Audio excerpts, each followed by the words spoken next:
Chapter 252. It was easy to imagine the commotion caused by his words. As long as one wasn't an idiot, they would be able to understand what he meant. According to what he said, there was a hidden force in the cultivation world that was even more powerful than supporting Xian Island.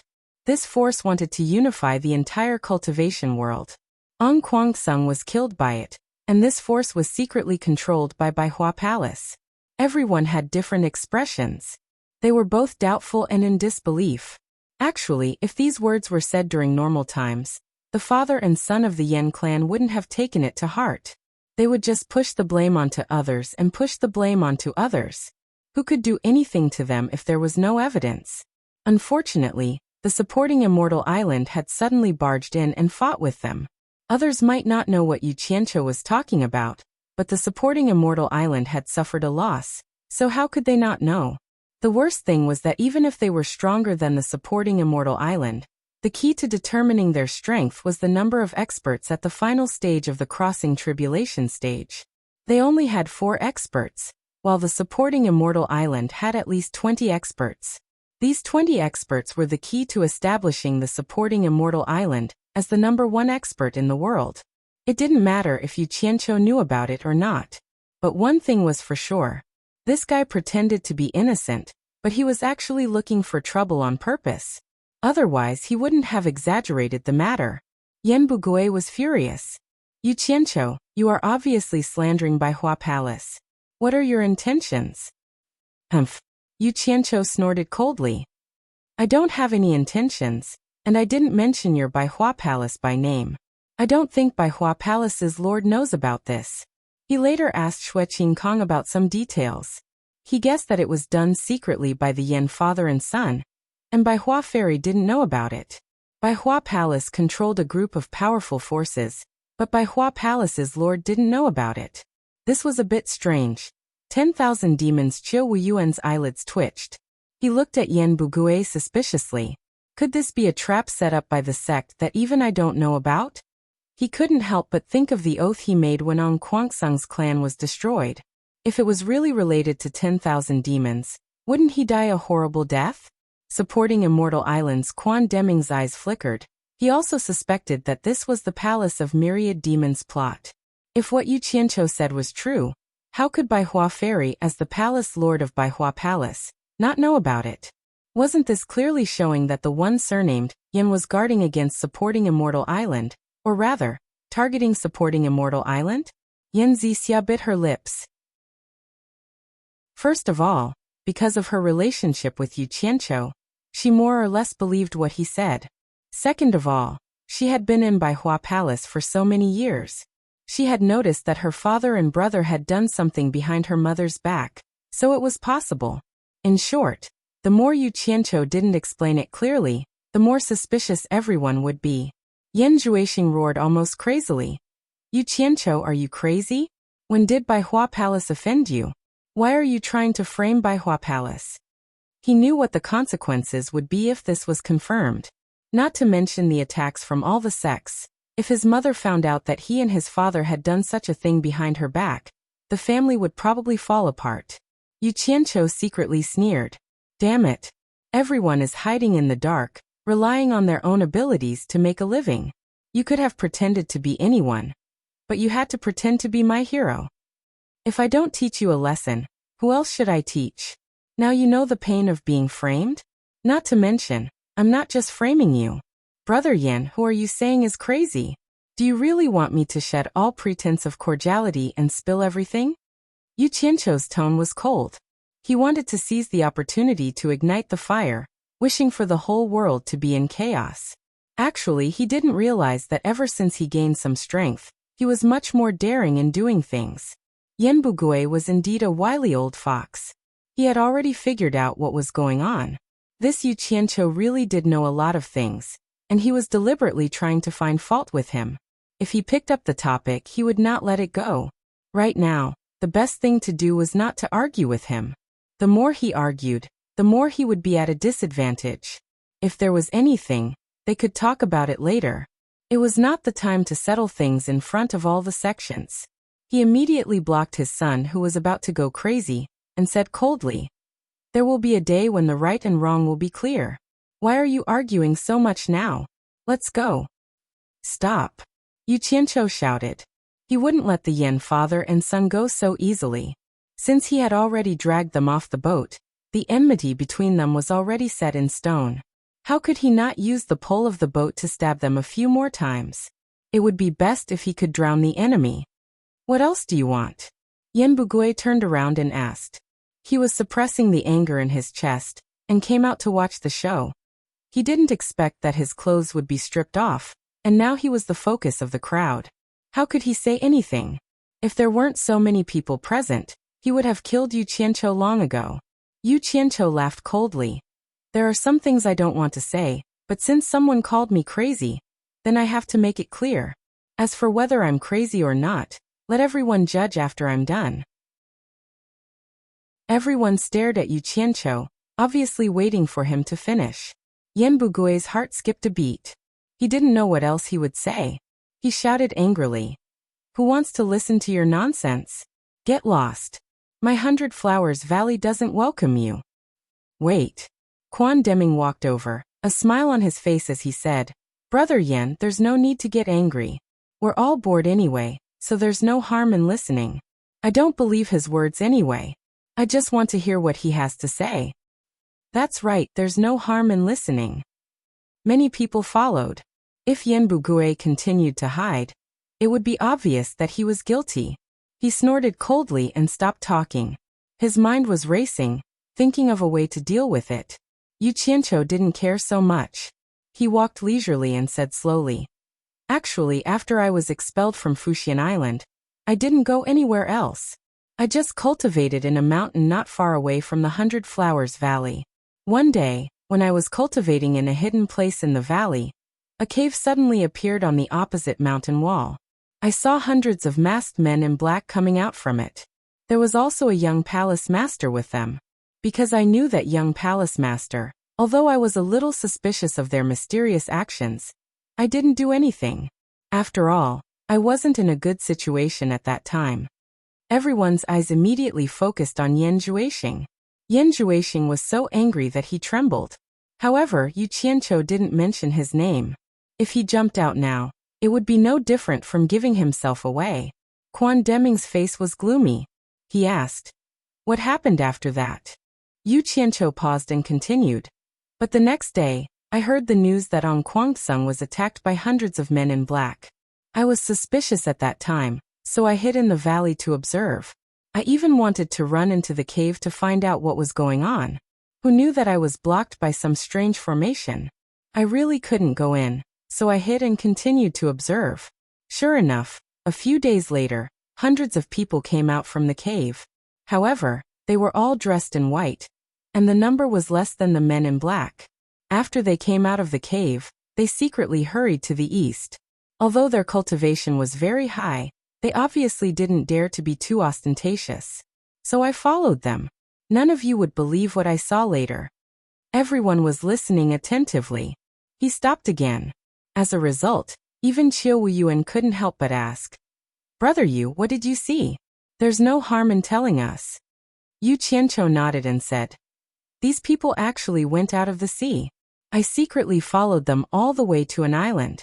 There were cultivators everywhere on the island, and I estimated that there were more than 10,000 of them.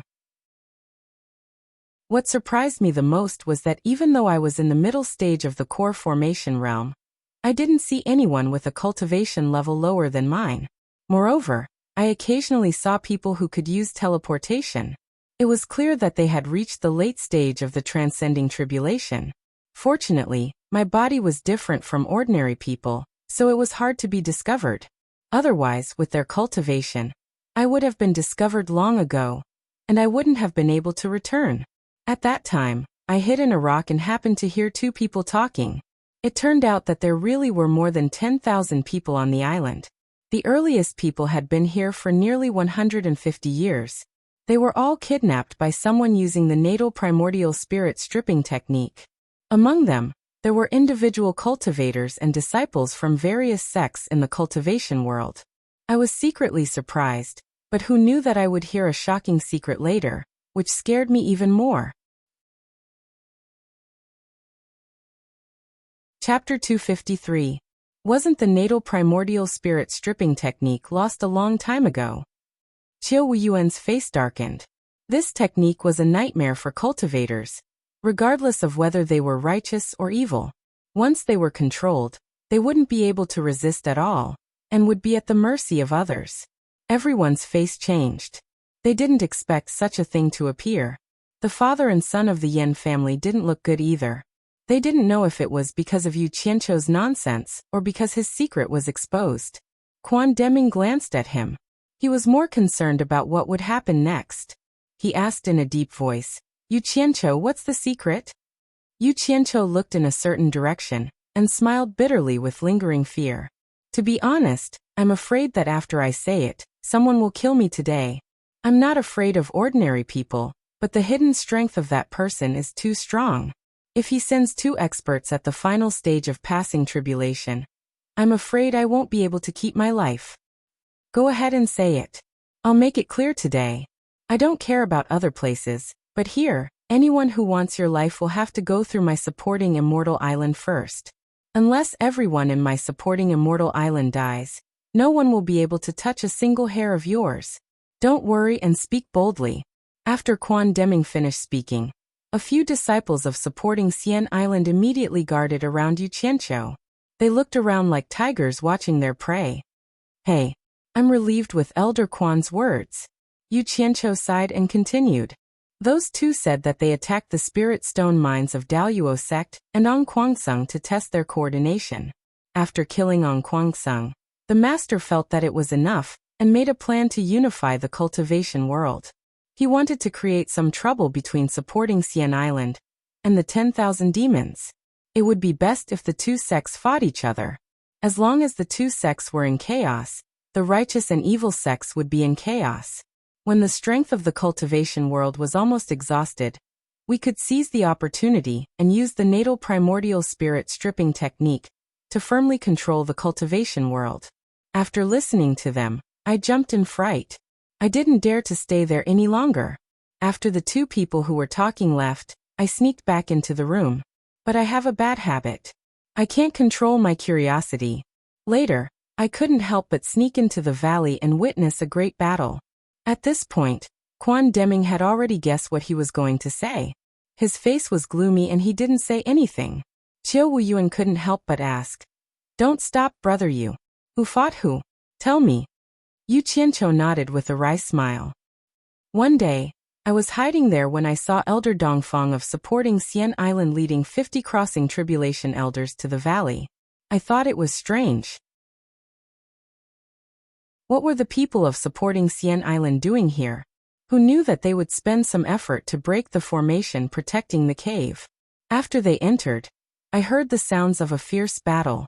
I didn't know what was going on inside, but if you want to know, you should ask Elder Dongfang. When I was outside, I saw another scene. There was another entrance to the cave.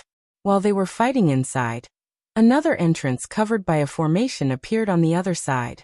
The young palace lord was quickly escorted away by 2 people. It seems like the people from Fuxian Island suffered some losses in the cave.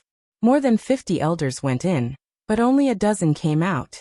It was Elder Dongfang who held a golden spear and fought desperately to protect the others from escaping. Elder Dongfang then retreated while fighting and flew towards 100 Flower Valley. This happened a few days ago. I don't know what happened after that. Dongfang Chang'eo? Golden Origin Spear? Supporting Xian Island lost dozens of crossing tribulation elders? Damn. Why haven't I heard of this before? Qiu Wuyuan scratched his head and turned to ask, Quan Deming, brother, you doesn't look like a liar. Don't tell me you don't know what happened in supporting Xian Island. Is this true or not? Quan Deming looked at the father and son of the Yen family and sneered. Yes, it's true. Yu Qianqiu didn't say a word. My supporting Xian Island was wondering who sent so many experts to kill more than 30 crossing tribulation stage elders of my supporting Xian Island. It turns out that someone has been plotting for more than 100 years to unify the cultivation world. Qiu Wuyuan, the eyes of your myriad demons palace are growing on your buttocks. You almost got tricked by your own people without even realizing it. Previously, he was worried that the 10,000 demons were behind this.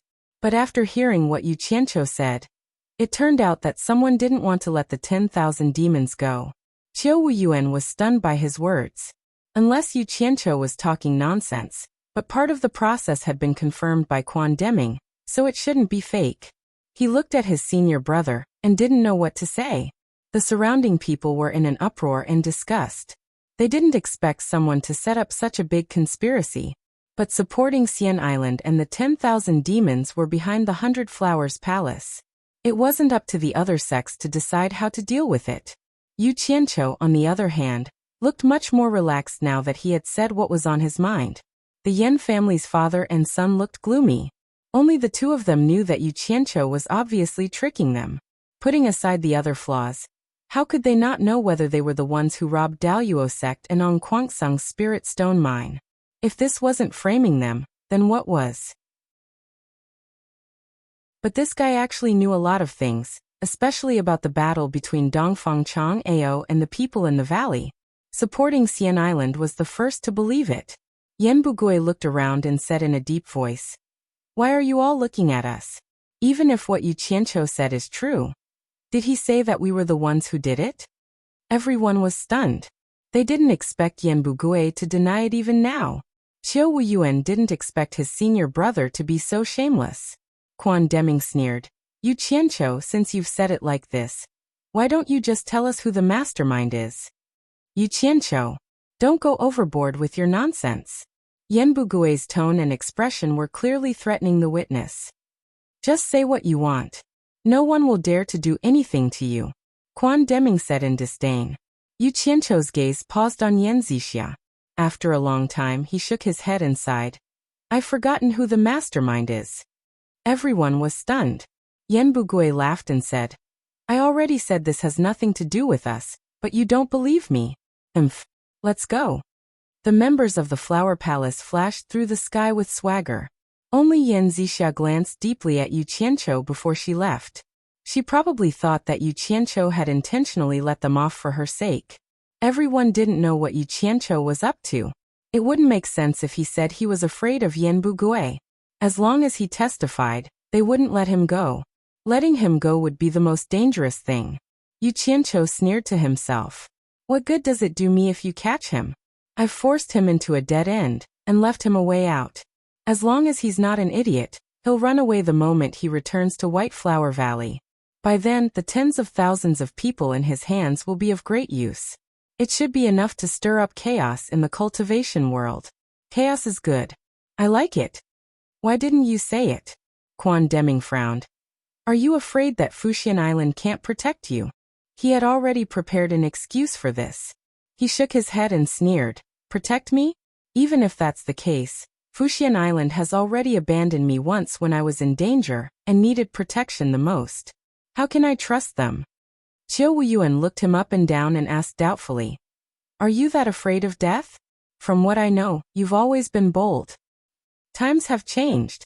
I thought I had a good master who could protect me. Now I have to rely on myself. How can I not be careful? I still want to live for 2 more years." Yu Qianqiu mocked himself. He took out a jade archive and handed it to Quan Deming, saying, "This is the route I memorized when I went to that island the last time.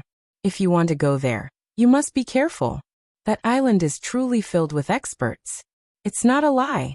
If Senior Qiu is interested, you can make a copy and take a look." "Alright, this is all I can do." Wait. Quan Deming had a question that he wanted to clarify. This matter was very important to Fuxian Island, so he stopped him and asked, "You just said that Baihua Palace Lord probably doesn't know about this. What makes you so sure that Baihua Fairy doesn't know about this?" Not to mention him, even Qiu Wuyuan wanted to clarify this matter. Chapter 254. To supporting Xian Island, the Guan family was the strongest existence that ruled the entire island. Although Baihua Fairy had been expelled from supporting Xian Island, she was still Guandinghai's daughter. Regarding this, the decision-makers of supporting Xian Island couldn't help but consider it carefully. But now that the so-called heroes killed more than 30 tribulation-passing stage elders of supporting Xian Island, it created a lot of pressure for Feng Xiangtian and the others who wanted to side with Guandinghai's daughter. After all, there were voices from other factions in supporting Xian Island, and they had to give an explanation to the disciples of supporting Xian Island. This was why supporting Xian Island had to keep the news under wraps, even after more than 30 people were killed. It was hard to make a decision without a thorough investigation. Guan Dinghai said that if this matter was related to his daughter, he would personally deal with her. But as someone who was raised by the Guan family, he had to consider the Guan family's interests. Otherwise, why would they help you? Now that Yu Qianqiu said that Bai Hua Fairy didn't know anything, it immediately attracted Quan Deming's attention. He believed that as long as Bai Hua Fairy wasn't related to this matter, the sect master and the others would be able to do whatever they wanted. Qiu Wuyuan was concerned about this issue because he was thinking from the perspective of the 10,000 demons. If this matter really had nothing to do with Bai Hua Fairy, and it was all planned by the Yen father and son, then the 10,000 demons would be at a disadvantage. Who didn't know that Bai Hua Palace was able to stand tall in the cultivation world without falling because of the secret attention of the number one sect of the righteous and demon path? Now that Bai Hua Palace was secretly planning to control the entire cultivation world of the Huaxia Empire, this was a matter that caused public anger. Everyone was waiting to see how to deal with it. Think about it, Bai Hua Fairy, who was supported by supporting Xian Island, didn't know anything. But Yanbu Gui, who was supported by the 10,000 demons, was secretly causing trouble. Who wouldn't suspect that the 10,000 demons were behind this? Even he himself was a bit suspicious. Actually, the internal situation of the 10,000 demons was similar to that of supporting Xian Island. It was also a situation where Yen family's influence was the strongest. Even the decision-makers couldn't do anything. But if Bai Hua Fairy was also involved, it would be much easier. They were both the number one sects of the righteous and demon path. For the benefit of both sects, what couldn't be discussed? Was there anything in the cultivation world that couldn't be solved by two families? That's why Qiu Wuyuan is hoping that Bai Hua Fairy is also one of the masterminds behind this. With regards to this, Yu Qianqiu had already thought of it. He absolutely could not allow supporting Immortal Island and 10,000 demons to find common interests. These two sects were the mainstays of both the righteous and demonic sections. If they did not fall into chaos, the cultivation world would not fall into chaos. It would be difficult for the heroes that he led to stand out. That's why Bai Hua Fairy can't get involved in this. Even if it's related to her, she has to be cleared of any involvement. Yu Qianqiu pondered for a moment and said, "When I was hiding in the valley, I overheard the conversation between Yan Juexing and his men." The surrounding people frowned.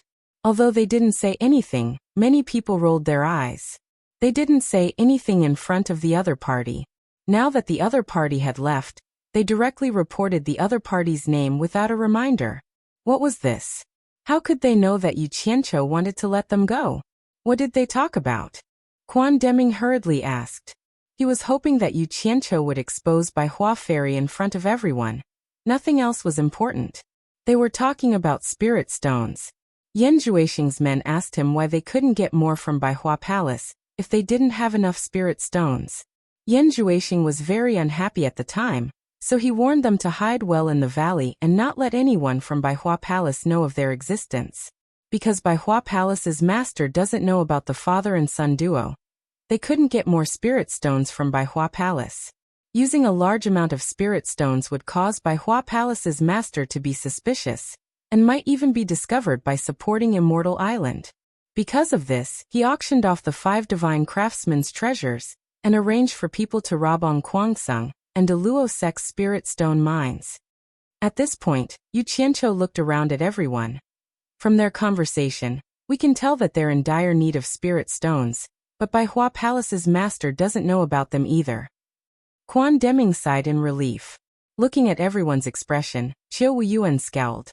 So the 5 divine craftsmen's treasures that were auctioned off came from Bai Hua Palace. They didn't come from Bai Hua Palace. They came from the Yen father and son duo. Quan Deming immediately corrected him. Qiu Wuyuan glanced at him and didn't say anything else. This matter is related to everyone's benefits. Explaining it would only cause misunderstandings, so now isn't the time to argue. Everyone, I'll be leaving first. Yu Qianqiu clasped his fist at everyone, then gestured for Dong Guisu and his wife to bring Hongqi back first. After such a thing happened, no one asked him to stay for a drink anymore. At the entrance of Hundred Flowers Valley, Yu Qianqiu noticed that the shopkeepers of the 4 major clans had followed him. Seeing that there was no one around, he immediately waved at the 4 of them, and they quickly came over to greet him. Yu Qianqiu said to Wu clan's shopkeeper, "Help me send a message to your clan master. Ask him to wait for me at Wu clan. I'll go look for him in a few days and fulfill my promise to him." The 4 of them looked at each other and didn't understand what was going on. Wu clan's shopkeeper clasped his fist with a little doubt and said, "Mr. Yu." Yu Qianqiu waved his hand and interrupted, "You don't have to ask too much, just tell your clan master my words. He will naturally know what I mean." Finishing his words, he glanced at the returning sects and flashed into Hundred Flowers Valley. In Dongguosu's courtyard, a family of 3 was waiting for him. After Yu Qianqiu came in, he looked around for a while and said, "Mr. Donghua, it's not safe for you to stay here anymore. It's better for you to leave with me." The couple looked at each other, then Dongguosu clasped his fist and said, "We appreciate Mr.'s good intentions, but if we follow Mr., we might be a burden to Mr. Mr., it's better for you to leave with Hongqi first.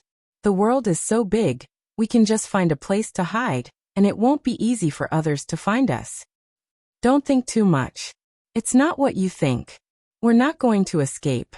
Yu Qianqiu glanced at little Hongqi, who was looking at his grandparents reluctantly. He immediately raised his hand and pointed at the house, saying in an unquestionable tone, "Now, pack up everything that you can take with you. I'll send you to a safe place." After saying that, he saw that the couple was still a little conflicted, so he shouted in a stern tone, "Don't hesitate anymore. Pack up immediately." Regardless of whether they were willing or not, seeing that Yu Qianqiu was a little angry, the couple immediately followed his instructions for the sake of their grandson. After the couple was ready, Yu Qianqiu waved his hand and sent the family of 3 into Utopia. Then he walked through all the rooms inside and out. He took away all the tables, chairs, paintings, tea sets, pots and pans, and even the bedding and quilts. When he returned to Utopia, Dongguosu and his family were dumbfounded as they looked at the pile of things on the ground. Guan Yu, who had received the summons, quickly brought a few people over. Yu Qianqiu pointed at Hongqi and said, "His name is Hongqi, and he's my disciple. Bring him to the military camp. Put in some effort and strictly supervise his cultivation. Don't show any mercy. After his cultivation breaks through to the foundation establishment stage, I'll bring him to Ethereal Palace to personally teach him." After saying that, he pointed at Donghua and his wife and said, "These are Hongqi's maternal grandparents. Help them move the things on the ground away, and build a house for them in the south that's about to be reclaimed." In the future, Utopia's self-sufficient farming will be handed over to Mr. Donghua. Got it. Guan Yu sized up the 3 of them and immediately ordered his subordinates to carry out the orders. Dongguosu and his wife looked around and felt like they were in a dream. They were so shocked that they couldn't say a word. However, Yu Qianqiu disappeared from where he was.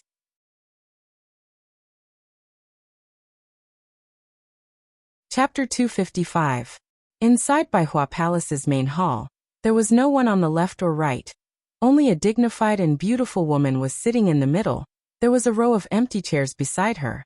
If Yu Qianqiu knew that this beautiful woman was that old man Yan Bugui's wife, he wouldn't be surprised. The cultivation world was the same as the mortal world. All women cherished their looks, and in the cultivation world, only women would be willing to spend so much of their cultivation to slow down the aging of their looks. What men care about is strength. Their logic is that as long as they are stronger than others, what's there to be afraid of not having a woman? That's why it's common for Dao companions to be old men with young wives. After Baihua Fairy received her subordinate's report, she dismissed her subordinates and sat alone on her throne, recalling everything that happened in the past. For that man, she didn't hesitate to fall out with her father, was expelled from the sect, worked hard to get to where she is today, and even gave birth to a son and a daughter for him. She thought it was worth it, but that man actually hid it from her for over 100 years. No one could understand the sorrow she was feeling right now. Yan Zixia slowly walked into the main hall. Her gaze fell on her mother's hands that were tightly gripping the chair. She called out, "Mother!" Bai Hua Fairy looked up, squeezing out a loving smile. It's good that she has a daughter to accompany her. Her mouth opened and closed a few times before she spoke, trying to be as calm as possible. Did your father and brother both leave? Yan Zixia bit her lips and nodded dejectedly. Then she heard her mother let out a long sigh. At this time, Yan Bugui and Yan Zixia were leading a group of people on their flying tools, quickly heading east. Their destination was naturally the island where they were hiding their strength. For them, that was the safest place. Yan Zixia's expression was twisted as she gritted her teeth. You Qianqiu, I won't forgive you. Yan Bugui looked at his son with a serious expression, not sure if the force he worked so hard to build up could withstand the storm that's about to come. He sighed. Exposed too early, all my efforts wasted, huh? Your mother must hate me to death right now. In Fuxian Island, Feng Xiangtian was worried about the death of more than 30 elders. The elders from the other factions were already pressuring him. The pressure was huge. When he received Quan Deming's report, he was stunned. Yu Qianqiu had actually created another fire spell? With his core formation stage cultivation, he killed 7 Daluo sect's nascent soul stage disciples in a row in the 100 Flowers Valley, and challenged the Daluo sect's tribulation stage elder. The elder fled in fear. Yu Qianqiu's name shook the cultivation world with a single battle? Feng Xiangtian stood there expressionlessly for a long time, and he sighed in his heart. Looks like I didn't make a mistake back then. What a pity. It was useless to lament the loss of such a talent. After all, he was the one who had personally expelled him from the sect. After a moment of silence, his spirits rose. It was good that this matter had nothing to do with senior sister. Feng Xiangtian looked at the injured Dongfang Chang, AO, and waved to the people in front of him. Follow me to Heaven Heart Pavilion. He immediately threw the matter of Yu Qianqiu to the back of his mind. To him and Fuxian Island, there were more important things to do. Without the intervention of Yen Clan, 100 Flowers Palace was Fuxian Island's 100 Flowers Palace. There was also the hero who dared to attack Fuxian Island. A series of matters needed to be handled quickly. In Wu Clan's ancestral hall, after receiving the news from the shop in the 100 Flowers Valley, Wu Sihai laughed and said to the 3 clan masters, "This kid finally appeared. We don't have to look around anymore. I really don't know what to say about this kid. It seems like wherever he goes, he will create earth-shattering incidents. I've never seen him in peace." Is he talking about fulfilling his promise about going to Demon Domain? Bai Clan's clan master, Bai Shouji asked. That's right. Wu Sihai nodded with a smile. This is what he promised. Since he is coming, we don't have to rush to the 100 Flowers Valley. Tan Clan's clan master, Tan Ruchang said. The leader of the Jing clan, Jing Feihong, nodded and said, he said he'll be here in a few days.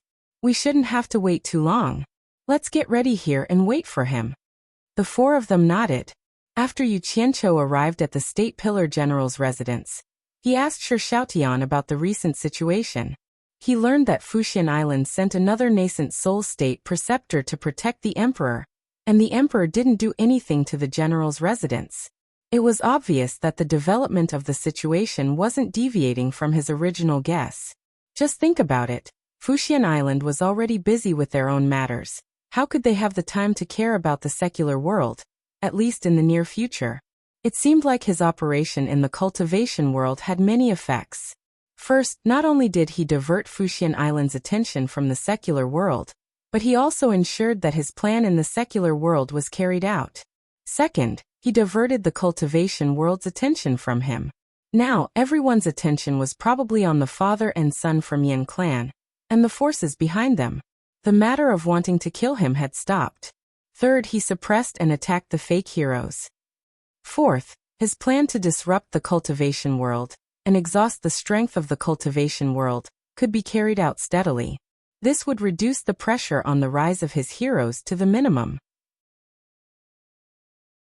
Fifth, after the battle in the 100 Flowers Valley, he made the Starflame fire technique famous. Ordinary sects probably wouldn't dare to provoke him. Even if there was, it would be the Daluo sect. However, even if they didn't come looking for him, he would still go looking for them. After understanding the general situation, Yu Qianqiu carefully checked the defense of the general's residence. Although he felt that no one would come looking for trouble, since Shi Wenguang had entrusted his family to him, he had to be careful. If there was an accident, it would disappoint Shi Wenguang. On the way, he met Bao Wanshi and Situ Hui. The two women were now very respectful to him. The incident that night had completely shocked them. This Mr. Yu was not an ordinary person.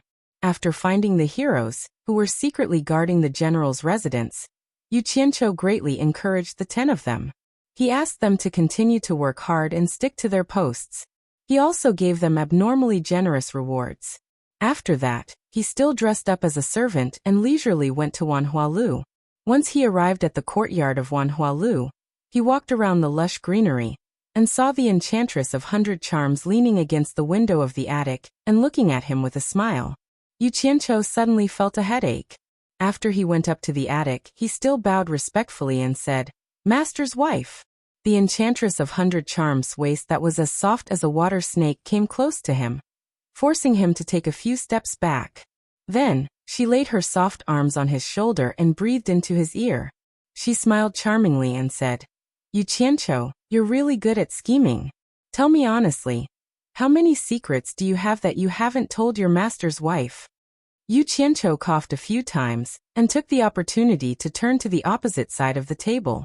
After the two of them were separated by the table, he stopped coughing and said with a bitter smile, "Master's wife, you're too serious. I do have a few secrets, but not as many as you think." Although he believed in the enchantress of 100 Charms' feelings for Hao Sansi, and that she did not have any evil intentions towards him, he would not go so far as to reveal all of his secrets to her. The saying that the human heart was unpredictable was the truth. There were also different levels of people he believed in. At least in his heart, the enchantress of 100 Charms was far from the level of Baisujian. There were very few women that a man could entrust everything to. Hearing this, the enchantress of 100 Charms' eyes seemed to be free of charge as she threw them over one after another. Wrapped in red muslin, her plump buttocks were sitting on the table. A fair and slender thigh slid out of the muslin and was lifted up to place on the table. It was very dazzling, especially the scenery under her skirt, which was faintly discernible. Yu Qianqiu felt that his nose was going to bleed, so he quickly turned his head to the side. The enchantress of 100 Charms pulled her entire body onto the table and posed seductively. She giggled and said, "Not many secrets? Let's not talk about the hero from before. Now there's the Starflame Fire technique that could actually force Yu Xianxian, who was in the tribulation stage, to run away. Yu Qianqiu, you really surprise me endlessly." As she said this, she swung out a fair and fleshy leg and pointed at Yu Qianqiu's chest with her vermilion toe. She said, "You dare to say that the new talent assembly that was held by the supporting Immortal Island wasn't disrupted by others because of you? Also, how did the supporting Immortal Island know the location of the valley have nothing to do with you?" Yu Qianqiu coughed a few more times and went around to the other side, avoiding the toe that was pointing at his chest. He forcefully explained, "That was purely an accident. Who are you trying to fool?" The enchantress of 100 Charms rolled her eyes and placed her hands on the table. She puffed out her plump chest and snorted. "What a good scheme. I originally wanted to see who was the real and fake hero, and who was more powerful. Great, you caused trouble for the supporting Immortal Island, and caused them to lose more than 30 tribulation stage elders for nothing. Then you ran to the 100 Flowers Valley and caused a ruckus. You're pushing the supporting Immortal Island to be the vanguard. Fortunately, I knew some things beforehand. Otherwise, how would I know that a little fellow like you actually had so many crooked thoughts? Sigh. I'm depressed. How Wu Wei is such an honest person. How did he teach a little fox like you?" Yu Qianqiu chuckled at the side. He didn't bother to explain and tacitly agreed to it. He thought to himself, how can it be so simple? I'm aiming for the whole cultivation world. Master's wife, you can slowly experience it. Little fox, you're feeling guilty, right? The enchantress of 100 Charms raised her hand and swiped her finger across her red lips. She asked lazily, "You don't come to me for no reason. Little fox, tell me the truth. What did you come to me for?"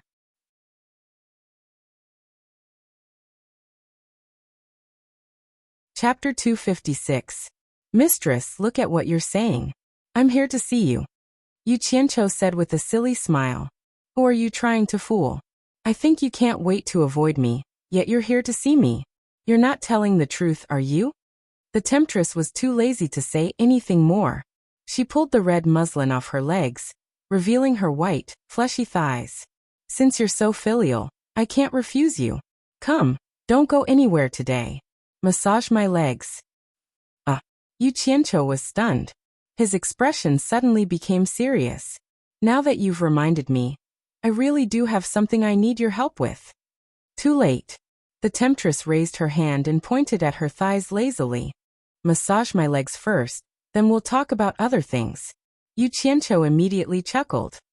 Mistress, I'm clumsy and uncomfortable. Next time, I'll find you a skilled master to serve you. Cut the crap. If I don't massage today, don't come looking for me next time. The temptress snorted. Damn it. You're trying to take advantage of me. Yu Qianqiu's expression twitched. After hesitating for a while, he gritted his teeth and slowly moved closer. He opened his claws and touched the temptress's smooth and elastic thighs.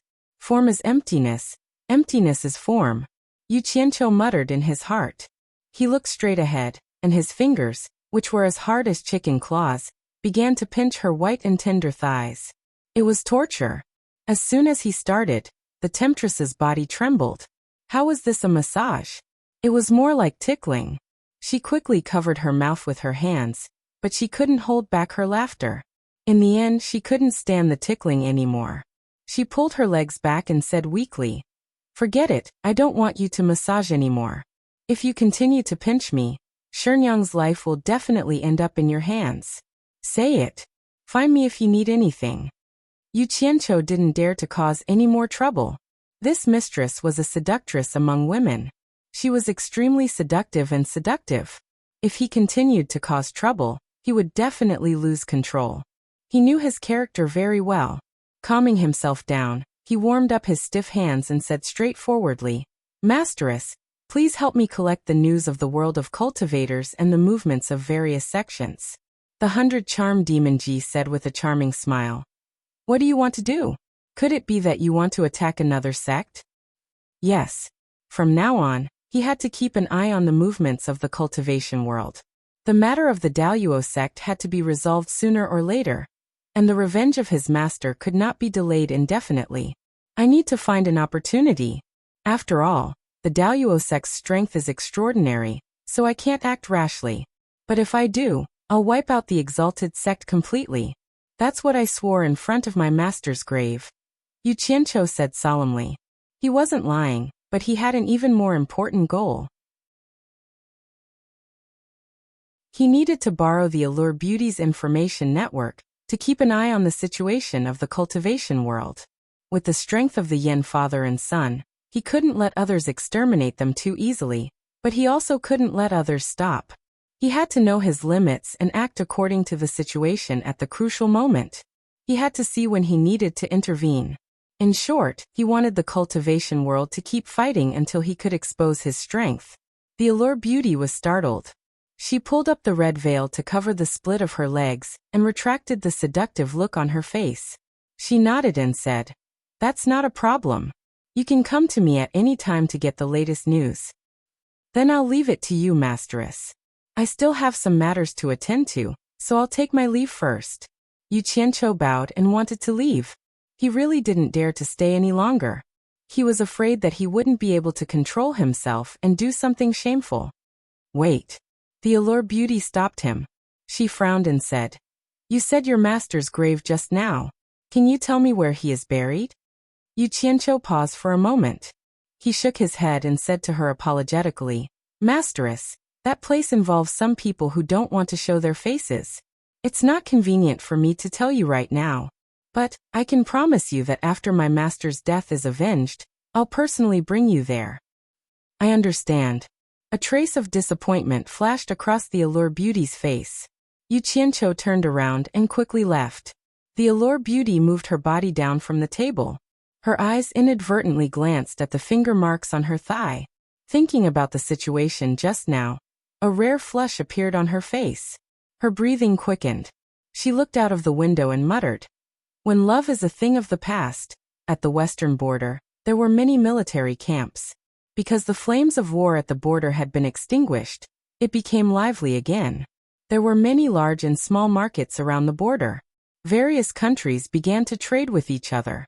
The civilians and merchants who wandered here finally enjoyed the value of peace. Tian was dressed in a military uniform. He led a group of people to the market to buy things that would be used for construction. The Pillar of State General ordered the construction of barracks to replace the flexible tents from before. It seemed that he intended to stay here for a long time. Tian was followed by 2 soldiers who had not spoken a word since the beginning. These 2 soldiers were none other than the 10 members of the underworld that Yu Qianqiu had sent to protect the Pillar of the State General. Wenguang was worried about his son's safety. Thus he sent 2 people to follow him. Suddenly there was a commotion in the market. A servant dressed in black clothes and a black hat blocked the path of Tian and the others. A group of soldiers wanted to chase him away, but they were blocked by Tian. Who else could this servant be other than Yu Qianqiu? Tian looked at the 2 people beside him. Both of them were calm. It was obvious that they already knew that Yu Qianqiu was coming. He quickly walked over and was about to greet him when he saw Yu Qianqiu bowing first. "Second young master, Madam has asked me to deliver a letter to master." Tian was taken aback. He immediately understood that Yu Qianqiu did not want to attract attention. He smiled and said, "Come follow me to see master." Under the watchful eyes of the surrounding merchants, Yu Qianqiu followed Tian towards the barracks.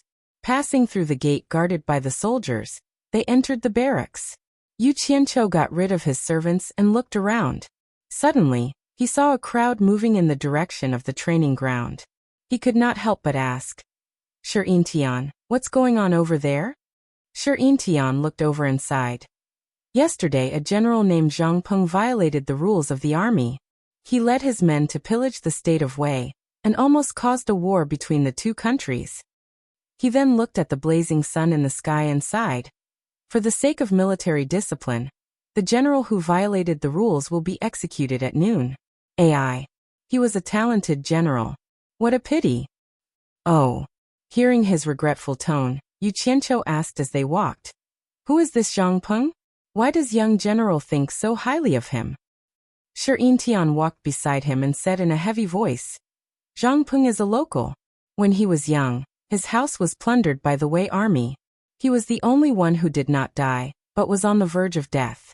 When my father was passing by with his army, he saved him and has been by his side ever since. He started fighting with the army at the age of 14, and has been through more than 10 years. In every battle he was the vanguard of his men and was wounded countless times. It is a miracle that he is still alive today. Perhaps it is because of his tragic childhood. Zhang Peng has become a bloodthirsty and ruthless person. His men have never taken any captives in battle, and have killed them all. My father did not have the heart to do so, but this is a matter of great importance. Now that the borders cannot be in chaos, my father can only use him as a warning to the others, and to uphold military discipline." Yu Qianqiu stopped walking. He was just asking casually, and could not be bothered to care about a dead man. He did not expect to hear such a formidable person. His interest was piqued and he waved his hand. "Let's go, I want to see what this fierce general looks like."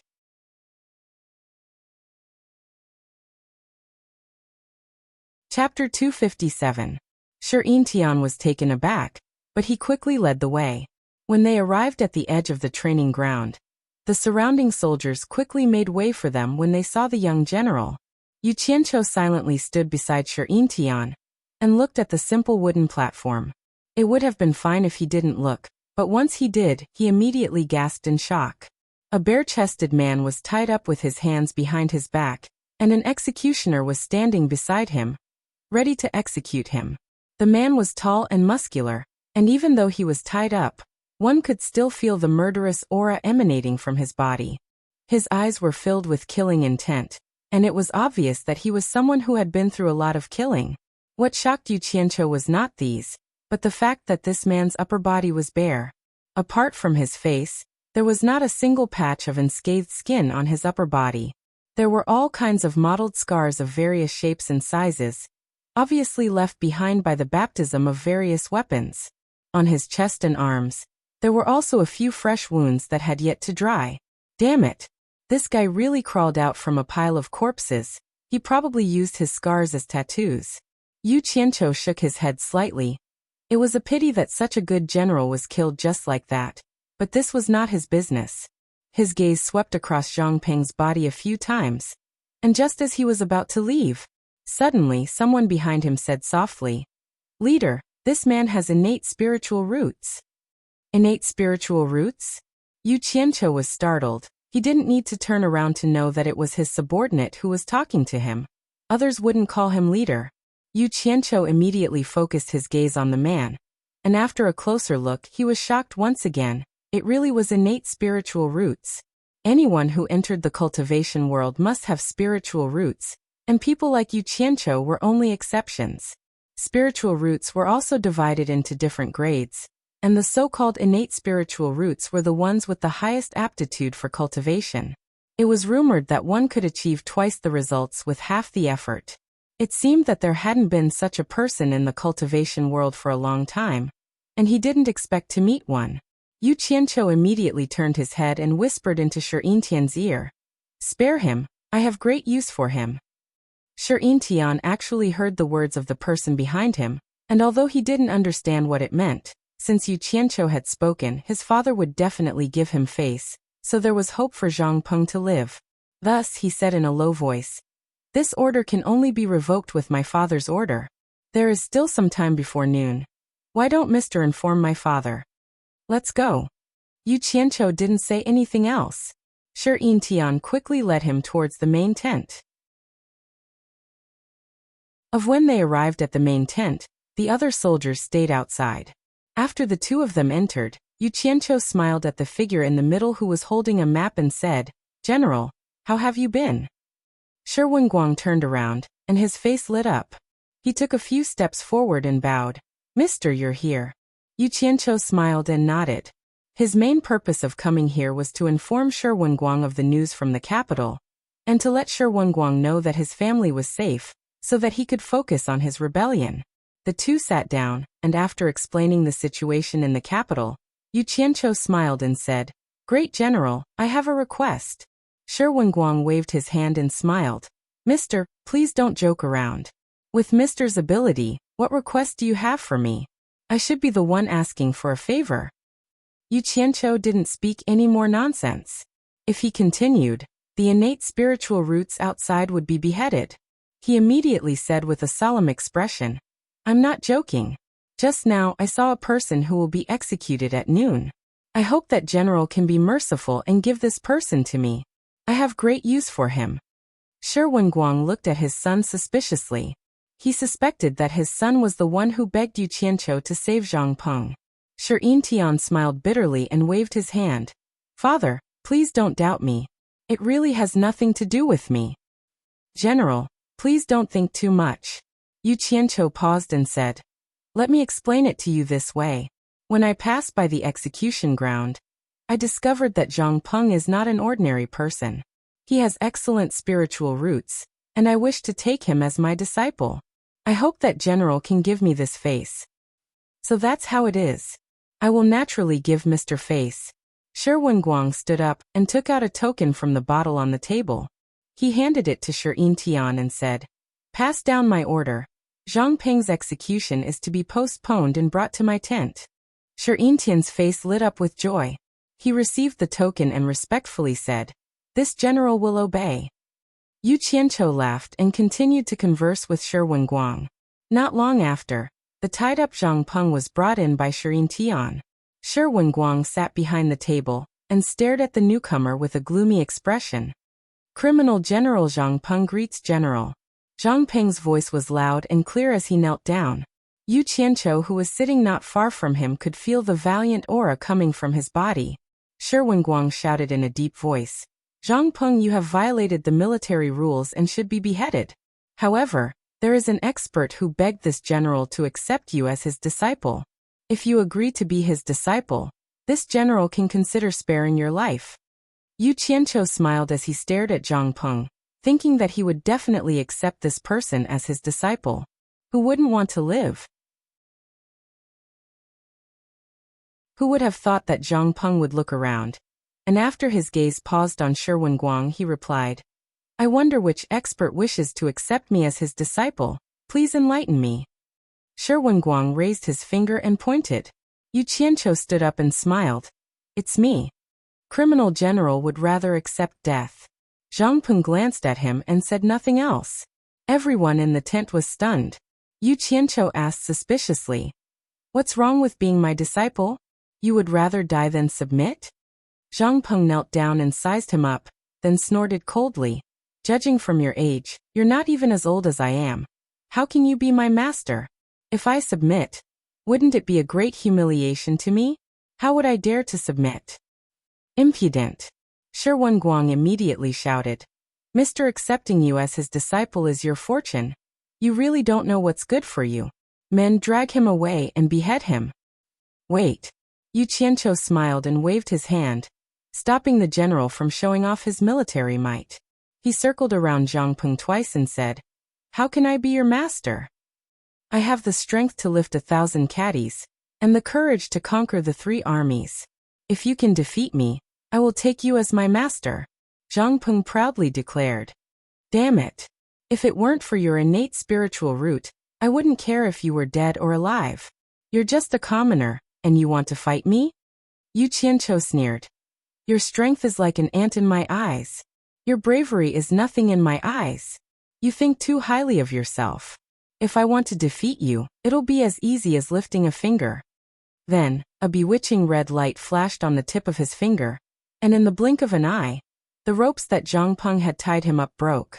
Yu Qianqiu shouted, Get up, show me what you've got. I want to see what you're capable of. Zhang Peng looked at the neatly broken ropes on his chest, and was stunned for a moment. He then shook off the ropes, stood up, and stretched his body. His bones cracked, and he cupped his fists and shouted, Excuse me, watch my fist. Damn it. He's really not holding back. Yu Qianqiu circulated his true yuan, and pointed a finger at Zhang Peng's fist. The fist and finger collided in the air. Yu Qianqiu sneered, while Zhang Peng's face twitched. He felt that the half of his body that had punched out had gone numb, and he couldn't move at all. The winner was decided, and the Shi father and son looked at each other in dismay. So powerful.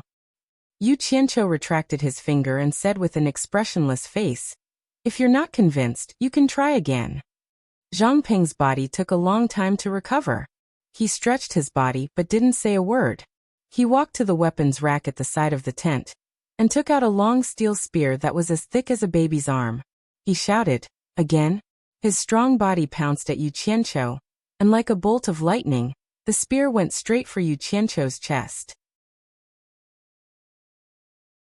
Yu Qianqiu laughed coldly, and his index finger glowed with a demonic red light again, and he pointed it at the spear's head. With a sizzling sound, the spear began to melt from the spearhead all the way to the end of Zhang Peng's hand. The spear fell to the ground like molten iron. Zhang Peng only felt his hand burning, and he hurriedly threw the spear away. However, he didn't give up, and threw another punch at his opponent's face. Humph! Yu Qianqiu snorted coldly, intending to teach him a lesson. He retracted the red light on his finger, and flicked away Zhang Peng's heavy fist. Then he quickly pointed at Zhang Peng's chest.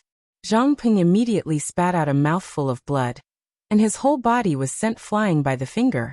He flipped a few times in the air, and fell to the ground. He looked like he was on the verge of death. The Shi father and son were shocked once again, and they looked at each other speechlessly. Yu Qianqiu expressionlessly stared at the person moaning on the ground. He said coldly, What strength pulling 1,000 caddies? What bravery! You can't even compare to one of my fingers. How can you say that? Is this all you have? You really don't know the immensity of heaven and earth. If you're not convinced and you still have the strength, you can try again. Zhang Peng clutched his chest, and his whole body seemed to collapse. His face was pale, and he staggered to his feet. He staggered to the front of Yu Qianqiu, and knelt down. He kowtowed and said, Zhang Peng is convinced and pays his respects to master.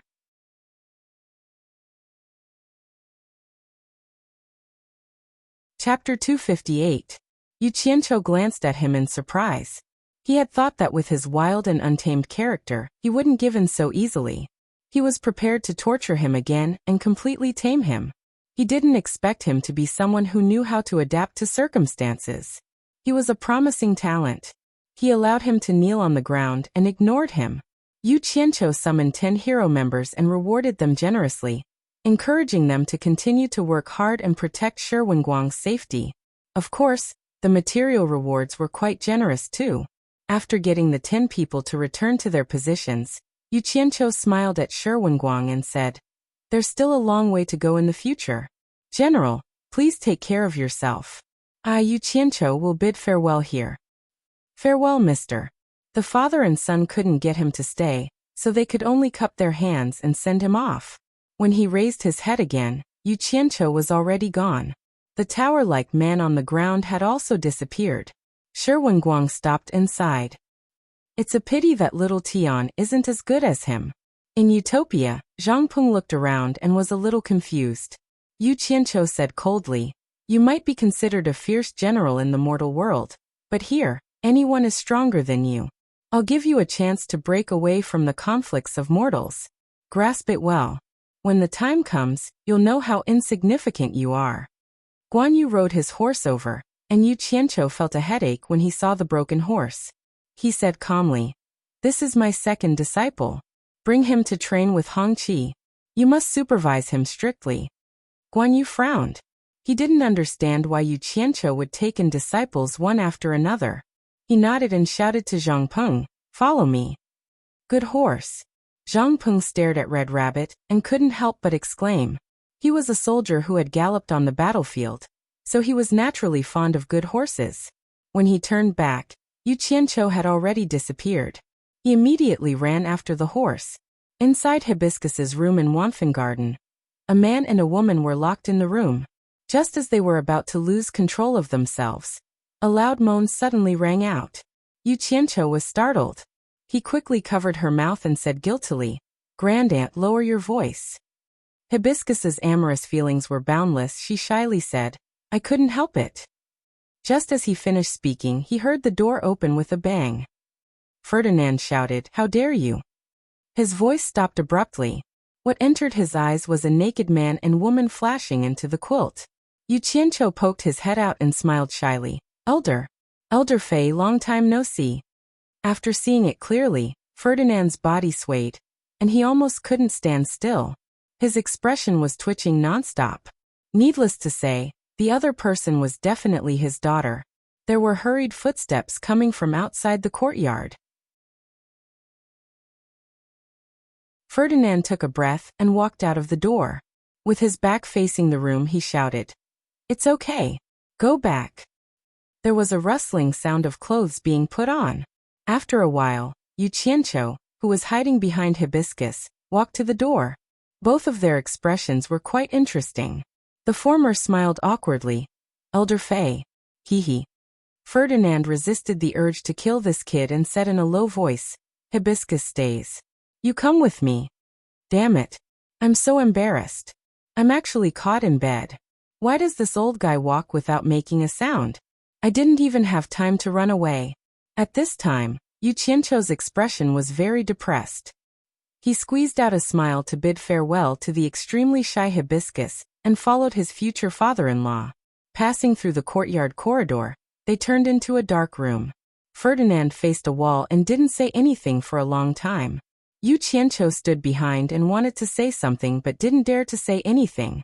So, the two of them were wasting time there. "How did you come?" Ferdinand, who had been silent for a long time, finally spoke. His attitude was not bad. Yu Qianqiu breathed a sigh of relief and said bluntly, "I stole it." The former did not continue to linger on this topic. He sighed and said, "Do you come often?" "Not often. I come every few days."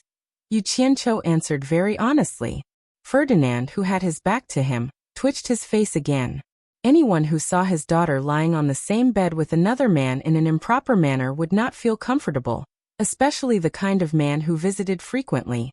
"I want you to promise me one thing." Ferdinand resisted the urge and turned around to stare at him. As for the previous form of questioning, He would not say it even if he was beaten to death. Otherwise, he would really be angered to death. Yu Qianqiu smiled and said, tell me. As long as I can do it, I will promise you. I want you to promise me that no matter what happens, you can't let Furong suffer any grievances in this life. Otherwise, I will never let you go. Ferdinand stared at him and added fiercely, I will not let you go even if I die. Don't worry about this. Yu Qianqiu grinned and said. Obviously, the other party did not object to him sleeping with his daughter. He immediately patted his chest and promised, even if you don't say it, I will not let Furong suffer any grievances. At least I can swear to God that I, Yu Qianqiu, will let Furong live a carefree life. Otherwise, she will never be at peace. Hearing him swear, Ferdinand nodded slightly. His tight face finally relaxed. He pointed to the chair on the side and let him sit down. Then he sighed and said, Furong's mother died early. It's all my fault. Otherwise, Furong wouldn't have to suffer so much. I'm sorry for her and her mother. Sigh. I can see that Furong likes you very much, so I hope you can treat her well. Needless to say. However, you don't have to blame yourself. I believe you must have your difficulties. Yu Qianqiu comforted him hypocritically. He felt refreshed and comfortable now. Speaking of Furong's suffering, he suddenly frowned and said, Elder Ferdinand, let me ask you something. What happened to Furong's face? It can't be an accident, right? Hearing that, a trace of bitterness flashed across Ferdinand's face. He shook his head and said, It's all my fault. It's all my fault. He painfully told the ins and outs of the matter. It turned out that Furong's mother was also a female disciple of Wanfen Garden. Her appearance was incomparable in Wanfen Garden. This could be seen from Furong's appearance. However, when she had sex with Ferdinand, the latter was already Lan Bingshua's husband. To put it bluntly, Furong's birth was the result of Ferdinand's affair with a female disciple of the garden. In the cultivation world, it was normal for a man to have more than one woman. However, Lan Bingxue could not tolerate it, so a tragedy happened. Speaking of Lan Bingxue, there was a secret that outsiders didn't know. Lan Bingxue was not a human, but a monster. She was a jade toad that had cultivated for more than 1,000 years. She was born with an ice spell, and her cultivation had reached the early stage of crossing calamity. She was the pet of Ma Jiugu's father, who was the former sect master of Fuxian Island. At that time, she hadn't transformed into a human yet. After Ma Jiugu's father died, she followed Ma Jiugu. After transforming into a human, she lived in seclusion. Very few people on Fuxian Island knew her identity. They only knew that she served Ma Jiugu all year round. Because of Ma Jiugu's reputation, no one dared to ask about her. At that time, Ferdinand hadn't taken charge of Wanfen Garden yet. He was just one of the outstanding disciples in the garden. Coincidentally, he had the opportunity to visit Lan Bingxue often. The two of them fell in love and became cultivation companions. However, he didn't know that she was a monster at that time, and no one told him. Later, with Lan Bingxue's help, Ma Jiugu passed the position of the principal elder of Wanfen Garden to Ferdinand. On the night when Ferdinand took charge of Wanfen Garden, Lan Bingxue naively thought that her husband would accept the fact that she was a monster after helping him so much. So she told him about her background and her background. Ferdinand was shocked, but he didn't show it at that time. However, he felt a knot in his heart and gradually had the tendency to alienate her. Then he met the beautiful Furong's mother. After a long time, something that shouldn't have happened between them. They had been secretly communicating with each other. It was not until Furong was born that this matter was exposed. After knowing this, Lan Bingxue was angry, but she didn't say anything. When Ferdinand left Wanfen Garden, she completely exploded. Not only did she torture Furong's mother, but she also swallowed her mother. She even threw Furong, who was still in swaddling clothes, into a brazier, intending to burn her alive. Fortunately, Ma Jiugu appeared in time and saved Furong.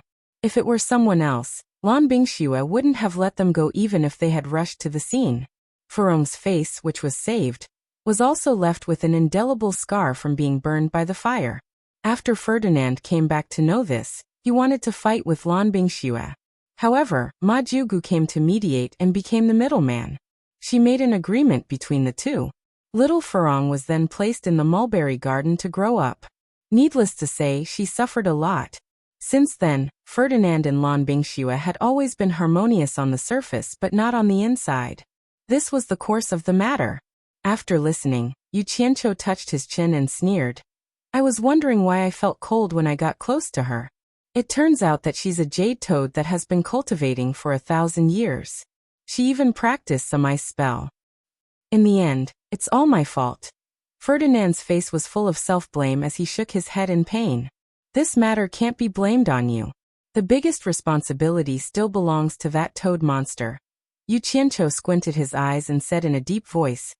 It's said that the most vicious thing is a woman's heart. It's indeed true. Hee. I don't care what the reason is, and I don't care when it happened. Damn it. You dare to lay your hands on my woman. You have to pay me back with interest.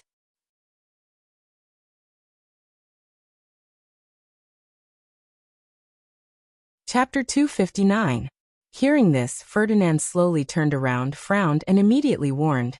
Don't mess around. Lan Bingxue is always with Ma Jugu. She's not someone you can afford to provoke. I've heard about what you've been doing recently. Although you have that overbearing fire spell, you're still in the core formation stage after all.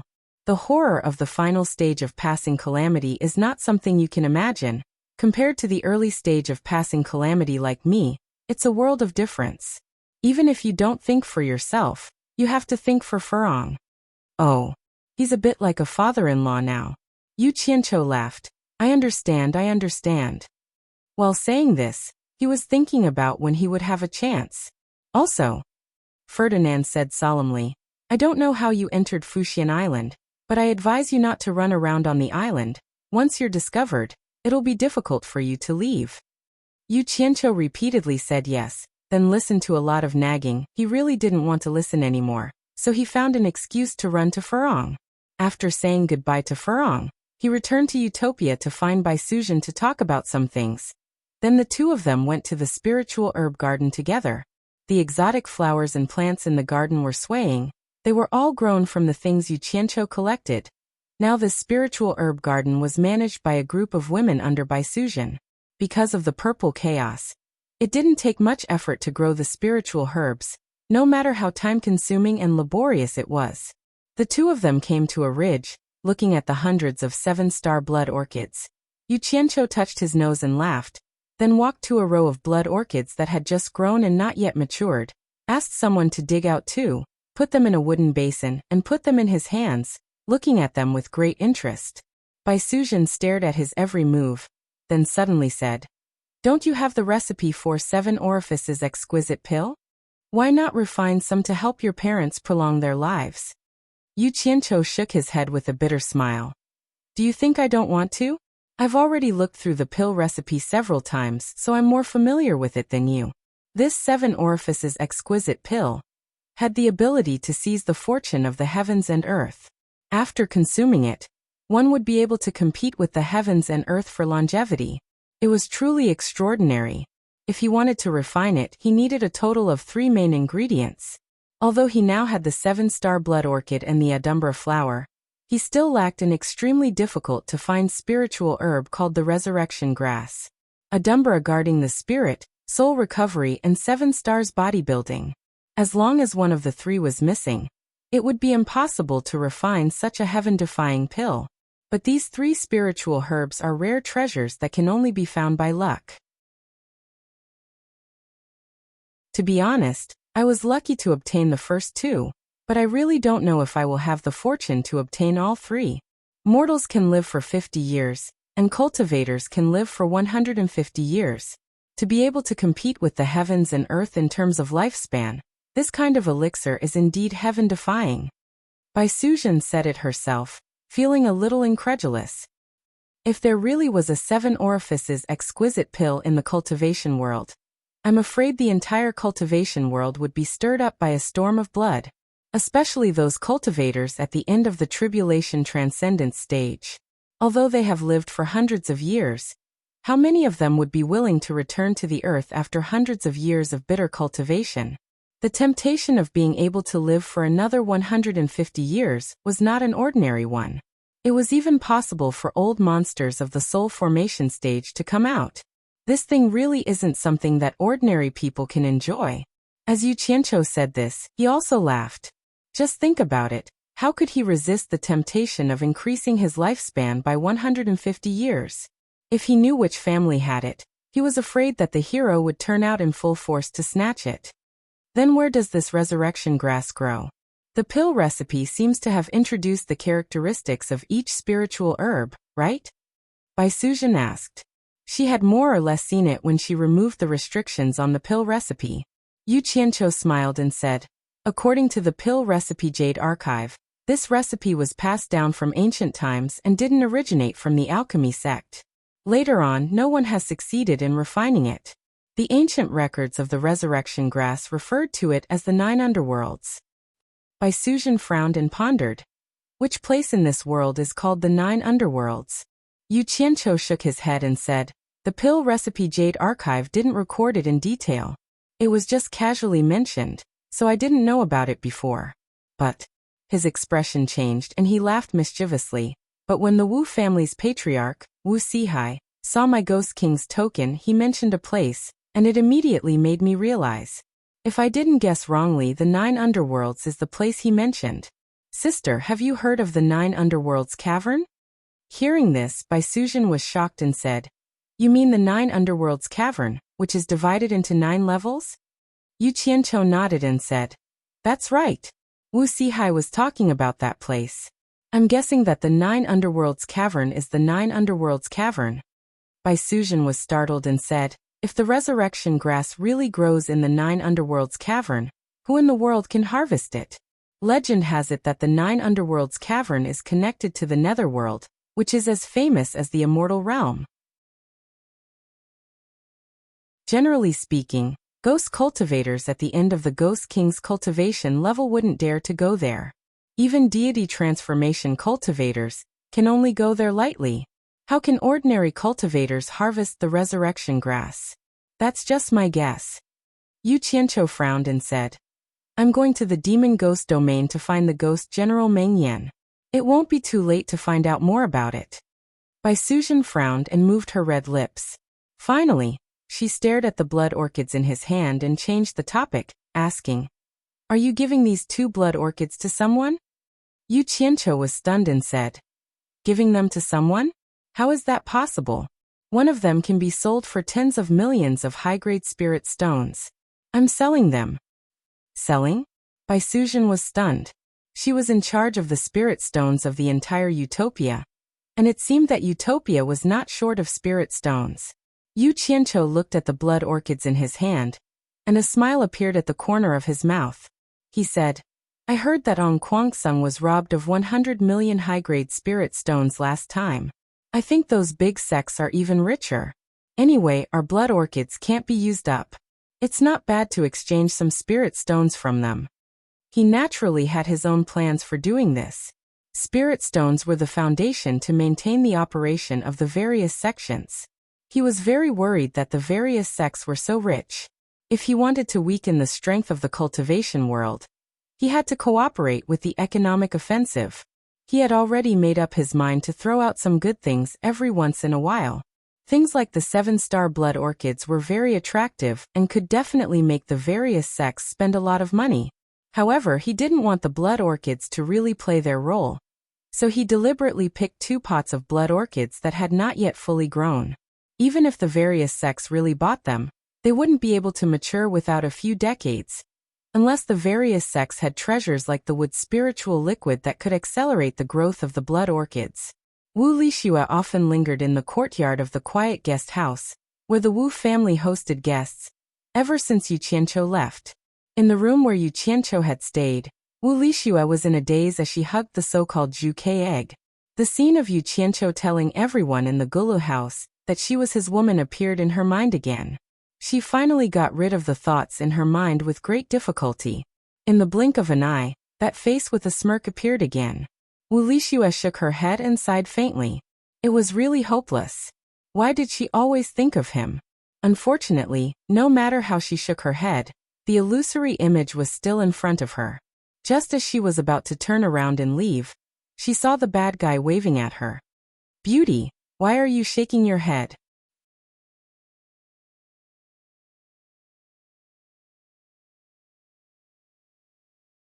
Chapter 260. The last time Yu Qianqiu stayed in this room, he had hidden a teleportation mark.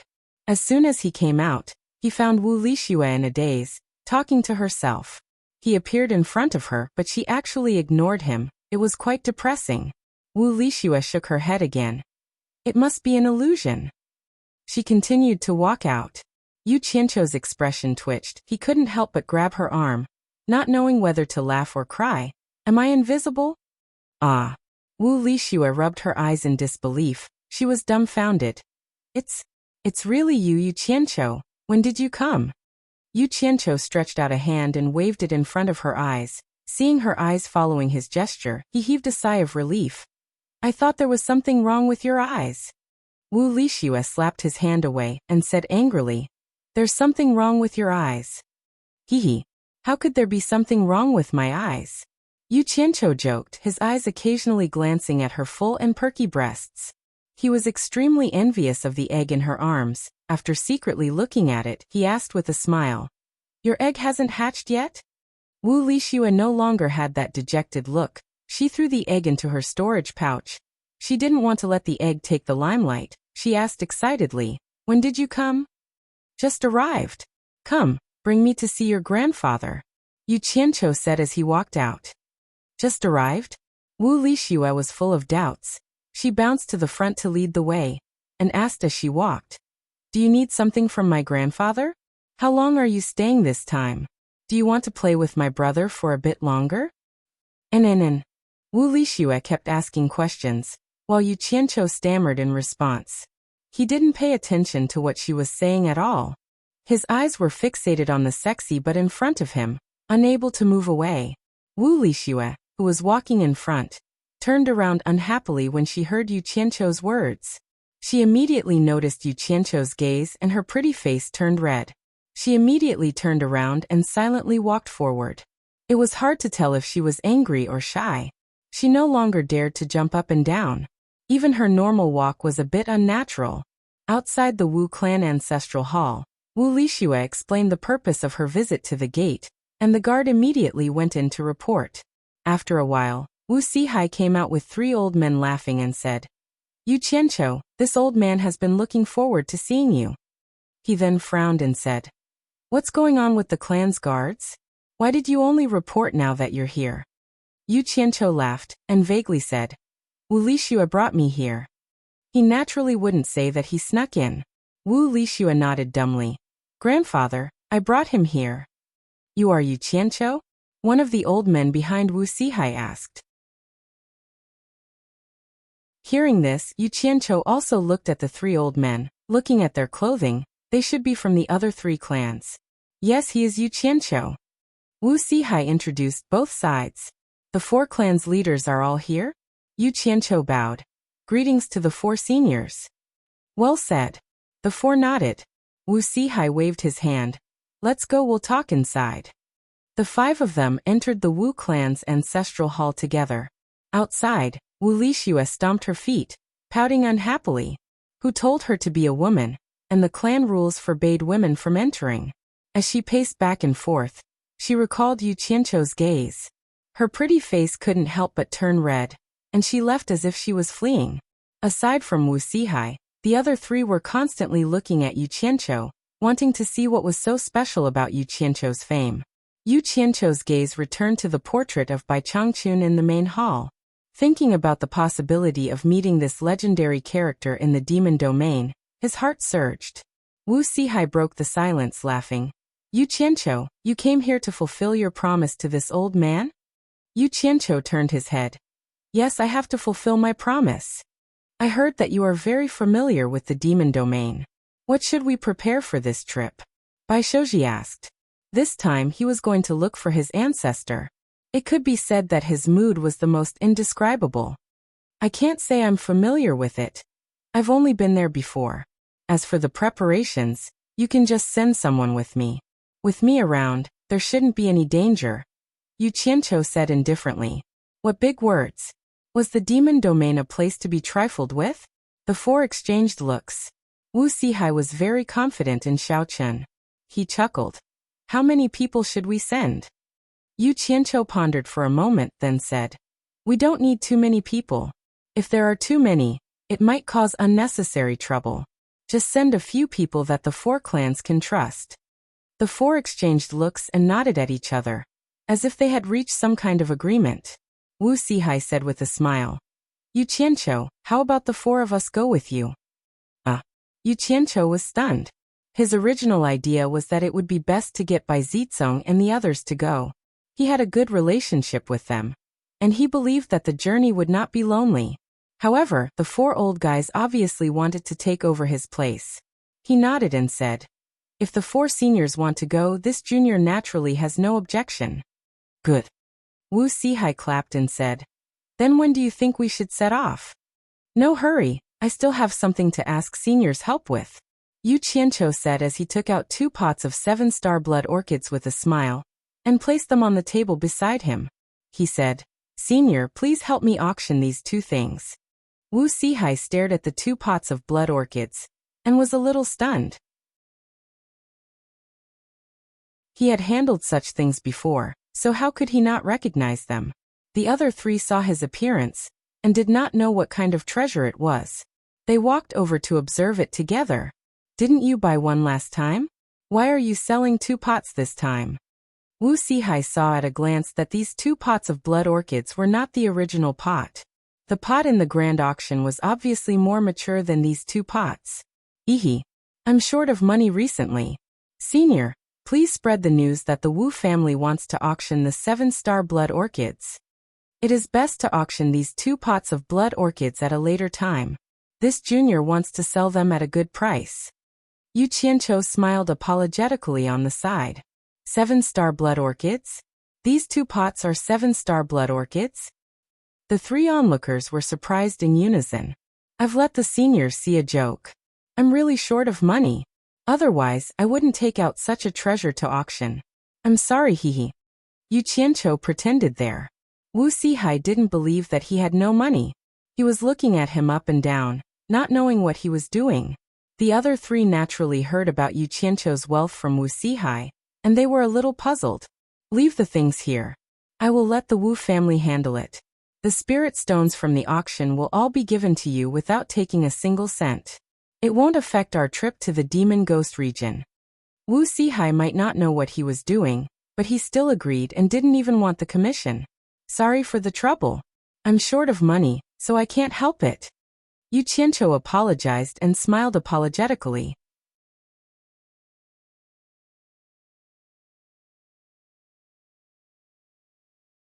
Chapter 261. A shuttle-shaped artifact flew quickly from the Wu clan, and it was carrying Wu Sihai's group of 5. Yu Qianqiu sat at the stern and sized up the entire artifact. He clicked his tongue and said, the Jing clan's artifact refinement skills are indeed worthy of their reputation.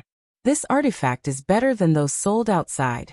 The decorations are beautiful, and the flight speed is so fast.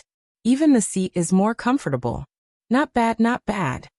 Wu Sihai looked at Jing Feihong, who was personally controlling the artifact, and smiled. It might be good, but the materials used are also frightening. Yu Qianqiu opened his mouth and wanted to say that it was fine if it was expensive as long as it was suitable.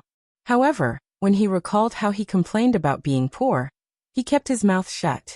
He was pondering if he should ask Jingzhua to get one for him to play next time. According to their estimations, it would take more than a day to reach the Demon Ghost region. Yu Qianqiu sat at the back and checked the core formation in his dantian. Ever since his core had absorbed the fire element, it was as if there was a fire seed inside. His entire core was activated. He didn't need to cultivate, and he could absorb the true essence to solidify. His dantian continuously absorbed the true essence day and night, causing Yu Qianqiu to absorb the spirit qi in the spirit stones and refine it into true essence. Right now, he had nothing to do, so he secretly pinched a piece of spirit stone to replenish the qi in his body. He didn't know when he fell asleep, but when the heroine of the dream, Wu Lixue, was sacrificing herself, he suddenly heard someone calling him. Yu Qianqiu opened his eyes unwillingly, and it was Wu Sihai who called him. He swallowed the saliva in his mouth and thought, if only it was a little later, your granddaughter would be naked soon. He smacked his lips and said, what is it? The four of them looked at each other, and didn't know whether to laugh or cry. They were about to enter such a terrifying place like the demon ghost region. But this fellow wasn't worried at all and could even sleep? On the other hand, the four of them felt relieved. Originally, they were worried that Yu Qianqiu was bragging, but when they saw him being so relaxed and confident, they felt more at ease. Wu Sihai waved his hand and pointed at the flying shuttle and said, the demon ghost region is in front. Which direction should we go? So soon? Yu Qianqiu got up in a daze and walked to the head of the shuttle. In front of him, the land was covered by a boundless gloomy fog. Compared with the bright sunshine behind the shuttle, it was like another world. Standing on the flying shuttle in the air, he could occasionally hear the gloomy and horrible screams coming from the gloomy fog. This scene was so familiar. Where else could it be other than the demon region? We've also entered the outskirts of the demon ghost realm, but we don't dare to go any deeper. I heard that the top 3 sects of the righteous and demonic paths would send their disciples to compete in the demon domain every few years. I don't know if that's true or not, but I always felt that it was strange. However, it was not a good place to investigate. You have stayed on supporting Immortal Island before, so you should know something, right? Wu Sihai asked. T competition. Yu Qianqiu looked ahead and identified the direction they were heading in. He sneered and said, it's just nice words. The top 3 sects of the righteous and demonic paths send their disciples here to gain experience and use the demon ghost region to temper their disciples. Originally, they could just train separately, but this place is too dangerous. Even if the weaker sects work together, the more people they have, the easier it is to attract more demons and ghosts, making it more dangerous. However, even supporting Immortal Island can't handle it alone. Therefore, the top 3 sects of the righteous and demonic paths gathered together and come here every few years. They even made up a lie to deceive the righteous and demonic paths. However, the last time they came here, they encountered some trouble. I'm afraid they won't dare to come again. In any case, he was no longer a disciple of supporting Immortal Island. Moreover, he couldn't wait for the righteous and demonic paths to be in chaos. Naturally, there was no need to hide it. Yu Qianqiu turned back and smiled at the four of them. Do you know what trouble the 6 sects encountered? The four of them shook their heads. He stared at the four of them and chuckled. They were beaten up by a single person. 5 consecrators and 10 elders of supporting Immortal Island were injured at the same time. Do you know who injured them? It's none other than the person you are looking for. Ah! The 4 of them exclaimed at the same time. Bai Shoji was so excited that his body trembled. He said, is the person you are talking about our ancestor? That's right. Yu Qianqiu nodded and said, it's your ancestor Bai Changchun. Your ancestor is amazing. That level of cultivation really leaves people speechless. Hearing that, the 4 of them breathed heavily. They stared ahead and seemed a little impatient. The flying shuttle can't fly too low. Try to fly as high as possible. Otherwise, it will be easy for us to be attacked. Yu Qianqiu raised his hand and pointed to the left. He said, it's that direction. Fly as fast as you can. Soon you will see a tall mountain that pierces through the clouds. That is the cloudy sky peak. We will land on the peak. Got it. Although Jing Feihong was old, he still couldn't hide his excitement. The flying shuttle quickly soared into the sky and suddenly accelerated. It turned into a stream of light and flew in the direction Yu Qianqiu pointed. About 2 hours later, a towering mountain appeared in front of them. The 4 of them looked at each other and nodded. Yu Qianqiu really wasn't talking nonsense. The flying shuttle flew at full speed. Soon it reached the peak and slowly descended. Come down. If we want to go deeper, we can only walk. Otherwise, we won't be able to guard against sudden dangers. Yu Qianqiu said and jumped down first. The others followed. Jing Feihong put away his flying artifact. Yu Qianqiu looked around. After identifying the direction they went down the mountain last time, he waved his hand and led the others to go around. However, when they went around to the other side of the mountain, the 5 of them were stunned. Their expressions were full of disbelief. Under the bright sunlight on the mountain top, there was a palanquin made of green vines. The palanquin should have been covered with light muslin, but it was now rolled up. A scholarly man was leaning on the palanquin. He was holding a book in his hand and reading it under the sun. Not far from the palanquin stood 4 strong men. From their clothes, they seemed to be the subordinates of the man who was reading.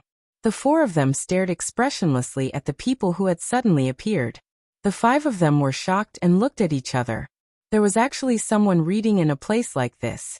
It was a little too unbelievable. Wuxia and the other 3 looked at Yu Qianqiu. They didn't know if he knew who this person was.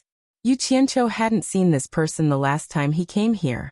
How could he be leisurely traveling in a place like this? Was this something an ordinary person could do?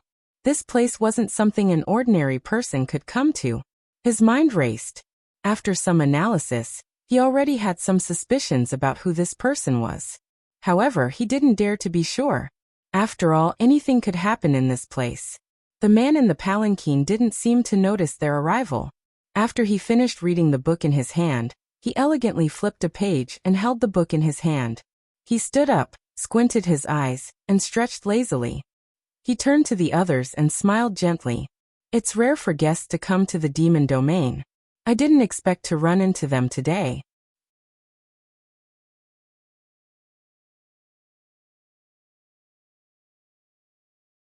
Chapter 262. I didn't expect to meet such an elegant person at the cloudy sky peak of the Monster Ghost region. I really wonder if this place is still the Monster Ghost region. Yu Qianqiu looked around and said with a smile, there are 2 masters in this area. One is in charge of Yin, and the other is in charge of Yang. Since you can be so carefree on the cloudy sky peak, could you be the Yang master, Demon King Aoli? The man's elegant expression changed slightly. He looked at Yu Qianqiu in surprise and asked doubtfully, who are you? How do you know my name? Ghost General Meng Yan mentioned you to me before. Yu Qianqiu said with a smile. Actually, he was just guessing. Although he knew that there was a monster king here, he had never heard Meng Yan mention Aoli. He only knew that the monster king here was called Aoli from Ferdinand. However, it was obvious that he had guessed correctly. Big brother mentioned me to you before? Aoli looked at him again and said doubtfully, could you be Yu Qianqiu? Yes, I am. Yu Qianqiu slowly raised the Black Ghost King token in his hand and said with a smile, it seems that General Meng also mentioned me to you before. When Aoli saw the Ghost King token, all his doubts disappeared. They looked at each other and said at the same time, it's an honor to meet you.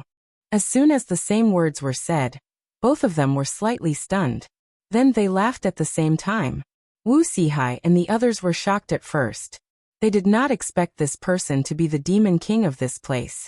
When they saw the 2 of them talking and laughing, they immediately felt relieved. This Yu Qianqiu was indeed not an ordinary person. The 2 of them walked closer while laughing. Their expressions showed that they appreciated each other. Yu Qianqiu stood in front of Aoli and sized him up again. He clicked his tongue in admiration and said, I'm going to say something that might make Senior unhappy. If I didn't know Senior's identity, with Senior's refined and elegant temperament, who would know that Senior is the demon lord of this place? Hearing this, Aoli's joyful expression was a little hard to conceal. Although he was a member of the demon clan, he had always admired the elegance of humans, so he imitated them in many ways. Yu Qianqiu's words could be said to have touched his heart. For a moment, he had a favorable impression of Yu Qianqiu. He waved his hand and patted Yu Qianqiu's shoulder. He laughed heartily and said, what's there to be happy about? Since you are Brother Meng's friend, you are also my friend. If you have anything to say, just say it. In truth, Yu Qianqiu found it strange as soon as he saw him. It was not strange for a majestic demonic beast king to transform into a human form, but why was he dressed like a pedantic scholar? If there wasn't something wrong with his head, then he must be addicted to such things. Thus, he tried to flatter the other party, and sure enough, the flattery made the other party very comfortable. Of all the things that are inferior, only studying is superior.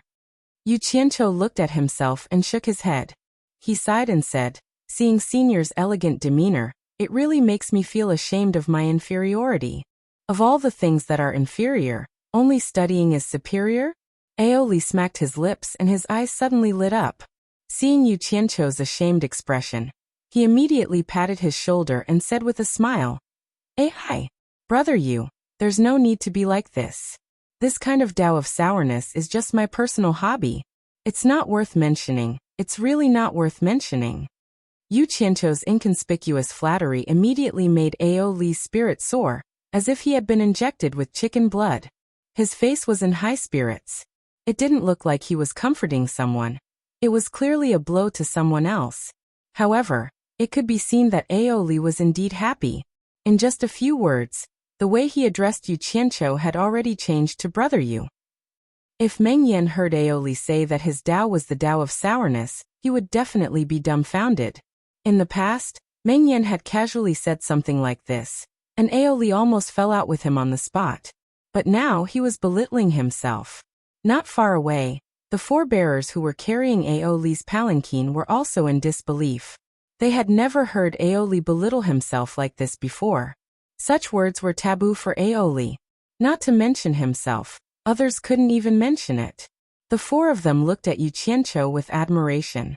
Wuxia and the others didn't know the details. Seeing Demon King Aoli and Yu Qianqiu calling each other brother, they could only sigh at Yu Qianqiu's remarkable abilities. His connections were so wide that he could even move freely in the demon ghost region. Brother, cheer up. It's our first time meeting. Don't make it so unlucky. Aoli saw that he was still a little depressed, so he comforted him again. Sister Yuji is full of praise for you. She said that you are so talented that even I can't compare with you. I was not convinced at first, but after hearing your song, Love Country More Love Beauty, I am convinced. At this point, if he continued to pretend, it would be a little pretentious. Yu Qianqiu coughed twice and said embarrassedly, song is just a strange and obscene skill. How can it compare with Brother Ao's true elegance? Let's not talk about it. He also hit the snake by the root and called him Brother Ao. Aoli laughed and said, okay, let's stop here. Then he glanced at Wuxia and the others and asked, brother, what is your purpose in coming to the demon ghost region this time? Yu Qianqiu's expression became serious, and he said, I really have something to do here. I am going to the Valley of Evil Wind, to ask General Meng for help. Haha, you and I hit it off at first sight. In that case, I will go with you to the Valley of Evil Wind, and ask for a drink from Brother Meng. Then he waved to the four people behind him and said, you go back first. The four strong men respectfully took the order, lifted the green rattan sedan and left. Yu Qianqiu smiled and said, I haven't been to the Valley of Evil Wind, so I don't know the way. If I can follow Brother Ao, it will save me a lot of trouble. Brother, you are welcome. Aoli patted him and floated in the air. He raised his hand and pointed to the south and said, let's go. Yu Qianqiu nodded to Wuxia and the others to follow him. A long sword popped out and carried him to fly after Aoli.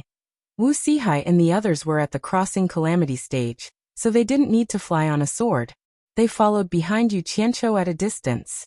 The six of them swooped down in the air, pierced through the dense clouds, and flew into the gloomy and terrifying demon ghost realm.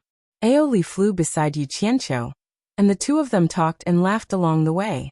As for the four people following behind, Aoli didn't even bother to look at them, and he didn't even bother to ask who they were. The Demon King had the arrogance of a demon king. Wuxia and the others didn't dare to interrupt. The prestige of the Demon King gave them great pressure. This was the first time that Wuxia and the others went so deep into the demon ghost realm. They kept looking around and saw that there were all kinds of scary monsters, and they all stared at them greedily. But when they saw Aoli in front of them, they all hurriedly retreated. Some of them didn't have time to retreat, and even knelt down to worship. Wherever Aoli went, all kinds of strange sounds would be heard, and no one dared to make a sound. The four of them were shocked.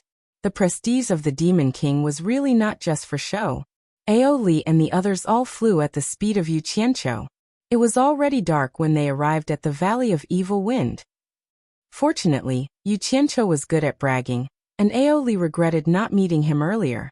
Otherwise, how could he have the patience to accompany Yu Qianqiu to fly slowly?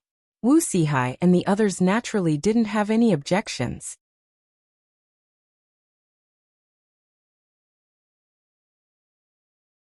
Chapter 263. A mountain that stretched for dozens of miles seemed to have been fiercely chopped several times by the sharp weapons of the gods, and many cracks appeared on it. Shrill howls that sounded like the wailing of ghosts and the howling of wolves lingered in the air. A dense, gloomy mist had covered the entire mountain, which was tens of miles wide. Specks of ghost fire were drifting in the air, and chilly winds were constantly gushing out from the mountain mouth. This was the Yin Wind Valley, where Ghost General Meng Yan lived. Before they got close, they felt a little suffocated by the ghastly qi that came from the valley. The mournful Yin wind was like a bone-piercing cold knife. Although it didn't hurt them, it seemed like it could cut into their skin and penetrate deep into their bones. The surrounding temperature also seemed to have dropped to the freezing point, making people shudder. Their minds were also erratic, as if they could be blown away if they were not careful. Yu Qianqiu's cultivation was the lowest. He frowned deeply. This Yin Wind Valley was so powerful even before they got close. Wouldn't it kill me if we got close? Aoli was calm and at ease. Firstly, his cultivation was high, and secondly, he was very familiar with this place. After sizing them up, he said to Yu Qianqiu with a smile, "If mortals came here, the Yin wind could blow their souls out of their bodies, turning them into walking corpses. But it shouldn't be a big problem for you. As long as you stabilize your mind. The other abnormal feelings are just illusions caused by the dense Yin qi corroding your body. But this Yin wind is somewhat destructive, and you need to circulate your qi to resist it." Hearing this, Yu Qianqiu was relieved. It turned out that the most frightening mental swaying was an illusion. He immediately calmed his mind. Of course, he wasn't the only one who heard this. Wuxia and the others, who were horrified, immediately calmed down. They moved forward against the Yin wind. Aoli said with a smile while flying, "It is said that this Yin Wind Valley is the place with the densest Yin Qi in the entire demon ghost domain. Back then, when the Ghost King fought for this place, Brother Meng led the army to suppress them, and that's how he got this treasure land. Isn't it said that the 9th Netherworld Cave is the place with the densest Yin Qi?" Yu Qianqiu asked. Aoli shook his head and said with a smile, "The 1st to 8th Netherworld Caves are nothing in the demon ghost domain. The key is that the 9th Netherworld Cave is rare. Why do you think Brother Meng fought for this place back then? It is precisely because of the rare 9 Netherworld Cave under the Yin Wind Valley that this Yin Wind Valley would not have attracted so many heroes to fight for it back then." "There's a Netherworld Cave here?" Yu Qianqiu was overjoyed. His eyes lit up as he looked into the valley. When Wuxia and the others heard about the legendary 9th Netherworld Cave, they looked at each other in dismay. Even if they gained nothing from this trip, they would be able to leave a record in the clan register if they could learn about such a place. The 6 of them flew to the front of the valley and landed outside a valley that was shrouded in fog. Aoli shouted towards the valley, "Big brother, big sister, look who I've brought for you." The voice echoed in the valley. Not long after, Meng Yan's voice came from the deep valley. "Oh, is there an esteemed guest coming? Welcome the guests." The welcome the guests was obviously in order. After the words were spoken, the thick fog at the entrance of the valley began to roll. After a dull sound, the thick fog separated to form a path into the valley. A group of people rushed out with flags fluttering on both sides. A general rode forward and cupped his fists towards Aoli and said, "Greetings, King Ao."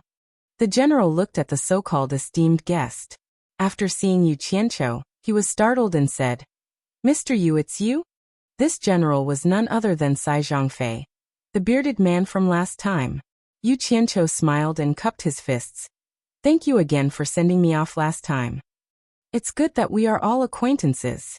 Don't be long-winded. If you have something to say, let's talk inside." Aoli clapped his hands and smiled. Wuxia and the rest exchanged glances. Once again, they were impressed by Yu Qianqiu's wide range of connections. This fellow, be it human, demon or ghost, had dealings with them all. To them, it was a little unbelievable. King Ao is right, Sai Zhangfei urged his horse to make way and waved his hand. King Ao, please. Mr. Yu, please. He then glanced at Wuxia and the rest and said, everyone please. Big brother, prepare the wine for me. Ao Li laughed loudly as he walked towards the valley. Yu Qianqiu followed with a smile. However, the four old fellows were a little reserved. To them, they had never thought that they would be able to enter deep into the demon's domain. Even more so, they did not expect to be welcomed as an esteemed guest by the legendary Ghost General. Just based on this experience, there were only a few in the entire cultivation world.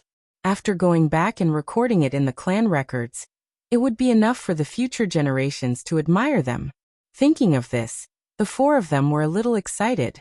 Finally, they were not as reserved as before. They followed closely behind Yu Qianqiu.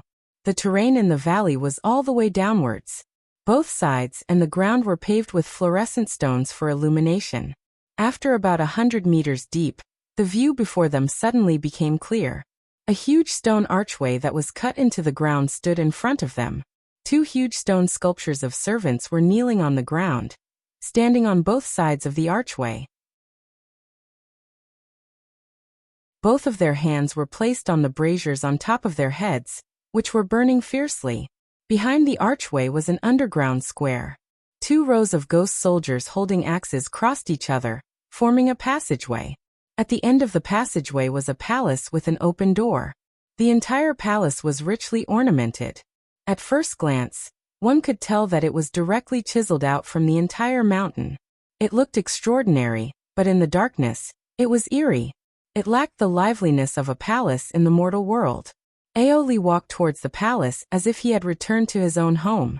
Following behind him, Yu Qianqiu looked left and right, admiring the extravagance of this underground palace. The four old fellows did the same. They stepped on a long flight of stairs in front of the palace, and ascended to the palace door step by step. Yu Qianqiu was a little surprised to find that there was a plaque on the palace door. Logically speaking, the name of some palace or hall should be engraved on it. But the plaque was smooth, without a single word, which made people feel a little strange. After entering the main hall, the interior was no different from the interior of an ordinary palace. However, it exuded an ancient and simple and vigorous aura.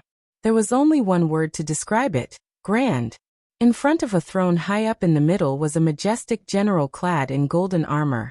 He held onto a long sword with both hands and looked at the crowd coldly, giving the people below a feeling of looking down on them from a higher position. Beside him, there was a charming woman looking at everyone with a smile. Wuxia and the rest looked at each other, feeling a little uneasy. From the other party's disdainful aura and his position, it was needless to say that this person must be the famous ghost general in the cultivation world. They stopped in front of the stairs under the throne. Ao Li pointed behind him and said with a smile, "Big brother, look who I've brought for you." Naturally, Meng Yan had already seen Yu Qianqiu.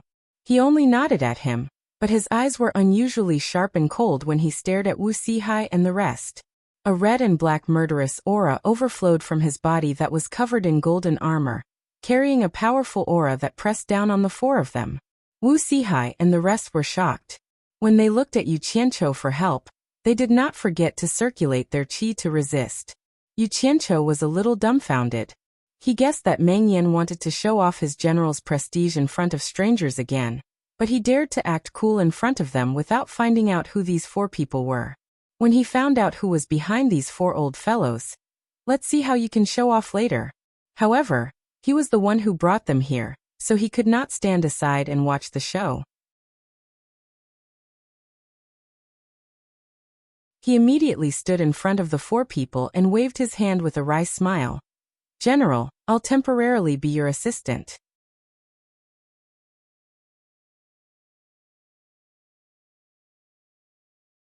Chapter 264. The red and black baleful aura stopped above Yu Qianqiu and started to attack, looking like it was about to pounce. Meng Yan stared down and said in a low voice, "My Ghost King Hall is not a place for outsiders to enter. Mr. Yu, get out of the way. Don't hurt the friendship between us." What a shameless thing. Yu Qianqiu's face darkened, but Yu Ji was still smiling without saying a word, while Aoli turned his head to the side, acting like it was none of his business. In fact, it was not that Ghost General Meng Yan wanted to show off, but the demon ghosts trapped in the demon ghost domain were extremely unbalanced. They couldn't get out, but they couldn't let outsiders enter the demon ghost domain. Even if they didn't kill them, they had to teach them a lesson. However, how could Yu Qianqiu allow him to attack Wuxia and the others? Even if he gave up on 10,000 reasons, just the fact that they were Bai Changchun's descendants and that they might be of help to him in the future made it worth it for him to protect them. Ehe. Very good. General, how are you going to deal with them? Yu Qianqiu sneered. If it were anyone else, I would kill them without mercy. But since they are Sir's friends, I naturally have to give them face.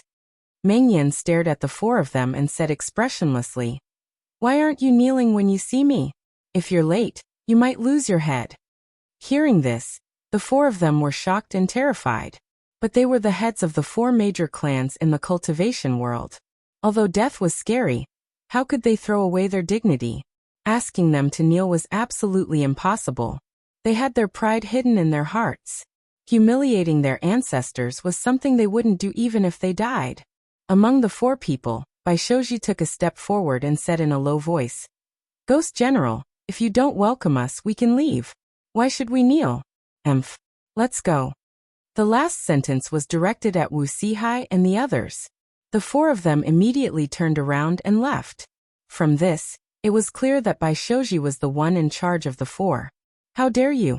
Aoli turned around and shouted fiercely, his eyes flashing. Meng Yan laughed wickedly and said, "Mr. Yu, it's not that I don't want to give you face, but your friends don't want to give me face, so don't blame me for being impolite." As soon as he finished speaking, the red and black baleful chi that was about to leap over Yu Qianqiu's head and attack the four of them. Meng Yan is courting death. Yu Qianqiu roared. He raised his hand and a fiendish red flame was released, immediately blocking the path of the baleful aura in the air. The temperature in the hall suddenly rose to a frightening level. Ao Li and the others immediately felt that the fire Yu Qianqiu had released was not normal.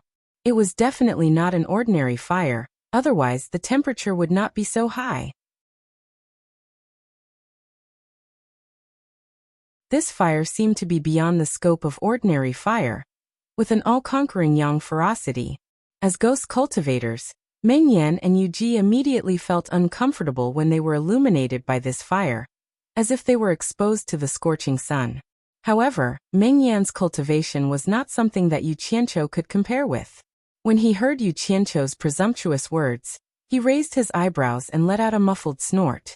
The baleful aura rushed over with a whoosh, wanting to extinguish the fire. However, he had forgotten that there was a saying in this world that there was a counter to everything else. He was a ghost cultivator, so although the baleful aura he released was vicious, it was also an item of extreme yin. Moreover, the fire that Yu Qianqiu released was close to extreme yang, so naturally, it could restrain his baleful aura. Once the baleful aura came into contact with the fire, it would dissipate without a trace. Yu Qianqiu was rather angry. Previously, he had boasted to Wu Sihai and the Wu clan, saying how good his relationship with Ghost General was. He didn't expect that after he brought them here, Ghost General would immediately make a move, and it was simply a slap to his face. Seeing that the fire that he released could restrain the baleful aura, he immediately opened his palm, and boundless fire surged out, rapidly wrapping the baleful aura into a circle in the hall. Meng Yan's body shook, and he immediately felt that his divine senses had lost contact with the baleful aura. He exclaimed in his heart, "Such a powerful fire!" When Bai Shouji and the others saw that Yu Qianqiu had started to fight with Ghost General for them, they exchanged glances and immediately flashed back to Yu Qianqiu's back.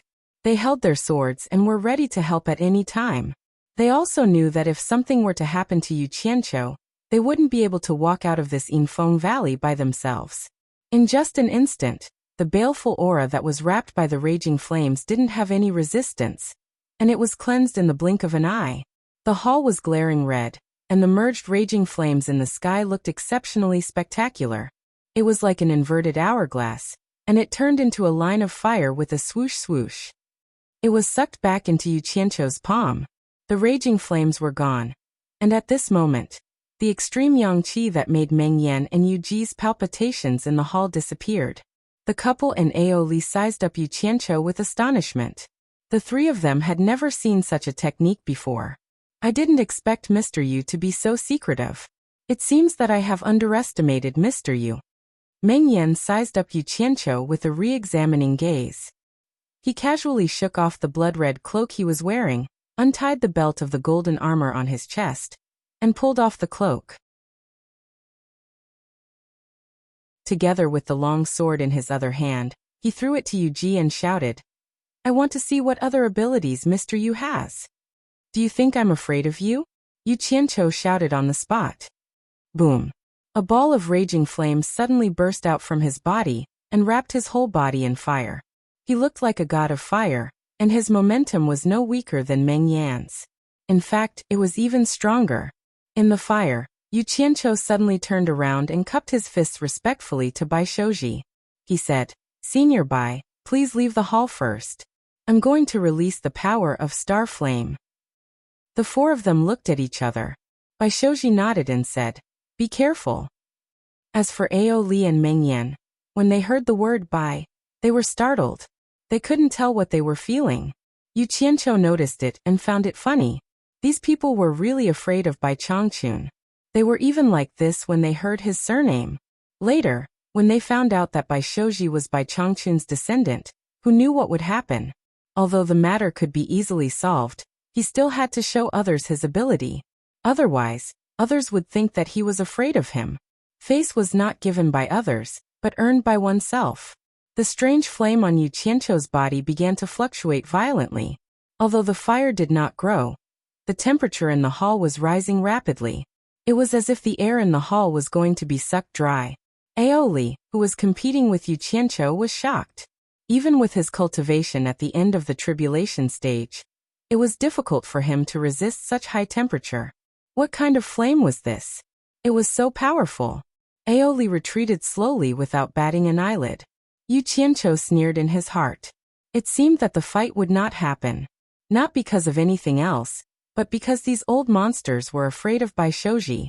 However, he was slowly forcing out the remaining fire elements in his body, pushing the temperature in the hall to the extreme. He did it for no other reason than to let them know how powerful he was. The temperature in the hall had reached an unbelievable level, but it was still rising. All the air that they breathed was exhausted. The air that rushed in from the outside was also concentrated on the flame on the surface of Yu Qianqiu's body, helping to increase the temperature. The metal utensils placed in the hall had silently turned into liquid and flowed. There was a crackling sound that sounded like a fire burning everywhere. Fortunately, the whole hall was made of stone. Otherwise, the consequences would be unimaginable. Meng Yan and Yu Ji panicked. Both of them realized that Yu Qianqiu's flame seemed to be able to restrain them. When the two of them were resisting the rapidly rising temperature, the yin energy in their body was disappearing rapidly. Yu Ji forced herself to calm down. She stuffed the cloak and sword back into Meng Yan's hands. She pouted and said, "General, look at what you're doing. Of all the jokes you can make, why would you make such a joke? Look, you've angered Mr. Yu."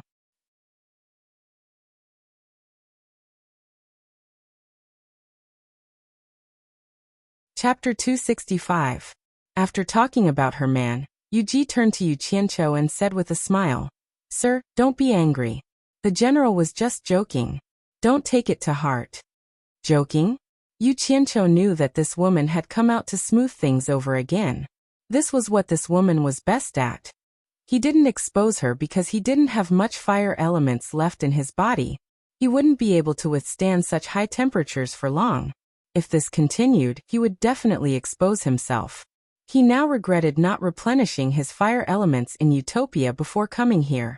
However, he had been worried that it would affect the temperature of the earth fire in his territory, and he hadn't found a place outside that could absorb fire elements. Furthermore, he knew that if they really fought, he wouldn't be a match for Meng Yan. Meng Yan could casually pick up a fire-resistant rock from the ground and smash him to death. The difference in their cultivation levels was too great. Furthermore, there was Demon King Aoli, who was like a brother to him. The reason why Yuji had come out to smooth things over was because he had addressed Bai Shoji as Senior Bai. He didn't know if there were any other reasons. Since there was a way out, Yu Qianqiu didn't need to put on an act. The temperature of the surrounding fire dropped rapidly, and it entered his body along with the demonic red flames. The remaining warmth in the hall was blown in by a few cold winds, and it quickly returned to its original coldness. However, there wasn't a single intact metal utensil in the hall. All of them had melted to the ground. Yu Qianqiu's actions undoubtedly showed that he believed Yuji's words. However, he still harumphed and said, "It's fine if I'm angry. If I anger someone else, I'm afraid you won't even have the chance to regret it." The few of them, who were already feeling uneasy, immediately felt that something was amiss when they heard this. They secretly exchanged glances. Mengyan was quite adaptable as he chuckled and said, "Sir, are you really angry? We've known each other for a while. There's no need for us to fall out because of a joke, right?" Of course not. Yu Qianqiu knew what was going on, but he still smiled. After all, it wouldn't be good for him to fall out. He still needed Mengyan's help for some things. Furthermore, now wasn't the time to fall out. Seeing that the fire in the hall had been extinguished, Bai Shoji and the others stood guard behind Yu Qianqiu, on guard against Ghost General and the others. Yuji walked down the stairs with light steps and walked to Yu Qianqiu. She glanced at Bai Shoji and asked with a smile, "Sir, why didn't you introduce the friend you brought to me and the general?" Yu Qianqiu gave her a meaningful smile, and did not say much. He turned to the four men and introduced, "This is General Mengyan's wife, Lady Yuji. I hope you don't mind what happened just now. It's boring here without seeing the sun." It was just a joke that General Meng used to kill his boredom. "It's not the first time I've experienced it." He then introduced to Yuji, "These four seniors are the heads of the Bai, Tan, Jing, and Wu clans in the cultivation world. I've brought the four seniors here to pay a visit to the general. We have something to ask of you." Although Bai Shoji and the others felt that something was not right, they still bowed in unison since Yu Qianqiu had already said it. "Greetings, General and Madam." Yuji bowed to the four gracefully. Mengyan, who was sitting in front of the throne, waved his hand and said, "We're friends if we know each other. There's no need for formalities." The couple pretended not to understand Yu Qianqiu's sarcasm. "May I know what Mr. needs this general's help with this time?" Mengyan asked. He acted as if nothing had happened. Fortunately, the broken utensils could still serve as evidence. "Damn it. You're really a bunch of old foxes. Let's see if you can still be so calm after hearing what I have to say." Yu Qianqiu smiled and said, "The five of us want to go to the center of the demon region. I'm afraid that the journey will be difficult and dangerous, so I want to borrow some people from you to ensure our safety." Mengyan, Yuji, and Aoli were stunned. After a long time, Mengyan came to his senses and said, "I'm afraid I can't help you with this matter. Of course, it's not that I don't want to help you. It's just that it's tens of thousands of miles from here to the center. There are no less than 10 territories of the Demon King and the Ghost King. If I send my people to protect you, I'm afraid it will cause more trouble. By the way, why do you want to go to the center? Can you tell me?" "Of course, it's not a shameful secret. There's no harm in telling you." Yu Qianqiu pointed at Bai Shoji and the others and said with a smile, "Unfortunately, Senior Bai's ancestor lives in the center of the demon region. This time, he came to pay his respects to his ancestor. There's nothing else." As soon as these words came out, Meng Yan and the others could no longer remain calm. Their faces all changed and their expressions kept twitching. Meng Yan looked at Yu Qianqiu with a pitiful expression. The fear and grievance in his eyes were hard to conceal. It was as if he was saying, "Brother, are you trying to trick me? Don't tell me that you don't know who lives in the center of the demon region with the surname Bai. Since you already knew, why didn't you tell me earlier? Why did you have to wait for me to make a move before telling me?" Yu Qianqiu looked at him and also expressed a lot of words. "Brother, it's not that I don't want to tell you. As soon as we arrived, you wanted to make a move on him and make him kneel. I couldn't even stop you. Fortunately, you stopped in time. Otherwise, the consequences would be very serious." On the side, Ao Li's expression was even more interesting. He looked as if he wanted to slap himself. He was having a good time, and had nothing better to do. Why did he come here? Wasn't he looking for trouble? Meng Yan swallowed his saliva with difficulty. He looked at Bai Shoji and said politely, "Mr. Bai, may I know the name of your ancestor?" Damn it. He was truly a tortoise who had hardened his heart, and was still hoping for a fluke. Yu Qianqiu looked back and saw that Bai Shoji was looking at him. Obviously, he was asking for his opinion, so he nodded with a smile and said, "Senior, why don't you show the portrait passed down by your ancestor to General Meng? Maybe they know your ancestor, and are willing to help us." Bai Shoji nodded, and took out an ancient painting from his storage bag. He carefully unfolded it in front of Meng Yan and the others and said with a solemn expression, "My ancestor's name is Changchun." Just hearing this name caused the three demonic ghosts to tremble. They carefully looked at the painting, and saw an elegant old man in a plain robe. He stood on a cliff with his hands behind his back, slightly tilting his head to look at the stars in the sky. The old man's otherworldly aura was vividly displayed on the paper. The Demon King and the Ghost King were raised by Bai Changchun. Naturally, they had seen Bai Changchun before. Who else could it be but Bai Changchun in the painting? The three of them were shocked. Meng Yan took a few steps from the throne. Yu Ji didn't dare to act like a girl anymore. Together with Ao Li, the three of them knelt down in front of the painting in Bai Shoji's hand. Then they kowtowed 3 times and said in a trembling voice, "I didn't know Immortal Master's Dharma idol was coming. Please forgive us for not going out to welcome you." The three of them didn't even dare to raise their heads. They still knelt there obediently, waiting to be dealt with.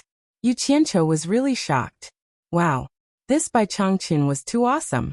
A painting could scare the three of them like this. It could be seen what kind of existence Bai Changchun was in the demon ghost region. It was 2F** King incredible, 2F** King awesome. Bai Changchun's painting had such great power. This was an expression that Yu Qianqiu had never dreamed of. He stood there with his mouth wide open.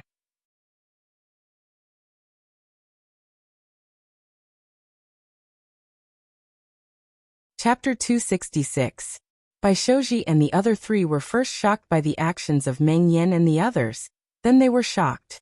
They were not stupid, so they naturally knew what it meant for the three of them to kneel down. The four of them looked at each other blankly, stunned. Their first reaction was that Yu Qianqiu really did not lie to them. Their ancestor, Bai Changchun, was really still alive.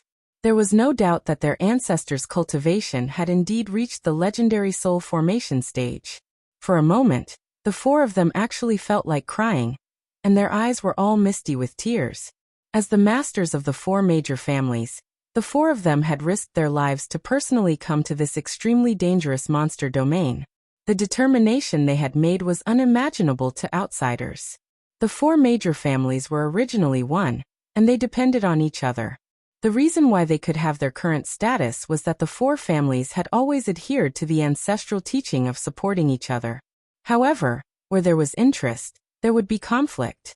Now that more than 2,000 years had passed, the families were far from being as peaceful as they seemed on the surface. The voices within them were getting louder and louder. To put it bluntly, it was because the power of the 4 families had always been in the hands of the current bloodline. And this bloodline was the absolute backbone of adhering to the ancestral teaching. They had always adhered to the ancestral teaching of supporting each other. Because of this mutual support, when one family was in chaos, the other 3 families would work together to suppress it. As a result, it was difficult for the disciples of the other bloodlines of the 4 families to get involved in power. Therefore, the ambitious people within the families were naturally very uncomfortable with the main teaching of supporting each other. They tried their best to abandon this ancestral teaching, and the matter had become more and more serious. Originally, they could have used ruthless means to suppress them, but they were not other sects but the families. The consequences of using ruthless means against the clansmen of the same origin were very serious. There was too much internal friction, and the 4 major families were in danger of being swallowed by others at any time. At this moment, Yu Qianqiu suddenly brought the news that Bai Changchun was still alive. This was really great news for Bai Shoji and the others. Bai Changchun's prestige within the four major families was needless to say. If they could invite Bai Changchun back, all the difficulties would be easily solved. Therefore, this trip to the monster domain was made. Although Bai Shouji and the others knew how powerful their ancestor was, they did not expect him to be so powerful in the monster domain. Looking at the Monster King and the Ghost King kneeling in front of their ancestor's portrait, the four of them had a new understanding of their ancestor's power.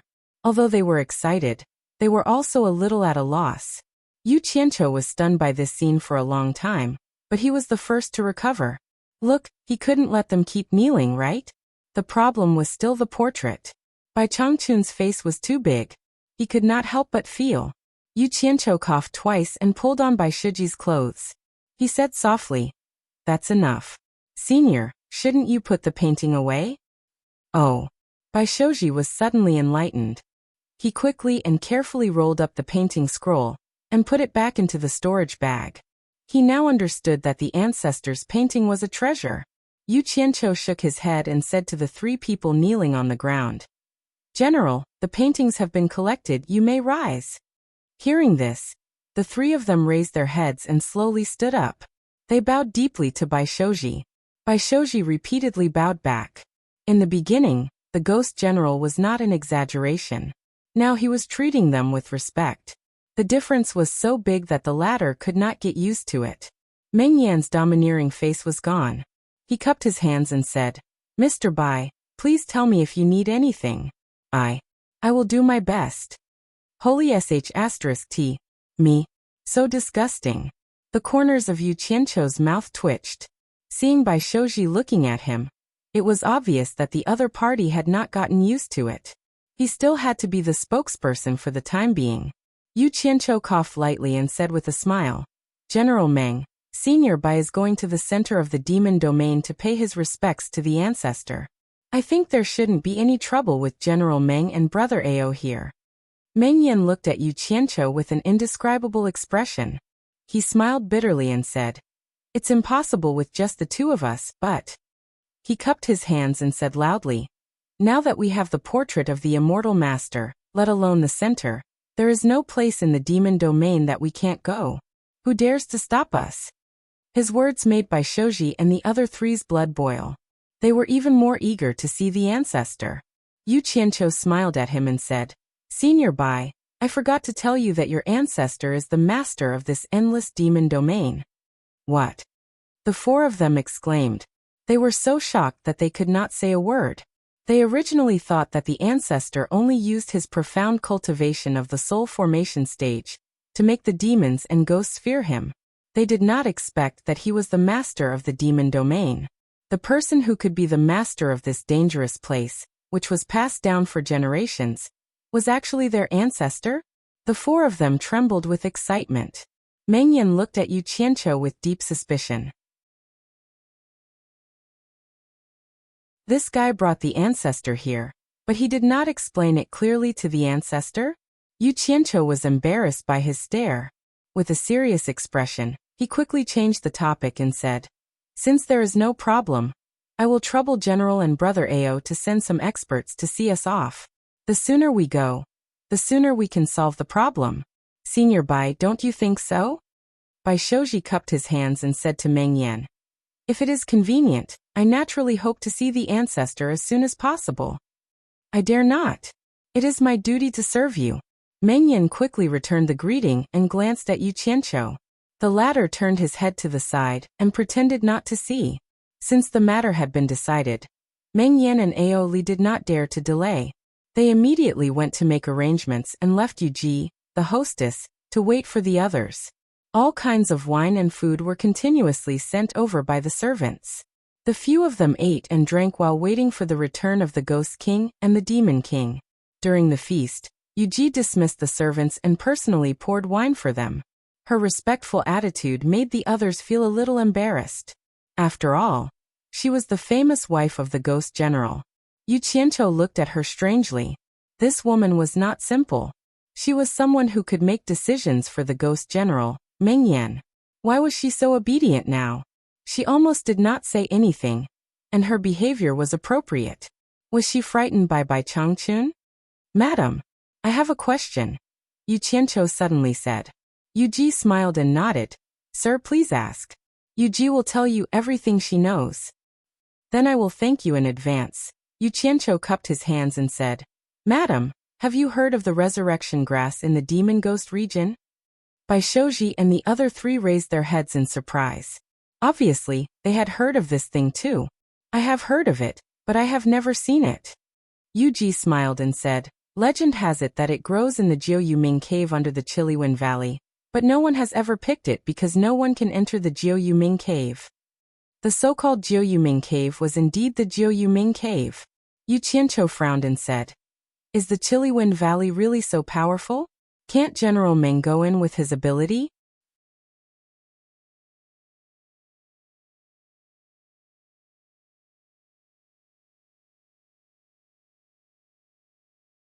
Chapter 267.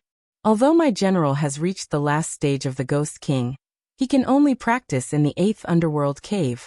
It's impossible for him to enter the 9th underworld cave. Even if he becomes a ghost sage, he can only do it lightly. If he wants to enter the bottom of the cave, he must be at the last stage of the ghost sage. Yu Ji said with a smile. Yu Qianqiu nodded. He had heard of this before. Yu Ji's answer only made him more sure.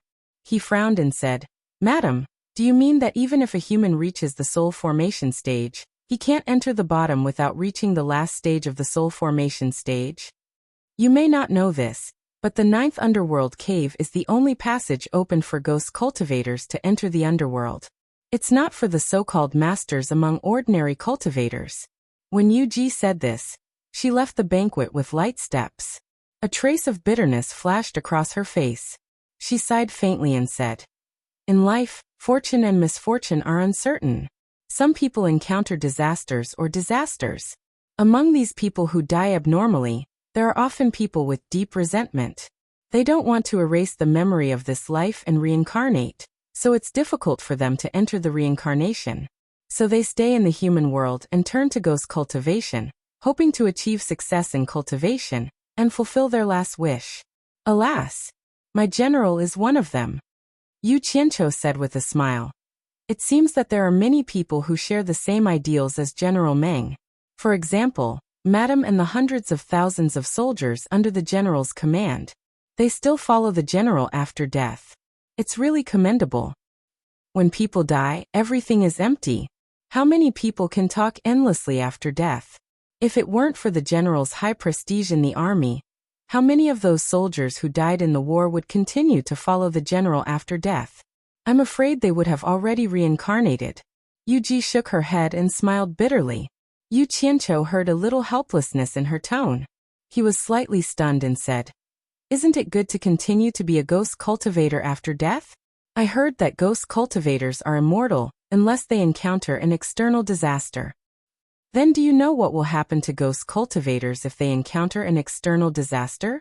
After Yu Ji asked a rhetorical question, she replied with a smile.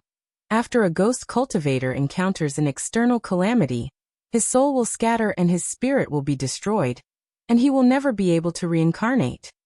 The few of them looked at each other in dismay. Yu Qianqiu exclaimed, How could this be? Mister, you're not part of it, so you don't know the reason. Yu Ji smiled bitterly and said, Although ghost cultivators have an unlimited lifespan, the time it takes to achieve enlightenment is far beyond that of demons and humans. When humans and demons cultivate to the extreme, as long as they can withstand the test of heavenly tribulation, they can ascend to the immortal world. Even if he was killed by an external calamity, he could just reincarnate and become a new person. Ghost cultivators are different. Not entering the netherworld after death is already a heaven-defying action. After painstakingly cultivating to the extreme, they must enter the 9 nether cave and return to the netherworld.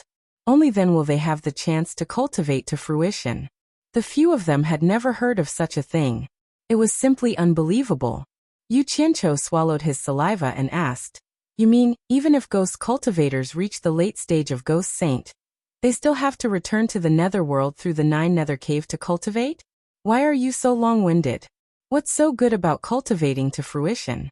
Since they have the cultivation of the late stage of Ghost Saint, and have an unlimited lifespan, why not stay in the human world and enjoy life? Yuji looked at Bai Shoji and said, Immortal Master Bai often said, if heaven has feelings, this sentence is the truth. After that, she turned her gaze to Yu Qianqiu and said, both humans and demons have a limited lifespan. If they don't achieve the great Tao, they will enter reincarnation. Although the lifespan of demons is much longer than that of humans, they will suffer more tribulations than humans to cultivate to fruition. If they are not careful, they will enter reincarnation. Do you really think that heaven can leave a cultivator with unlimited lifespan in the human world? The so-called unlimited lifespan of ghost cultivators refers to having unlimited time to cultivate to fruition. It doesn't mean that they can live forever in the human world. Once ghost cultivators have the cultivation of the late stage of Ghost Saint, if they don't return to the netherworld through the 9 nether cave in time, they will immediately attract an irresistible tribulation that will directly destroy their souls, and they won't even have the chance to reincarnate. Damn! Yu Qianqiu screamed. Then there's no room for discussion. We can only go back obediently. Everything is heaven's will. It's not easy to return to the netherworld. This may be the retribution of having an unlimited lifespan for ghost cultivators. Yuji smiled bitterly and said, even if a ghost cultivator at the late stage of Ghost Saint can safely reach the bottom of the 9 nether cave, he still has to open the 9 nether gate between the human world and the netherworld. Behind the gate is the way back to the netherworld, but the way back is not smooth. On the way, he will receive the baptism of the netherworld and get rid of the human spirit. If he is lucky, he can keep most of his cultivation and cultivate in the netherworld again.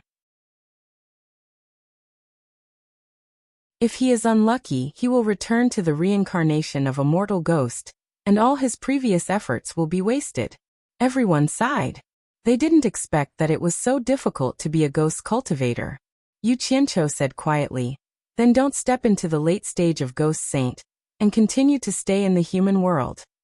Yuji bit her red lips and said resolutely, Yuji yearns for the prosperity of the human world. But if Yuji wants to be trapped in this demon domain forever, Yuji would rather cultivate to the late stage of Ghost Saint, and open the 9 nether gate. At worst, she will reincarnate and be a human again. Bai Shoji and others were confused. They didn't understand why they had to be trapped in the demon domain. However, Yu Qianqiu understood. With a terrifying guy like Bai Changchun in the demon domain, who was not afraid of death, would try to walk out of the demon domain. No wonder Yuji wanted him to help her leave the demon domain. It turned out that this was the reason. Why doesn't Madame leave the demon domain? Bai Shoji finally couldn't help but ask the reason. As soon as she said this, Yu Qianqiu felt that something was wrong. This woman was very cunning. She wouldn't say a lot of things for no reason. Sure enough, a beautiful woman like Yuji immediately knelt down in front of Bai Shoji. Bai Shoji didn't know what to do. He asked her to get up again and again, but he couldn't even help her up. She was completely acting like a woman. Bai Shoji looked at Yu Qianqiu for help. Yu Qianqiu's teeth twitched and he said, Senior, why don't you listen to what Madam has to say first? After that he looked outside and thought, damn it. Sure enough, they are a group of old foxes. I was wondering why they left a woman to greet a group of men. It is obviously not in line with the etiquette of this era.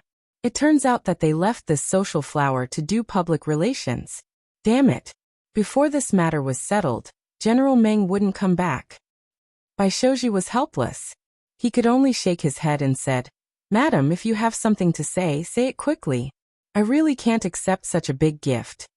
Yuji nodded and said, Mr. just asked me why I don't leave the demon domain. I really have some difficulties. Mister, do you know why the demon ghosts in the demon domain don't leave the demon domain? I don't know. Bai Shoji shook his head and said, Madam, if you have something to say it quickly. Otherwise, when General Meng comes back, I really won't have the face to face him. Yu Qianqiu sneered and thought, if you don't agree, her husband won't come back. Sorry to disturb you, mister. It's all my fault. But after you listen to me, I'm sure you will understand my difficulties. Yuji knelt and saluted. She said, it's not that the demon ghosts in the demon domain, including me, can't leave, but they don't dare to.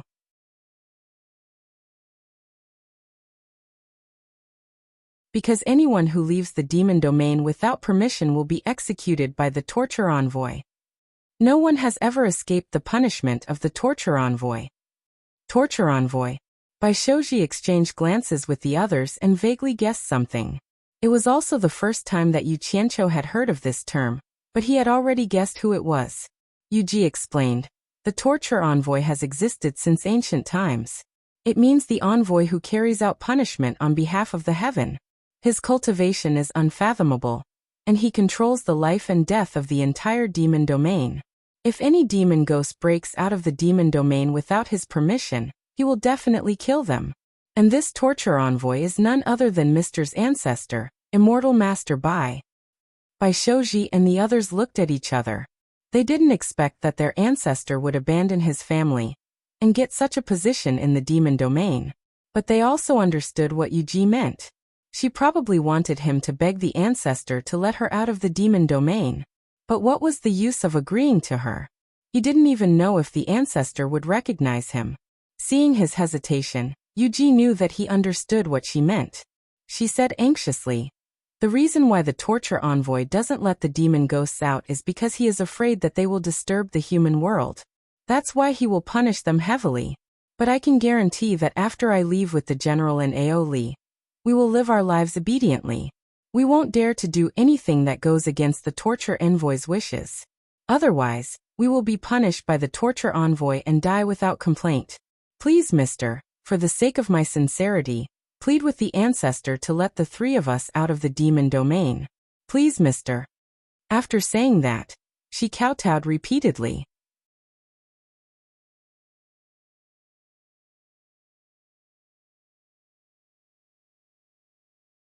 Chapter 268. This time, Baishoji was really in a difficult position. It was not that he did not want to agree, but he did not know what the ancestor's attitude towards him was. However, Yuji kept kowtowing, looking as if she would not stop until he agreed. There was no other way. Baishoji gritted his teeth and said, "I agree. Madam, please get up." Releasing three at once? Yu Qianqiu raised his eyebrows but did not say anything. It was none of his business anyway. Yuji kowtowed 3 times in a row and stood up with a face full of surprise. "Thank you, mister. Thank you, mister." "Madam, don't thank me yet. To be honest, although I promise, madam, I do not have the confidence to make the ancestor agree. I can only try. As for whether I will succeed or not, I cannot guarantee," Baishoji said helplessly. I understand. As long as mister is willing to say it, regardless of whether it succeeds or not, I, the general, and Aoli will be forever grateful," Yuji said indifferently. Since it was like this, Baishoji had nothing else to say. He looked at Yu Qianqiu with Wuxia and the other two. Yu Qianqiu smiled at them. That old thing by Changchun was too scary. Before seeing him and understanding him, it was better not to express his opinion. Usually this kind of old thing had lived for too long, and was even more monstrous than a monster. Who knew what kind of eccentric character he would have? He was not related to him like Baishoji and the others, so it was better not to get involved in this matter. He had made up his mind to listen and watch more, and try not to say anything to avoid getting into trouble. Yu Qianqiu raised his wine cup to the fore and smiled. "Drink, drink." "Yes, please drink to your heart's content. I will pour the wine." Yuji, who was in a good mood, smiled like a peach and urged them to drink. After a while, Mengyan and Aoli came together and bowed to Baishoji. "Mister, everything is ready. We can set off at any time." "General, let me tell you a piece of great news." Yuji raised her wine glass and brought it over. She told the 2 kings what Baishoji had promised her. Mengyan and Aoli glanced at each other, their faces filled with indescribable joy. Then the 2 kings bowed to Baishoji. Mengyan was pleasantly surprised. "Regardless of whether this matter succeeds or not, the 3 of us will never forget Mister's great kindness." As the 2 sides exchanged pleasantries, Yu Qianqiu drank his wine. In any case, he had a feeling that this matter would not succeed so easily. There might even be danger. "Who cares, I'll just run away first." "Yu Qianqiu, do you think we can move now?" Baishoji asked. From what he knew, Yu Qianqiu was more familiar with this place than they were, and he also had a mysterious background. There was no harm in asking for more advice. Haha, I'm fine with anything.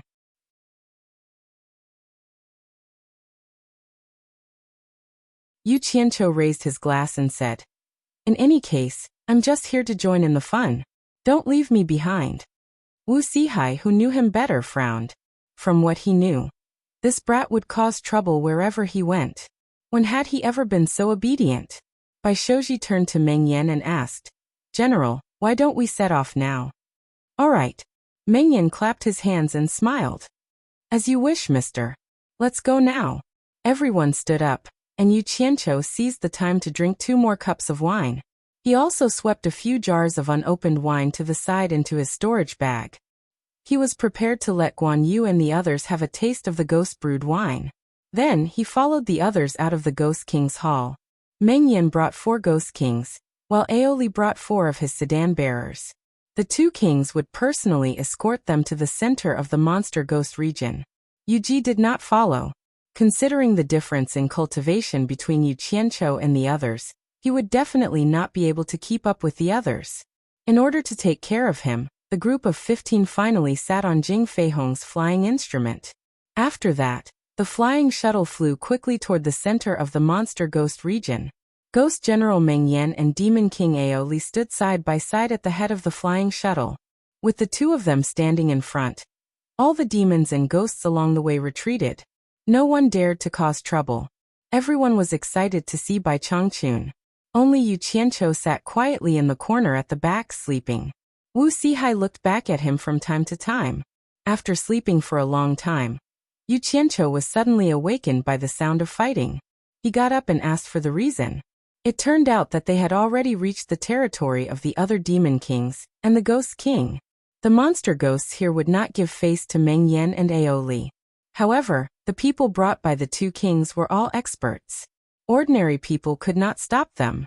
Without the 2 kings taking action, the 4 ghosts and 4 demons could easily deal with them. Yu Qianqiu saw that the sky in the monster ghost region was already turning bright. He estimated that it was already daytime outside. Then he looked at Meng Yan and the 4 ghost generals. They were not affected at all. He could not help but be amazed. Normally, ghost cultivators could not appear in the daytime. How could these 5 guys be fine? However, he did not know that in the monster ghost region, because it was shrouded in gloomy clouds and fog for a long time, the sun could not shine directly.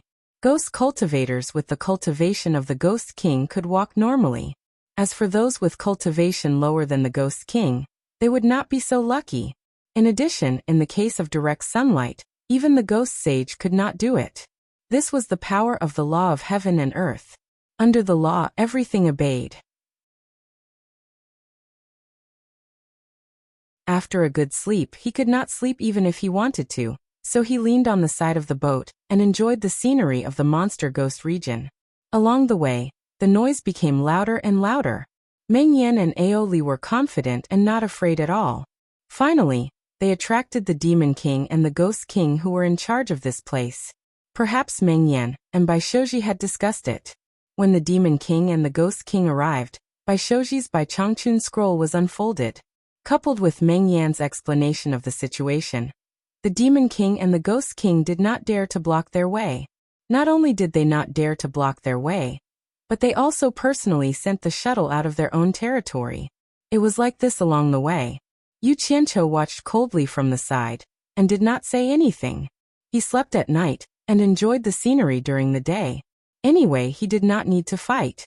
When he woke up on the 3rd night, Meng Yan suddenly summoned everyone and said excitedly, "In front of us is a flat lake that covers 1,000 miles.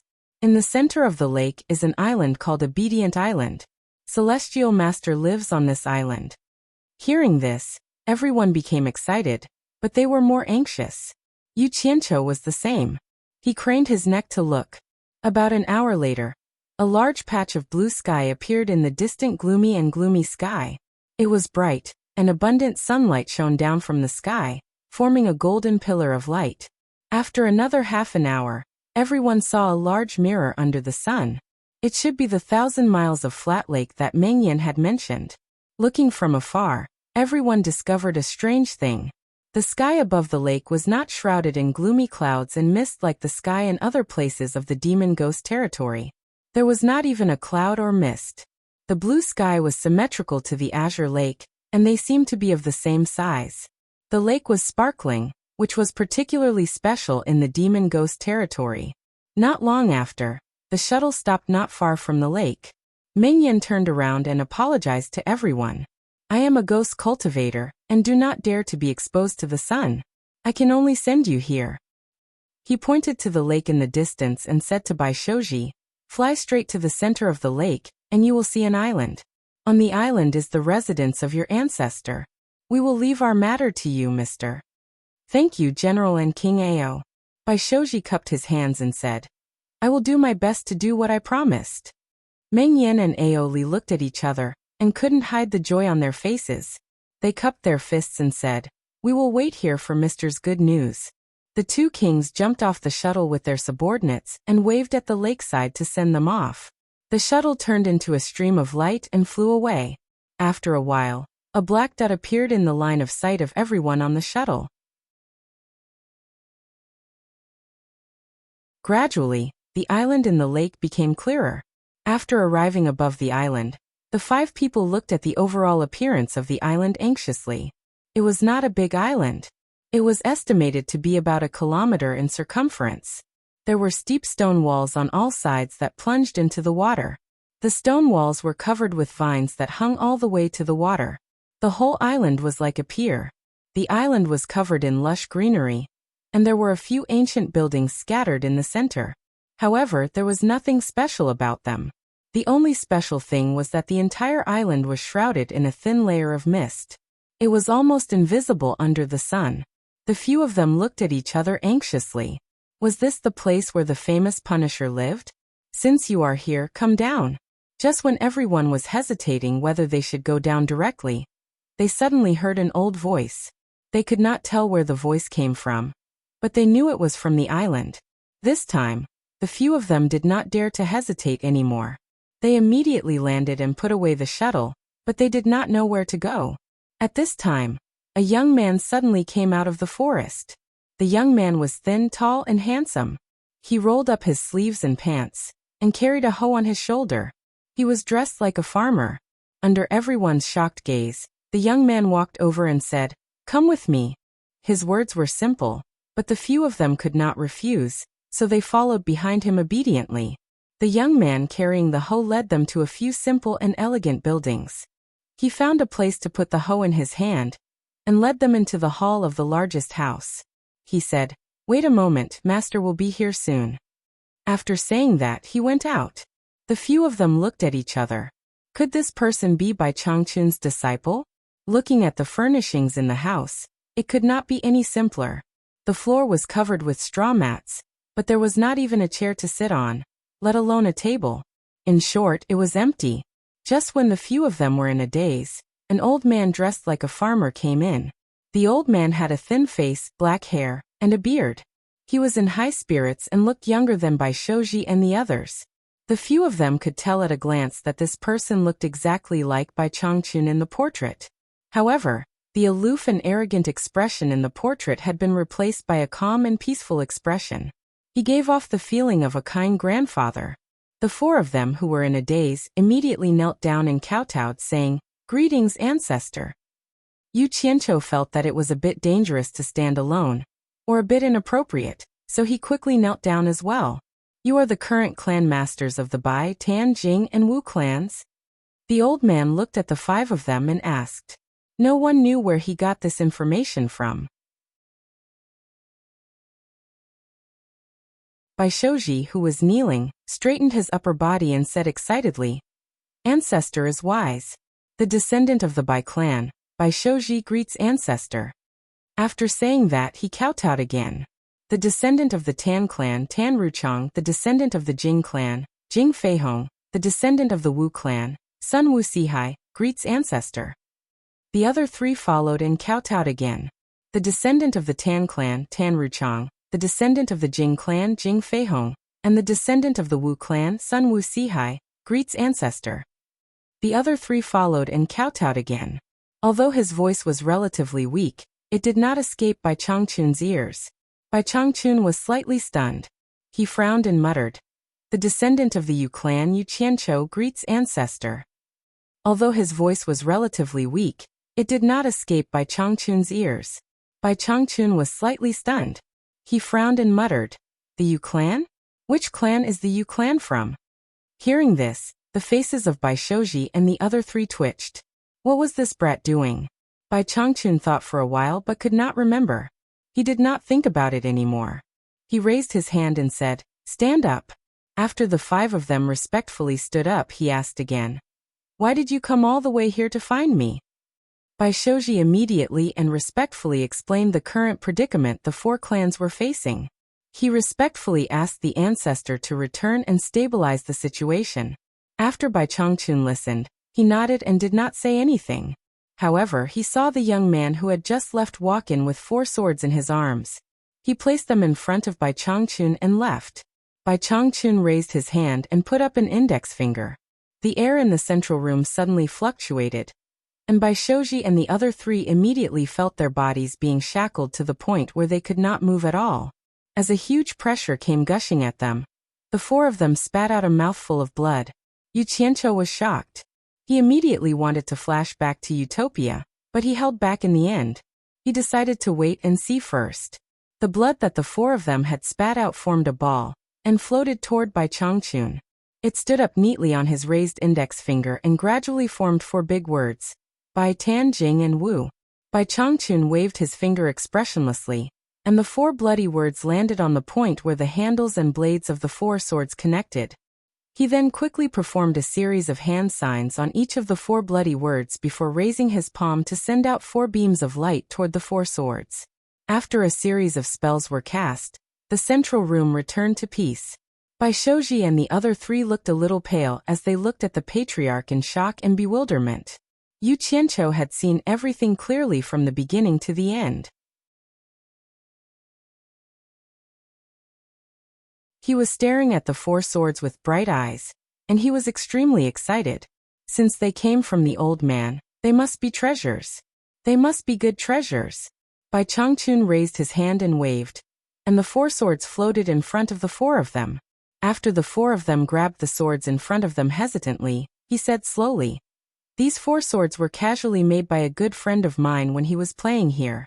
Although they are not good treasures, it is not an exaggeration to say that they are inferior grade spiritual treasures. They should be enough for you. I've planted a blood curse on all 4 swords. Those who are not your direct blood relatives will not be able to unleash their power. These 4 swords are spiritual treasures? They are actually the legendary spiritual treasures?" The 4 of them were shocked as they looked at the swords in their hands in disbelief. How many years had it been since a spiritual treasure appeared in the cultivation world? The 4 of them immediately knelt down and said excitedly, "Thank you, Patriarch, for bestowing the swords." Yu Qianqiu looked greedily at the treasures that the 4 of them held tightly in their hands. It was a pity that they were planted with some *T blood curse. Even if he could get his hands on them, he could not use them. After you take these 4 swords back, you must use them carefully and abide by your duties. Do not be ostentatious, and do not use them casually unless it is a critical moment. Otherwise, you will definitely attract trouble. Bai Changchun warned. We will follow the teachings of the patriarch. The 4 of them kowtowed again excitedly. Sigh. Bai Changchun looked at the 4 of them and suddenly sighed. There is no eternal family clan in this world. This is the only thing I can do. You know yourselves well. All right. Go back. No matter what happens in the future, do not look for me again. Otherwise, I will not let you off easily. Patriarch. The 4 of them exclaimed in disbelief. Bai Changchun frowned, waved his hand and shouted, "Go. Don't make me say any more." The 4 of them hesitated for a while. They had just arrived and they had to leave? They were a little unwilling. After being shouted at by Bai Changchun again, they finally understood that the situation could not be reversed. With tears streaming down their faces, they kowtowed and said, "Farewell, Patriarch. Take care, Patriarch." After saying that, they stood up and slowly retreated out of the hall. Yu Qianqiu followed behind the 4 of them. He muttered in his heart, "Damn it. You 4 old things should not know what's good for you. Every time you come, you get a numinous treasure. If anything happens in the future, I will be unlucky. I have already called Patriarch, knelt and kowtowed. In the end, I had to accompany you all for nothing. I did not even get any reward. Sai, who asked me to not have a good ancestor.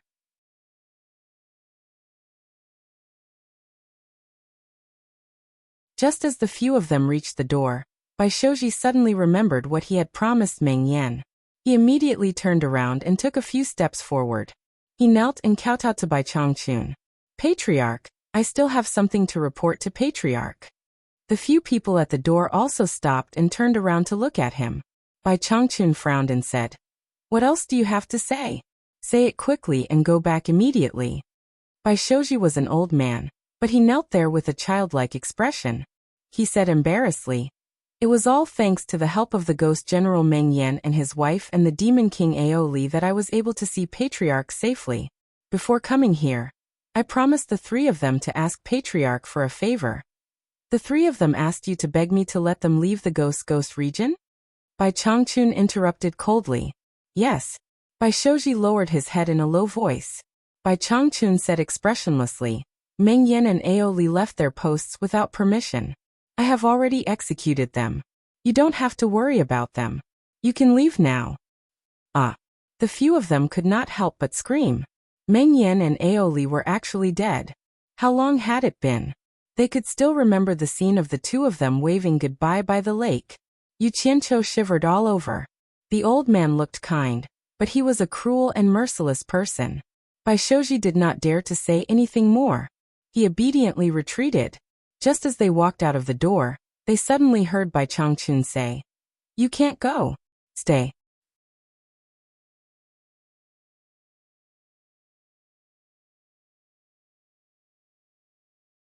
Chapter 269. They turned around at the same time. But Yu Qianqiu's heart was pounding. He pretended that he did not hear anything and continued to walk forward. After a few steps out of the house, Bai Changchun's voice came again. If you dare to walk again, I'll remove both your legs. Yu Qianqiu shuddered and immediately stopped. He turned around and smiled awkwardly. Is the great ancestor calling me? Bai Changchun ignored him and said to Bai Shouji and the other 3 in a deep voice, You guys go, he stays. The 4 of them looked at Yu Qianqiu. They did not know why the great ancestor wanted him to stay. Although they were hesitant, they did not dare to dawdle and quickly left. When they passed by Yu Qianqiu, they shook their heads apologetically. They could only blame the great ancestor for being too powerful. No matter how good their relationship with Yu Qianqiu was, they did not dare to speak up for him. Wu Sihai even gave him an expression that said, Good luck. The flying shuttle carried the 4 of them into the sky and quickly left. Below, Yu Qianqiu's eyes were reluctant to leave. He only turned around when the flying shuttle could no longer be seen in the sky. Bai Changchun's eyes wandered around his body and said with slight doubt, That's strange. I can't see through your cultivation base. What's the reason? Ever since Junior reached the Qi training stage, no one has been able to see through Junior's cultivation base. It should be natural. After Yu Qianqiu said that, he was suddenly stunned. He said in shock, Senior, don't tell me that you want me to stay because you can't see through Junior's cultivation base? Natural? There's such a physique? I've never heard of it. Bai Changchun frowned and did not answer the latter question. Yu Qianqiu, who was standing opposite, immediately felt a divine sense that felt like it was solid, checking his body inside and out. It was as if there was a pair of hands touching his body. It made him uncomfortable, but he did not dare to resist. After the inspection, Bai Changchun shook his head and said, I thought there was some kind of smokescreen that could fool this old man. But it seems like it's really natural. After saying that, he waved his hand at Yu Qianqiu and said, There's nothing else, you can leave too. Yu Qianqiu's face twitched. In his heart, he cursed Bai Changchun's 18 generations of ancestors. Just because of this he made me stay, and now he's telling me to get lost. Isn't he too arrogant? You should at least give me some mental comfort. Unfortunately, the other party was too powerful, so he didn't dare to voice his anger. Yu Qianqiu gritted his teeth and bowed. Senior, please understand. With my cultivation, It's really difficult for me to leave the demon domain alone. I wonder if Senior can. What does your cultivation have to do with me? Bai Changchun's peaceful appearance hit a cold heart. He glanced at Yu Qianqiu and said coldly, I didn't invite you here. How to leave the demon domain is your own business. If you continue to be long-winded, you can stay here forever. After saying that, he turned around and went inside. Yu Qianqiu wanted to say something but stopped. Previously, he wanted to ask if Xiao Chun had any spiritual treasures or something like that. If he did, he could give Xiao Chun one to protect himself, so that he could leave the demon domain safely. However, Xiao Chun didn't even give him a chance to finish speaking. Instead, he threw down a threat, which made Yu Qianqiu choke. Old bastard! Yu Qianqiu could only curse in his heart. He unsheathed the sword on his back and carried him into the air. Floating in the air, Yu Qianqiu glanced down resentfully. He thought to himself, old bastard, if you have the guts, don't die too early. Wait for me to come back and pay me back. With a flick of his sleeve, he was about to soar into the sky. However, before he could fly far, he suddenly felt that his body couldn't move at all. Then, a powerful suction force that he couldn't resist fiercely pulled him back. Damn! Yu Qianqiu let out a strange cry. Before he could react, he was pulled back to the ground like a kite on a string.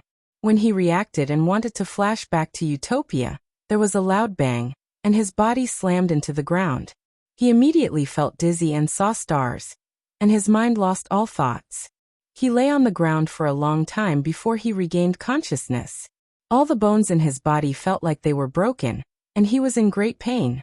There was a hot liquid in his mouth and nose, making it impossible for him to breathe. He closed his eyes and held his breath, forcefully spitting out the liquid in his nose. After he could breathe again, he felt much better. He raised his hand with great difficulty to wipe the liquid flowing down his cheek. When he saw it, the back of his hand was bright red. I'm injured. Yu Qianqiu's pupils immediately dilated. He endured the pain all over his body and clenched his teeth as he got up unsteadily. He gritted his teeth and looked for his enemy. He saw Bai Changchun looking at him at the door. Needless to say, he was the one who did it. Yu Qianqiu was hot-headed, and he immediately scolded. Bai Changchun, you old fart.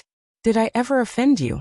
He stopped abruptly as he realized that the guy in front of him was a super powerful person, who could take his life at any time. He did not dare to say anything and immediately locked his divine sense on Jinzhu, ready to fight at any moment. Unless it was absolutely necessary, he would not disappear in front of Bai Changchun. Once he aroused this old fart's curiosity, he would not be able to show his face in the cultivation world anymore. With the other party's cultivation, it was hard to guarantee that he would not be discovered the moment he showed his face.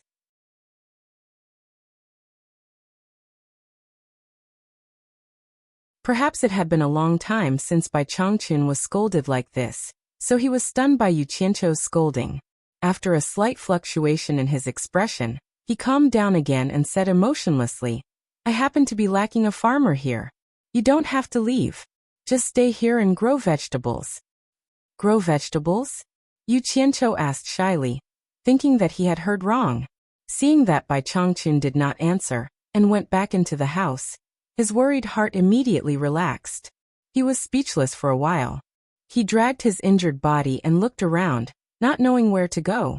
He felt like he had no one to turn to. At this time, the lanky young man dressed as a farmer walked in front of him, and stared at Yu Qianqiu curiously. A trace of worship flashed across his face. Then he smiled and nodded. Are you okay? I'm called He Li, come with me.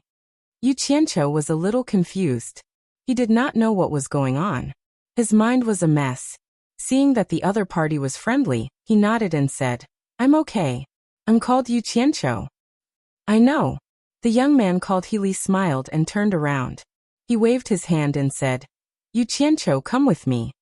Yu Qianqiu called back the flying sword on the ground, and hurried a few steps. His chest churned again. He felt a sweetness in his throat. He could not hold it in and spat out a mouthful of blood. He Li walked in front and turned his head to smile. There won't be too much of a problem. Master knows when to stop. Damn it. If you have the ability, You can try falling from such a high place. Yu Qianqiu rolled his eyes. Before leaving, he did not forget to venting his anger in the direction of Bai Changchun's room.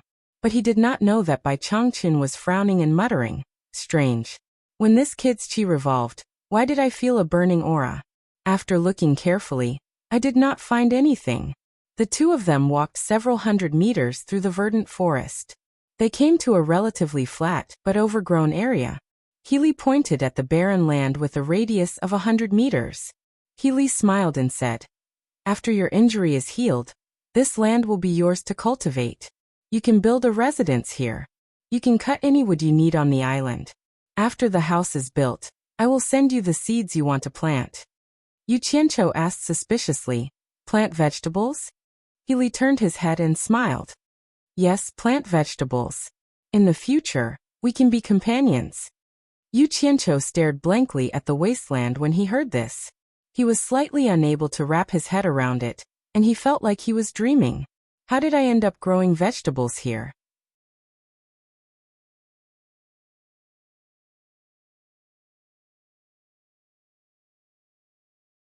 Chapter 270. With the help of the golden pearl's mysterious effects, this injury was nothing. However, he still took a few days to recover. Naturally, he was afraid of arousing the suspicion of others, especially by Changchun. After recovering from his injuries, it would not be a problem for him to escape. Others might not be able to escape from Bai Changchun, but it was a piece of cake for Yu Qianqiu. However, he thought about it and did not do so. He could run for a while, but he could not run for the rest of his life. If the old fart was determined to capture him, he would probably not be able to leave Utopia in the future. It was said that none of the demonic ghosts that escaped from the demon domain were spared. They were all killed by the old fart. Just based on this point, the old fart definitely had a way of capturing people. However, this was not the most important reason why he did not leave. He still remembered what Bai Changchun had said to Bai Shouji and the others. The old fart had said that the 4 numinous treasures were the work of his friend. Could it be that there were only 4 of them? Even if there were only 4 left, didn't the old fart still have a friend who could refine them?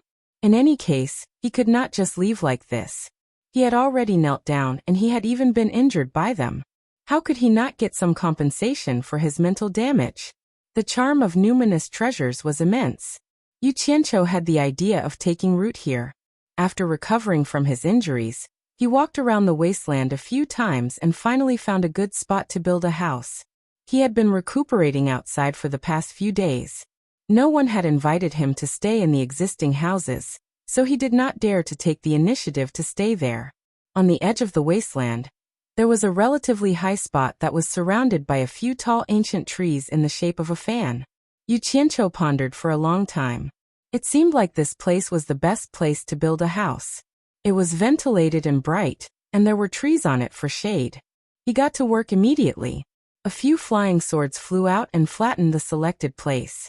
Then he dug 9 neatly arranged holes in a rectangular shape. He cut down a few trees and plucked their bare branches before burying them in the holes as a foundation. Then he chopped down a large number of trees to make wooden planks. After getting a large pile of wooden planks, he began to build a house on the 9 pillars. The nails needed had long been made by Utopia's Chunfeng. After an entire day of clanking, a small wooden house that looked like a stilted building was completed. He climbed up and gave it a try. It felt pretty good. It was clean, tidy, and sturdy. The smell of fresh wood would probably take a long time to dissipate. After the house was built, Cranley immediately came to congratulate him on his new home. He brought a large bag of seeds to congratulate him. Healy looked at the house that looked like a bird's nest on the pillar again and again, praising it for being beautiful. Yu Qianqiu opened the big bag that he had brought. Inside were things the size of eggs, so red that they were almost black. He estimated that there were more than 200 of them. They were boiling hot, like chestnuts that had just come out of the pot. Yu Qianqiu looked at the things in the bag and asked in surprise, "Healy, are these vegetable seeds?" "Yes, but it's not for us to eat." Healy hugged his chest with one hand and pinched his chin with the other. He stared at the bird's nest-like house with interest. "If it's not for you to eat, then what are they for?" Yu Qianqiu picked up a seed and observed it repeatedly. He frowned and said, "This is the first time I've seen such a big vegetable seed. Healy, you're not deceiving me, right? You can grow vegetables with these seeds? They're clearly cooked. I reckon they've just come out of the pot." "Cooked? I can't believe you can say that." Healy rolled his eyes and stared at the house again. "What do you know? This is not an ordinary seed. It's the seed of the deficient flame mysterious fruit." The deficient flame mysterious fruit is the favorite food of the Nanming ancestors' mount, the fire dragon beast. What do you think we're growing? Radish or cabbage? Deficient flame mysterious fruit? Nanming ancestor? Fire dragon beast? Yu Qianqiu smacked his lips. His eyes suddenly lit up. This was the first time he had heard of these terms. He hurriedly asked, "Healy, quickly tell me what's going on. Why do you care so much? For you, this is already beyond your level of understanding. It doesn't matter if you know or not." Healy curled his lips and said disdainfully, "But..." Healy withdrew his gaze from the wooden house. He looked at Yu Qianqiu and said with a smile, "If you can help me build a wooden house just like this one, I don't mind telling you." Yu Qianqiu looked at his own nest and doubtfully said, "I don't have a place to live. Why do you need this when you have a place to live?" Healy spread his arms and waved them twice. He disapprovingly said, "I'm from the demon race. 1,000 years ago, I was Master's mount, the White Crane. After transforming into human form, Master accepted me as a disciple. A treehouse like yours is suitable for me to live in. It's a waste for you to live in it. Just say it. Do you build it for me or not? If not, I'll build it myself." "You're from the demon race?" Yu Qianqiu looked at him and then looked at the treehouse. He immediately thought of the word, bird's nest. No wonder he kept staring at his own nest. He immediately patted his chest and promised, "I'll build it. Of course I'll build it. But it's getting late. I'm afraid the house won't be beautiful in the dark. Tomorrow, you pick the place yourself. I promise I'll build a good house for you." "That's more like it." Healy nodded in satisfaction. "It doesn't matter if I tell you. Anyway, you won't be able to leave the demon domain in this lifetime." He pointed to the seeds on the ground and said, "This is the vegetable we're growing. If we don't plant the flame-deficient profound fruit, even if Master invites Nanming Ancestor, he won't be able to keep him for a long time. This is because Nanming Ancestor values his mount, the fire dragon beast, very much, and the fire dragon beast loves to eat the flame-deficient profound fruit. Planting a large number of flame-deficient profound fruit here is to keep the fire dragon beast. As long as we can keep the fire dragon beast here for a long time, we can keep the Nanming Ancestor here for a long time. Do you understand?" Yu Qianqiu was confused and confused. He was completely confused by the words that came out of nowhere. He quickly waved his hand and said, "Wait a minute.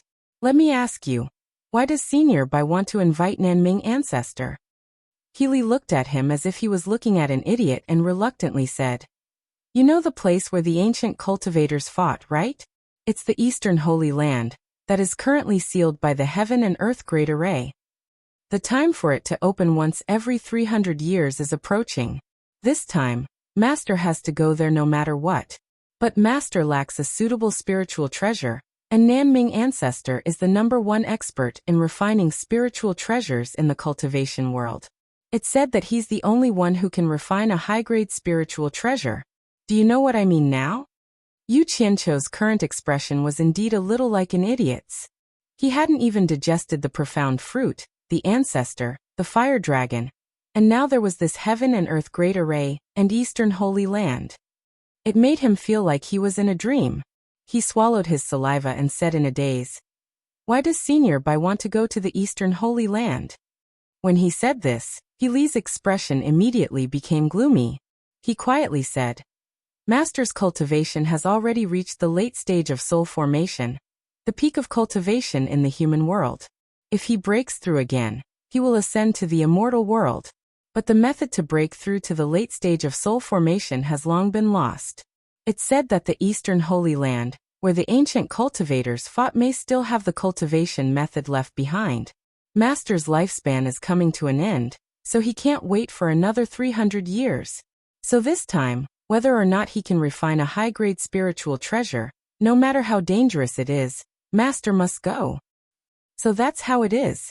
Yu Qianqiu nodded. He finally understood.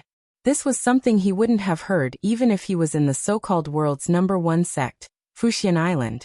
What kind of level does one know what kind of things? There was no comparison between the two. Knowing such a secret, this trip to the demon region was really not in vain. Yu Qianqiu let out a breath and relaxed. He asked, "How long until the Eastern Holy Land opens?" "About 5 years. He let out a long sigh, then said with a solemn expression, "The deficient flame profound fruit takes about 2 years to mature, so we only have 2 chances to ask the Nanming ancestor to refine a spiritual treasure. This time, we must try our best to make the Nanming ancestor stay for more time. That way, the chances of refining a high-grade spiritual treasure will be higher."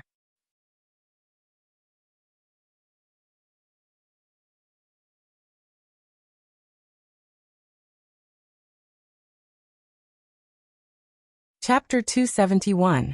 Yu Qianqiu nodded, his heart pounding. He wondered if it was possible to get a superior grade spirit treasure.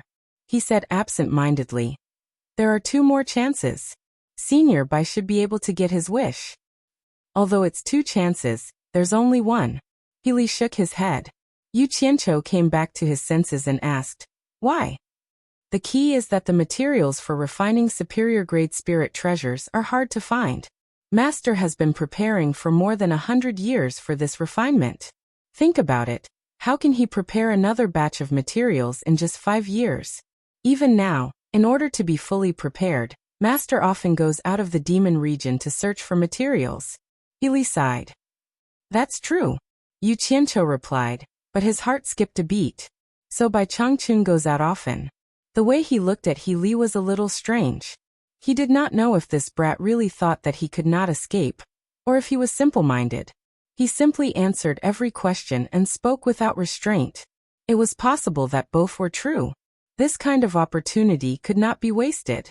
Yu Qianqiu rubbed his nose and looked around, then asked absent-mindedly, "That Nanming ancestor couldn't be a soul formation cultivator, right? How many soul-forming cultivators are there in the entire cultivation world?" "Yes. Although the Nanming ancestor's cultivation isn't as good as Master's, he's at the mid-stage of soul forming. Otherwise, how could he refine superior grade spirit treasures? If one's cultivation isn't good enough, it'll be hard to control them, let alone refine them." He paused and thought about the latter question. He then said, "As for how many soul-forming cultivators there are in the cultivation world, it's hard to say.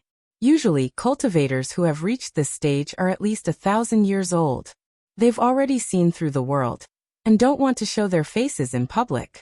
They're focused on cultivation, and pursuing the path of ascension. No one knows how many there are. There are also soul-forming cultivators and ghost sage cultivators.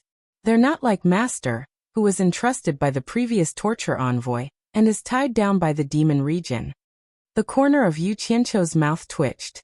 He thought to himself, "Tie my ass. Whoever makes me unhappy, I'll just kill them cleanly. Damn it." He thought so in his heart, but he still nodded in agreement on the surface. Then he asked in confusion, "Where did the previous torture enforcer go?" "Dead." "I don't know. After the previous generation found his master to succeed him as the torture envoy, he went to the Eastern Holy Land and never came back. Maybe he found a way to ascend to the late stage of soul formation. Or maybe he was trapped in the Eastern Holy Land and passed away." Cranley said. "What? Can the Eastern Holy Land trap a soul formation cultivator?" Yu Qianqiu was puzzled. "Do you think the heaven and earth universe formation is a joke?"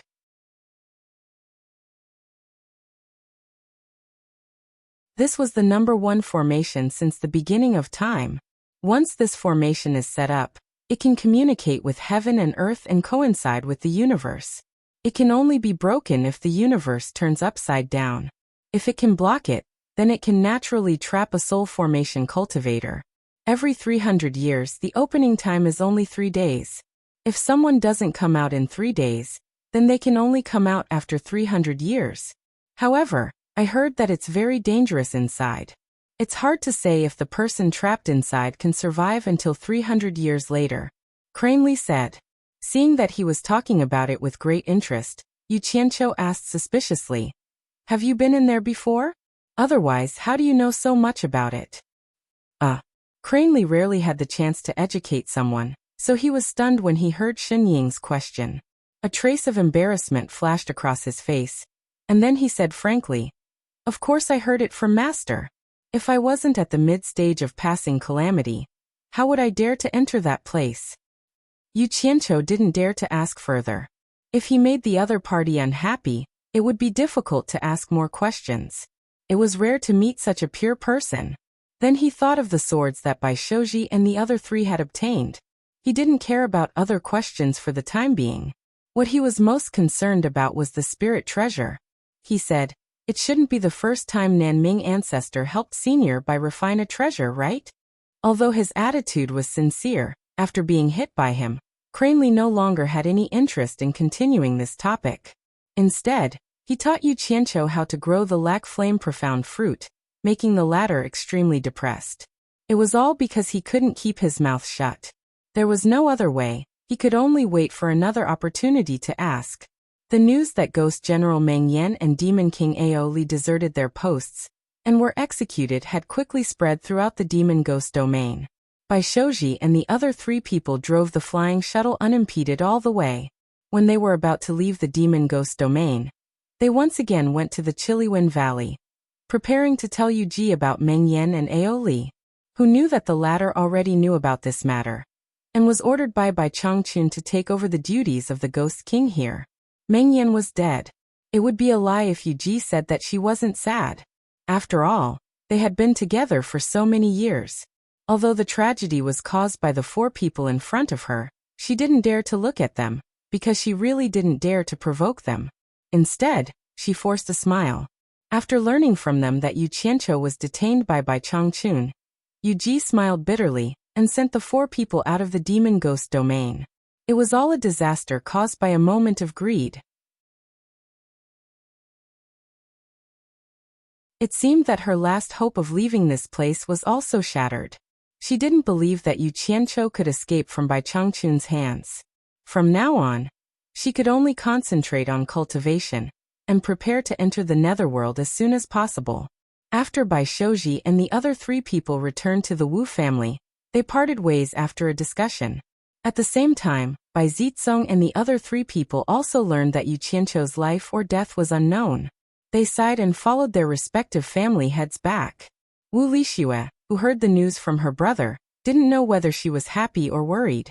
She just hugged the so-called vermilion bird egg and stayed alone in the quiet guest house for a long time. As for what would happen in the outside world, Yu Qianqiu didn't have time to worry about it. He was very busy. First, he quickly built a bird's nest at the location that He Li had chosen. Then he started his own great undertaking. He had to do it. If he wanted to stay on Shuntian Island, he still had to do some superficial work. Otherwise, he might not be able to stay.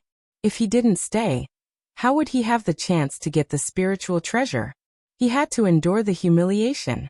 One of the flying swords carried him in the sky, while the other 99 swords cut down the thorns and weeds on the ground.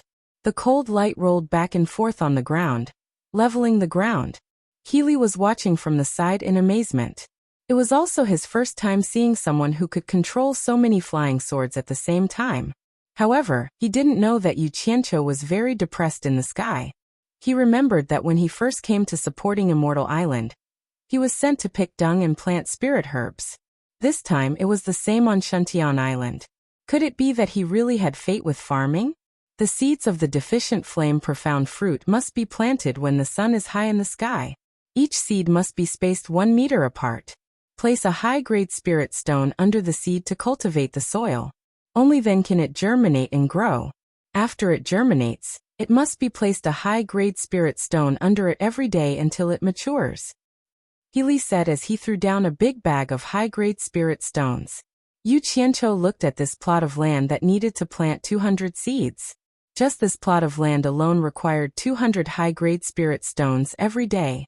It would take 2 years for the seeds to mature, which was more than 700 days. Based on this calculation, it would probably cost more than 100,000 high-grade spirit stones. And this was just him. Healy's side would need even more. Adding both sides together, it would probably cost more than 1,000,000 high-grade spirit stones.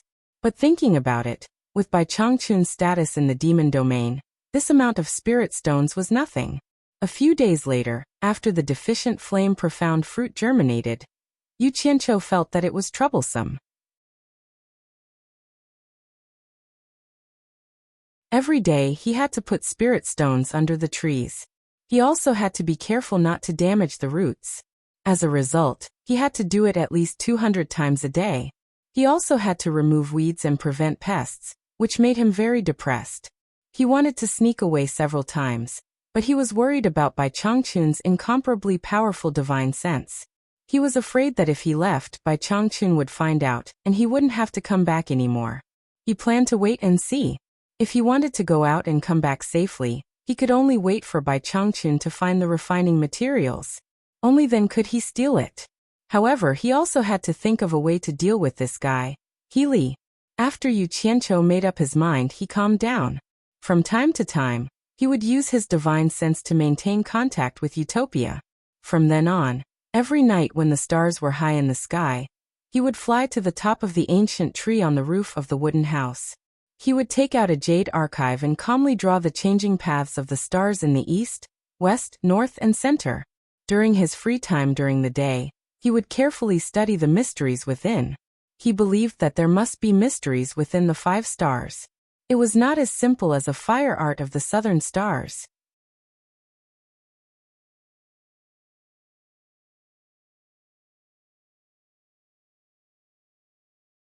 Chapter 272. He had always wanted to know if Bai Changchun's stargazing technique was the same as his. If it was, would he be able to step into the deity transformation stage one day? Unfortunately, he never had the chance to test it out. About 10 days later, he had recorded the remaining 7 orbits of the star chart into a jade archive. All that was left was to spend some time comprehending the technique contained within. Up until now, he had not dabbled in the operation of the entire starry sky for a longer period of time. The reason was that it was too complicated and time-consuming. It would be better to leave it for another day when he had the time to do so. Although he was practically imprisoned on this island, he could move about freely. Aside from the few buildings in the center of the island, which he was not allowed to enter, Bai Changchun did not restrict him too much. As time passed, he naturally became more familiar with the island's environment. Half a month later, Yu Qianqiu discovered that Healy would fly away from Obedient Island at a certain time every day. He had no idea what he was doing. One day, when Healy held a strangely shaped iron rod and proudly showed off to Yu Qianqiu that it was a transcendent artifact he had refined, Yu Qianqiu suddenly realized. You leave the island every day to refine this transcendent artifact. That's right. No, it's not to refine this transcendent artifact. I'm learning how to refine artifacts, hoping that one day I can become a respected Grandmaster Artificer like the Nanming Patriarch, Healy explained. Yu Qianqiu stared at the iron rod in Healy's hand speechlessly. This unlucky child had probably stayed in Demon Ghost's region for too long, and had not seen much of the world. It wasn't easy for him to refine a transcendent artifact, yet he was still so smug and shameless. Looking around at the boundless lake, Yu Qianqiu asked doubtfully, "Is there a fire nearby that can be used to refine artifacts? Why haven't I seen it before?" He knew that the demon race could release demonic fire, but even those in the late stages of passing tribulation could only release it for a short period of time. It was impossible for them to use it to refine artifacts. Furthermore, he was only in the middle stages of passing tribulation, so it was even more impossible. As for the deity transformation demons, he had no idea. You've only been here for a few days. There are a lot of things you haven't seen in the demon region. Healy admired the rod in his hand and smiled proudly. If there was no raging fire to refine treasures, how could Nanming Ancestor come here to refine spirit treasures? Have you heard of the 3 true flames? 3 true fire? Yu Qianqiu muttered and rolled his eyes. Damn it! It was said that in the journey to the west, Taishang Laojun used the three true fire to refine Sun Wukong. Shaking his head, he humbly asked for advice. I've never heard of it.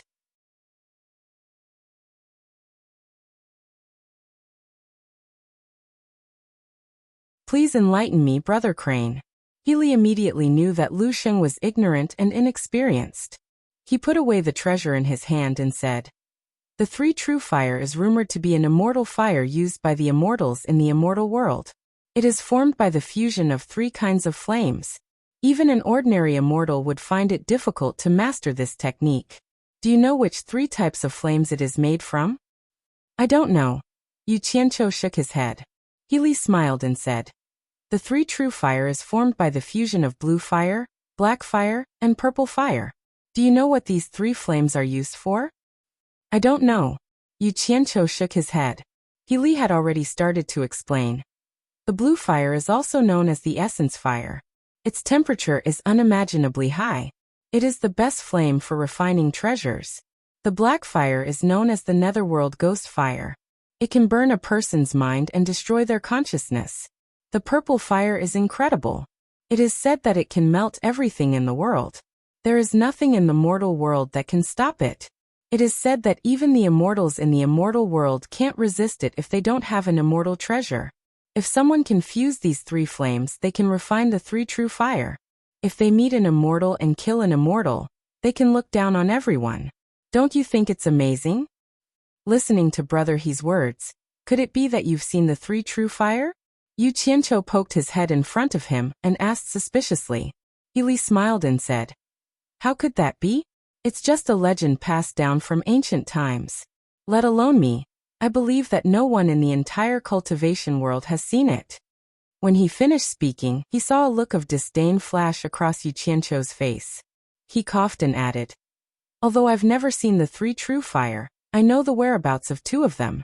Moreover, I've seen one of them, the blue fire. Yu Qianqiu's heart fiercely shrank, but he still sneered disapprovingly. Healy, you're trying to trick me again. If it's something no one in the cultivation world has ever seen, then how could you have? Even your own words are contradictory. Do you really think I'm a 3-year-old child? Hearing this, Healy became a little anxious. His expression made it seem as if he had been framed. He once again took out his broken stick and knocked it in his hand. His face was red as he tried to explain. Twilight Valley hides the blue, 9 Serenities hides the black, purple hides the indistinct. Although no one else knows this mnemonic chant, it was passed down by the disciplinary enforcers who guarded the demon domain. How could I lie to others? Moreover, the magic treasure in my hand was refined from the blue fire, so why would I lie to you? I said that no one has ever seen the three true fire, not the blue fire. Hee. I say, Healy, I really can't tell. You can casually come up with a whole mnemonic chant to trick people. Are you trying to bully me because I don't understand? Yu Qianqiu shook his head and patted Healy's shoulder. He sighed and said, I have plenty of time. There's no rush. You can continue making it up. Nonsense. Healy was so angry that he couldn't even finish his sentence. Yu Qianqiu guiltily looked around. This guy's brain was a bit messed up. He didn't want to attract Bai Changchun's attention. He hurriedly waved his hand and said, since you say I'm talking nonsense, then explain the mnemonic chant to me. You can't just say it's right and force me to believe it. Listen well. Twilight Valley's hidden blue refers to the Twilight Valley to the west of the 1,000-mile lake where the blue fire is hidden. 9 Nether's hidden black refers to the 9 Nether cave where the black fire is hidden. The last 2 lines mean that you don't know where the purple fire is. Now you know that I didn't make it up. In order to redress his grievances, Healy spilled everything in one breath. You're my grandpa. Yu Qianqiu's eyelids twitched as he listened. He was ecstatic and his expression became solemn. Although I don't know if what you said is true or false, it seems that I really did wrongly accuse you. But you can't blame me. After all, I haven't seen it with my own eyes. How about you find a chance to take me to see it? Let's go now. In any case, Master won't be back for another 10 days. I'll take you to see the blue fire now. Healy was so angry that he turned around and left. So Bai Changchun had already left. The heavens were truly helping him. If the fire art could absorb some of the blue fire, that would be wonderful. Yu Qianqiu repeatedly nodded. Okay. I'll go with you. Let's see if you, He Li, are talking nonsense to deceive others. Unexpectedly, just as He Li was about to leap into the air, he stopped, turned around and shook his head. This caused the flying sword to fly out. Yu Qianqiu, who was just about to step onto the sword, stepped on air, and the edge of the sword tore a hole in his pants, almost cutting himself. However, this was nothing. Yu Qianqiu grabbed the flying sword and asked in shock, He Li, why aren't you going? He Li shook his head. Under Yu Qianqiu's repeated questioning, he finally frowned and said, Master said that I am not allowed to bring outsiders to Twilight Valley. I cannot bring you. Yu Qianqiu's mouth fell open. It turned out that he had been happy for nothing. His anger flared, and he cursed, Fuck! You have guts. You're ruthless. You dared to play with me. Seeing that Chen Shi dared to curse at him, He Li's guilty expression immediately sank. He coldly said, Other than Master, no one in the demon realm dares to curse at me. If you dare to point fingers at me again, be careful that you don't ever see your own fingers again. Yu Qianqiu's mouth opened wide once more when he heard this.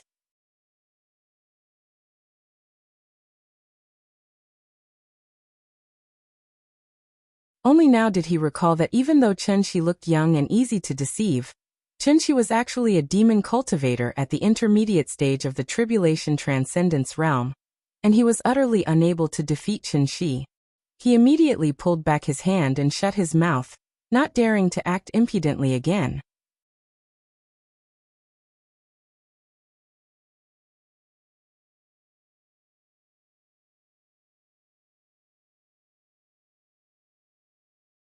Chapter 273.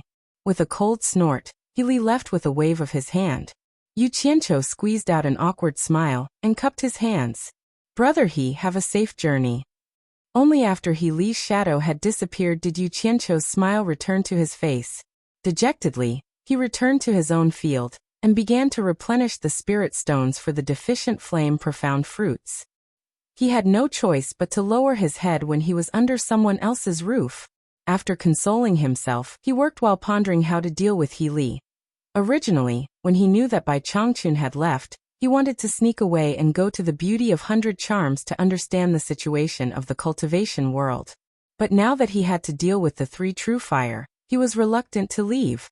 It should be known that just absorbing the fire element from the earth fire was already so powerful. If he could make something out of the blue flame, he would be rich. Bai Changchun was not here, leaving only the silly bird. This was a rare opportunity. Twilight Valley's navy blue. For the next few days, Yu Qianqiu's mind was filled with these words. How urgent! He was truly in a rush. If he did not take advantage of this time to act, it would be difficult once Bai Changchun returned. He did not know how long it would take for the old man to leave. The most infuriating thing was that the silly bird, He Li, seemed to be truly angry. It had been several days since he had come back, and he could not find him. How urgent! He was so anxious that he wandered around the island. When he had nothing to do, he would wander over to He Li's field to take a look. Unfortunately, there was no one there. He had probably run off to study artifact forging again. Using the blue flame to forge artifacts. When he thought of the blue flame, Yu Qianqiu became anxious. Without realizing it, he had wandered to the westernmost side of the island. He stared blankly to the west, but he could not see the end of the lake. The legendary Twilight Valley was on the other side of the lake. That silly bird was definitely messing around with my blue flame again. He resisted the urge to run over and take a look. He knew that Bai Changchun could not possibly not have made any arrangements in such an important place. Perhaps the previous torture enforcers had already set up defenses. With his own cultivation, he would definitely not be able to break through. He needed that silly bird to lead the way. Yu Qianqiu stood by the lake and sighed at the sky. A school of fat fish swam leisurely in the lake, as if they were laughing at the people on the shore. In the end, the people on the shore glanced at them and felt very unhappy. They lifted their feet and kicked away a large rock. With a bang, water splashed everywhere, and the school of fish disappeared without a trace. Yu Qianqiu stared at the lake in a daze. After a while, A lewd smile appeared on his face.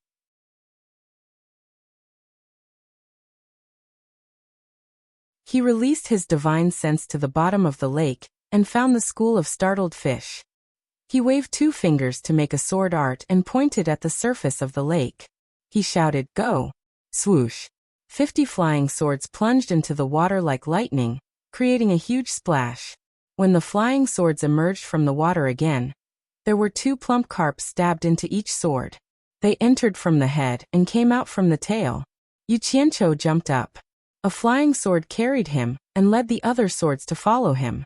They went straight to his resting place. Yu Qianqiu dragged 2 big trees over and used the flying swords to chop them. In just a short while he had gathered a large pile of firewood. He stacked the firewood in a circle and carefully looked around. With a wave of his hand, a strong flame swept over the pile of firewood. Immediately, the pile of wet firewood was turned into burning charcoal. Then he made a sword art to the 50 flying swords that were stuck upside down not far away. The flying sword swept over with the fish and stabbed into the burning charcoal in pairs. Yu Qianqiu, who was standing in the middle of the circle, nodded his head in satisfaction at the circle of roasted fish. It was quite interesting to roast 100 fish at the same time. He glanced at the house that he built not far away and revealed an unconcealable smirk. He thought to himself, although this silly bird has already taken human form, it's hard to change its nature. It can be seen from the fact that it likes to live in a bird's nest. It seems like white cranes like to eat fish. Healy, I hope you don't drool. He called over the seasoning tray that had been prepared in Utopia. He used a brush and dipped it into the sauce before carefully smearing it on the roasted fish. The red charcoal fire and the plump carp sizzled as the fish oil dripped onto the fire. As the seasoning gradually seeped in, an alluring fragrance began to spread out. Yu Qianqiu took a deep breath and sighed in self-satisfaction. Not bad, not bad.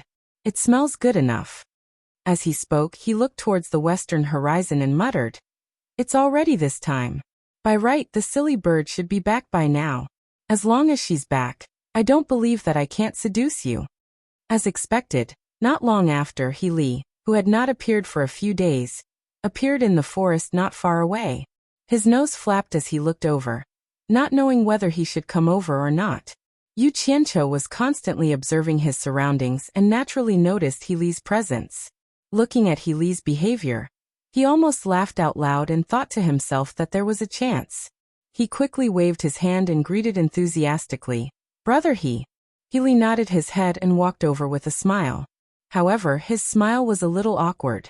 It was obvious that he had not forgotten what had happened a few days ago. When he got closer, his Adam's apple bobbed and he asked even though he already knew the answer. "Yu Qianqiu, what are you doing?" "Nothing much. It's just that I saw a lot of fat fish in the lake today, so I couldn't help but catch a few to roast." Yu Qianqiu replied as he dipped the brush in his hand into the sauce. Suddenly he raised his head and asked, "Is it fragrant?" "Fragrant? Fragrant?" Li nodded his head and glanced at the fish. When he saw that there were 100 of them, he swallowed his saliva and asked, "Brother Yu, are you roasting them to eat?" "Of course, I'm not eating them. Why would I roast them?" Yu Qianqiu said indifferently. He was secretly amused that he had finally changed to calling him Brother Yu. The brush in his hand was smeared neatly, and the fragrance was even more alluring. "Brother Yu, with your cultivation, you should have already abstained from eating. Do you still need to eat these common things?" Li asked. Just roast them for a while more, and they'll be ready." Yu Qianqiu did not answer him. He put the things in his hand on the ground and stood up. He patted the dust off his palms and smiled at him. "Brother He, have you ever eaten roasted fish?" Li shook his head and replied honestly, "Before I transformed into a human, I often ate them raw. After that, I rarely ate these common things. As for roasted ones, I have never eaten them before." "That's such a pity. Living in this world without eating is meaningless. So no matter what level of cultivation I have reached, eating is something I can't do without." Yu Qianqiu chuckled and said, "Brother He might not know, but my Yu clan has a unique skill in this world. It's to roast things to eat. No one can compare to the taste of our roasted food. No matter who eats it, They will never forget it. He pointed at the tray on the ground and said, Brother He, do you see this? This is my family's secret recipe. Try the roasted fish later, and you'll know that I'm not bragging. These words made the grilled fish even more fragrant. He swallowed his saliva again, nodded and said, Since it is Brother Yu's family secret recipe, then I must try it. Finished speaking, his eyes stared at the fragrant grilled fish, unable to look away. Hee, I won't let Brother He down. Yu Qianqiu was grinning from ear to ear.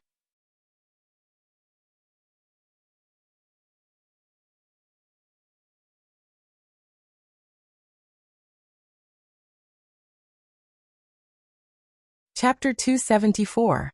Speaking of which, Yu Qianqiu's skill at roasting fish truly was quite good. A normal person would usually roast the fish until its exterior was charred black, but the 100 before him were a golden yellow, glistening with oil, and exuding a rich aroma. They truly looked, smelled, and tasted good. In truth, the fish had already been roasted, but he had intentionally waited for a while to whet Li He's appetite. Seeing that the charcoal fire on the ground was about to extinguish, he made an inviting gesture. Brother He, come have a taste. It won't taste good if it gets cold. Okay.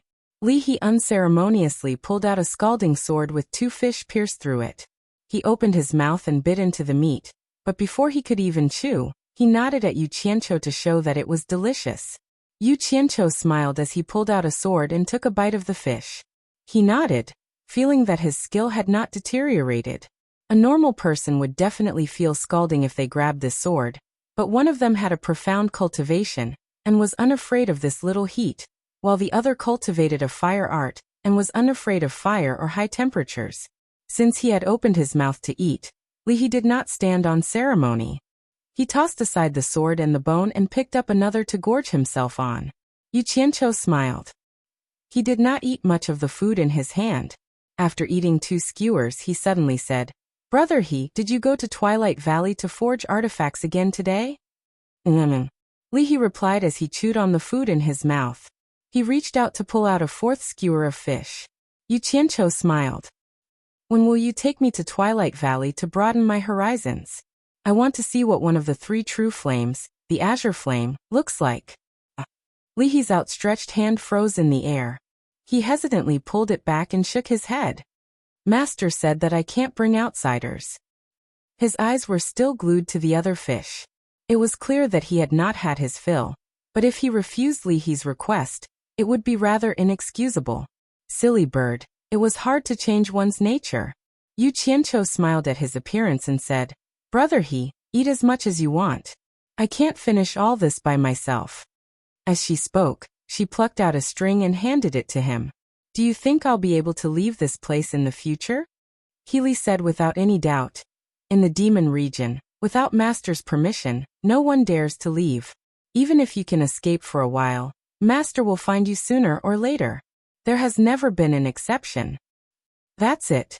Yu Qianqiu grinned and said, Since I can't leave, only Yumi and Senior Bai will be staying on this island from now on. As time goes by, do you think I'll still be an outsider? Also, in the demon domain I don't have any other friends. I truly regard Brother He as one of my own.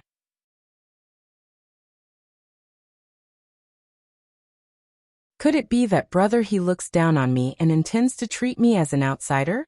Even me going to see Twilight Valley's blue flame makes things so difficult for you? Upon hearing this, Healy looked at the grilled fish in his hand, feeling very conflicted.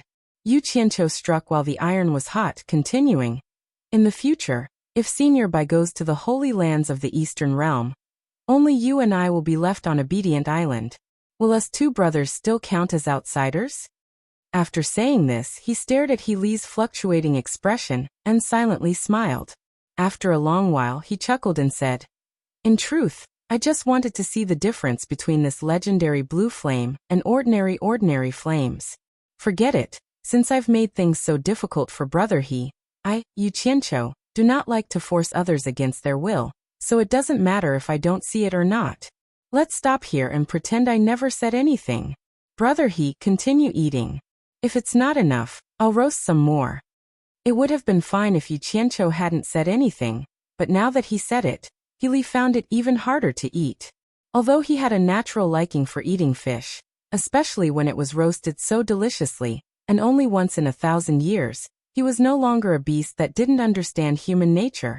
He opened and closed his mouth, looking as if he wanted to say something but stopped himself.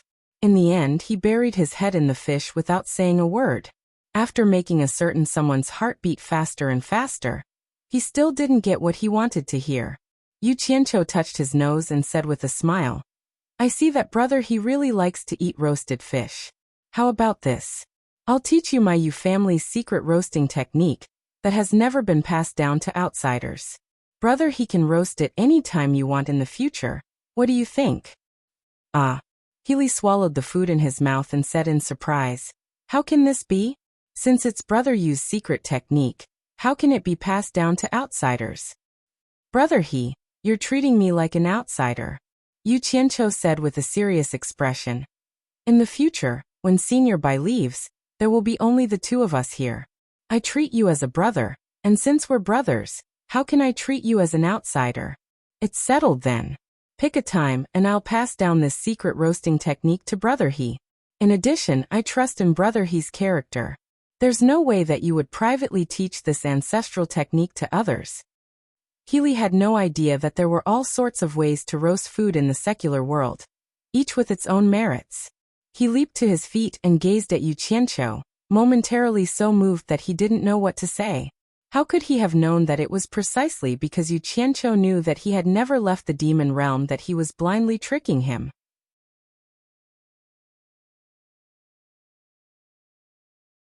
Brother Yu treats me with sincerity, so I, Healy, will naturally return the favor. Healy took a big bite out of the roasted fish, crunching the bones as he swallowed it. He then said, "Tomorrow, I'll take brother Yu to Twilight Valley to see Blue Fire." Ah. Hard work pays off. Yu Qianqiu was inwardly overjoyed, but on the surface he hesitantly said, "That's not good. What if Senior Bai finds out? Forget it, no matter how much I want to see it, I can't do something that will implicate brother he." Healy hesitated for a moment, then firmly said, "It's fine. Master usually doesn't return for a while, and I'm familiar with Twilight Valley's seals. I won't trigger them. As long as brother Yu doesn't say anything, Master shouldn't know." "Then I'll go take a look?" Yu Qianqiu probed. "Okay." Healy glanced at the pile of roasted fish and said, "Once you finish eating this fish we'll go." He then buried his head in the food. "Holy shit. What if you don't pay up after eating?" Yu Qianqiu formed a hand seal, and the grilled fish skewers on the ground flew into the air. A flying sword carried him up at the same time. Stepping on the sword, he waved his hand and said, "Brother he, I am really impatient to see what the legendary azure flame looks like. Come, let's eat on the way." Healy glanced at the fish skewers already in the air, and helplessly followed. Thus, several dozen fish skewers accompanied the two westward in a spectacular manner. Along the way, Healy casually tossed one to Yu Qianqiu, and the flying sword flew into Yu Qianqiu's hand. By the time Healy had finished all the fish, Yu Qianqiu stared strangely at his unsatiated stomach. This stomach really can hold 100 fish. It must have weighed at least 100 jin. Healy smacked his lips as if he hadn't had enough. When the fish gets cold from the wind, the taste really is much worse. Yu Qianqiu squeezed out a smile. "There's no rush. Once we return, I'll immediately teach the secret technique to brother he. There are many fish in this lake. When the time comes, brother he can roast them whenever you want." Hearing this, Healy's eyes lit up, and he nodded repeatedly. After another 2 hours, they could already see the mountains in the distance. Yu Qianqiu looked up at the sky, and then looked into the distance. He asked doubtfully, "Brother he, why is the sky above the entire Demon Ghost region covered with dark clouds, but this 1,000 miles flat lake has a clear blue sky?" With Healy's cultivation, he should have already reached the west bank, but he slowed down to accompany Yu Qianqiu. Healy smiled. "I also don't know. According to Master, there seems to be something deep under the water. Master has dived down several times, but after reaching a certain depth, even with Master's cultivation, he can't go any further. Even his divine sense is blocked by something, and he can't find out what's down there."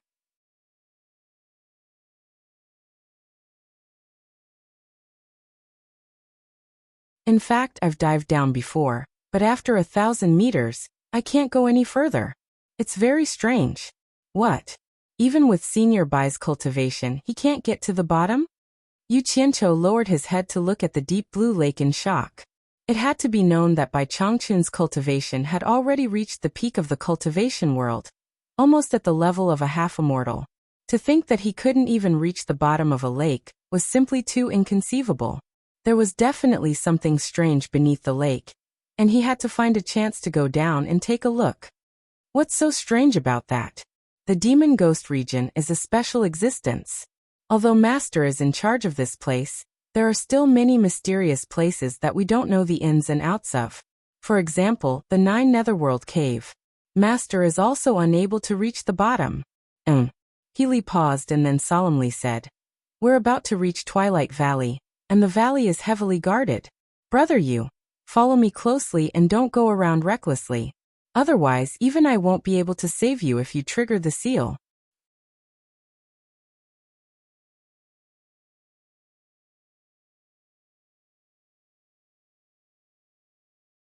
Chapter 275. Understood. Yu Qianqiu nodded. As expected, there really was a seal. It's a good thing I didn't sneak in earlier. The two quickly flew over the lake and landed on a hill.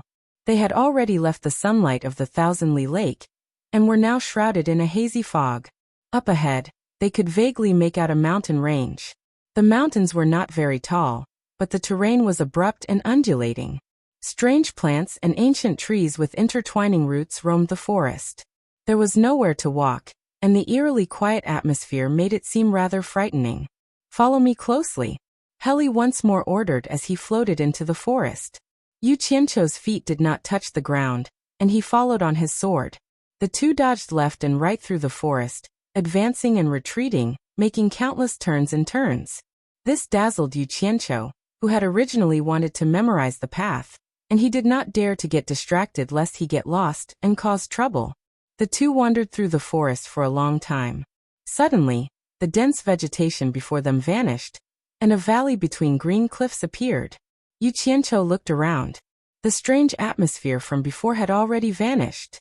He looked down and asked, "This is Twilight Valley?" Heli grunted and laughed. "What you saw just now was an illusion produced by the valley protecting array, but you absolutely cannot underestimate this illusion. There is a great deal of danger within, and the slightest carelessness can lead to your death." "Was this array laid down by Senior Bai?" Yu Qianqiu asked. Heli shook his head. "This array has existed since ancient times, but Master doesn't know when it was laid down. The method to enter and exit the array was passed down by the previous torture envoy of the Fey Ghost region. Let's go. The blue flame you want to see is down there." The two flashed down the valley between the green cliffs. Upon landing, Yu Qianqiu looked up at the hazy sky. The valley truly did feel like night had fallen. No wonder it was called Twilight Valley. Looking at the surrounding scenery carefully, there were occasionally large stones arranged in a picturesque manner. In addition, there were traces of carvings on the stone walls on both sides of the valley. Although it was a long time ago, it was obvious that it was man-made. Following Heli Li, Yang Kai walked forward. Along the way, a series of engravings began to appear on the stone walls. Most of the engravings were of a man and a woman appearing in various places. Occasionally, there were also engravings of the man refining artifacts. As they walked deeper, another man suddenly appeared in the portrait on the stone wall. Then more scenes of refining weapons appeared in the portrait as well. Looking at them together, it seemed as though they were refining a sword. As the two walked to the end of the valley, the engravings on the stone wall became more complicated.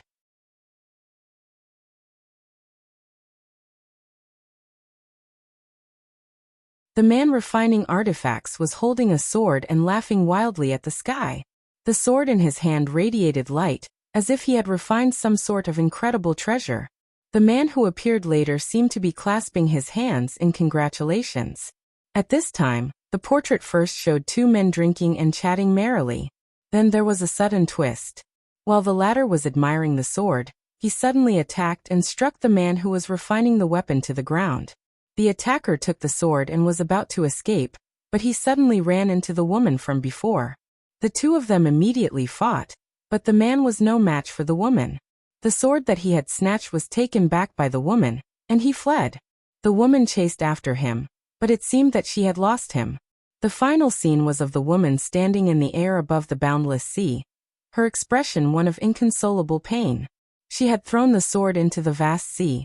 At this point, the contents of the painting were finished. But at the end, there was an engraving of a sword. Next to the engraving of the sword were two large words, Blue Serenity. This kind of ancient melodramatic story was nothing more than someone going back on their word and killing their friends to steal their treasures. Yu Qianqiu had no interest in it, and he did not have that much sympathy to sympathize with the ancient people. He and Heli walked to the end of the valley. It turned out that there was a cave at the end of the valley. A stone stele had been erected next to the cave. On the stele were the words, "In the dim twilight, the cries of artifacts in the valley. Inextinguishable and inextinguishable, the raging flame is named blue." Yu Qianqiu's eyebrows rose. The reason this valley was called Twilight Valley was probably because of the first two words of the stele. Put together, it was called Twilight Valley. As for the last two words, they were definitely talking about blue flames.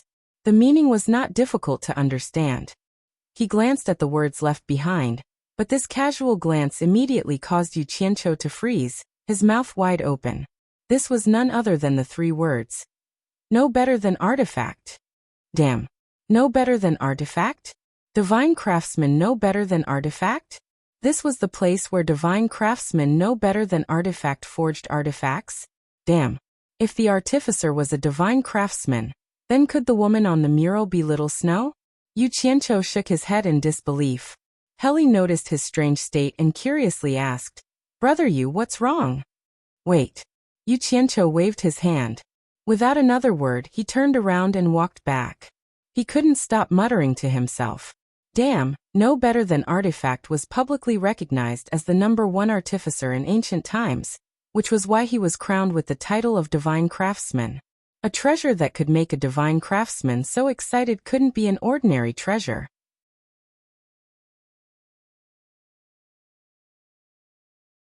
It would be a pity if he didn't appreciate it. He once more hurried to the blue nether sword carved on the stone wall, and got closer to examine it. The more he looked, the stranger Yu Qianqiu's expression became. The sword on this painting was abnormally familiar.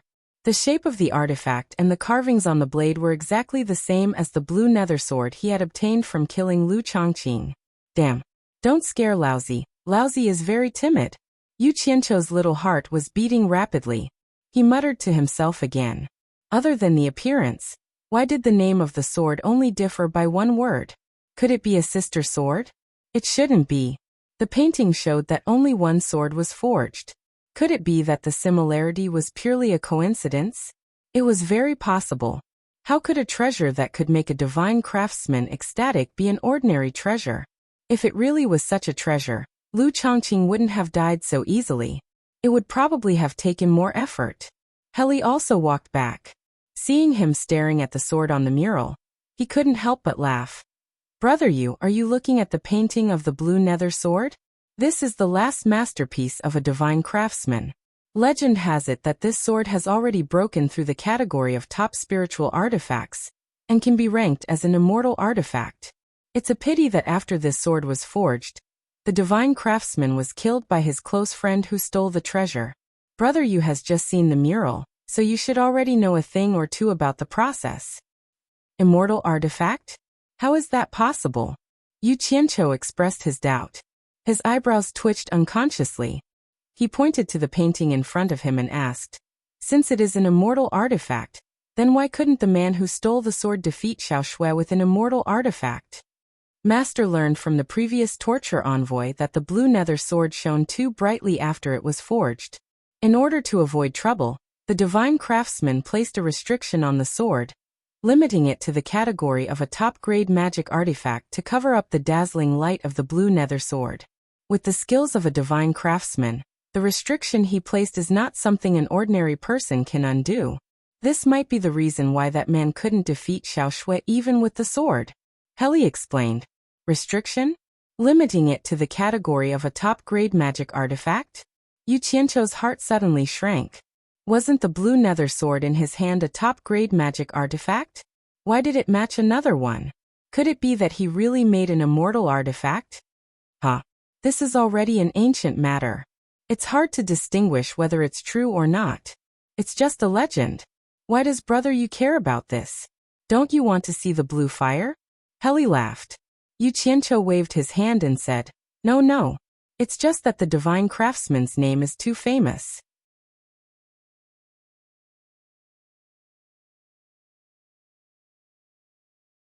I didn't expect to see some ancient ruins here.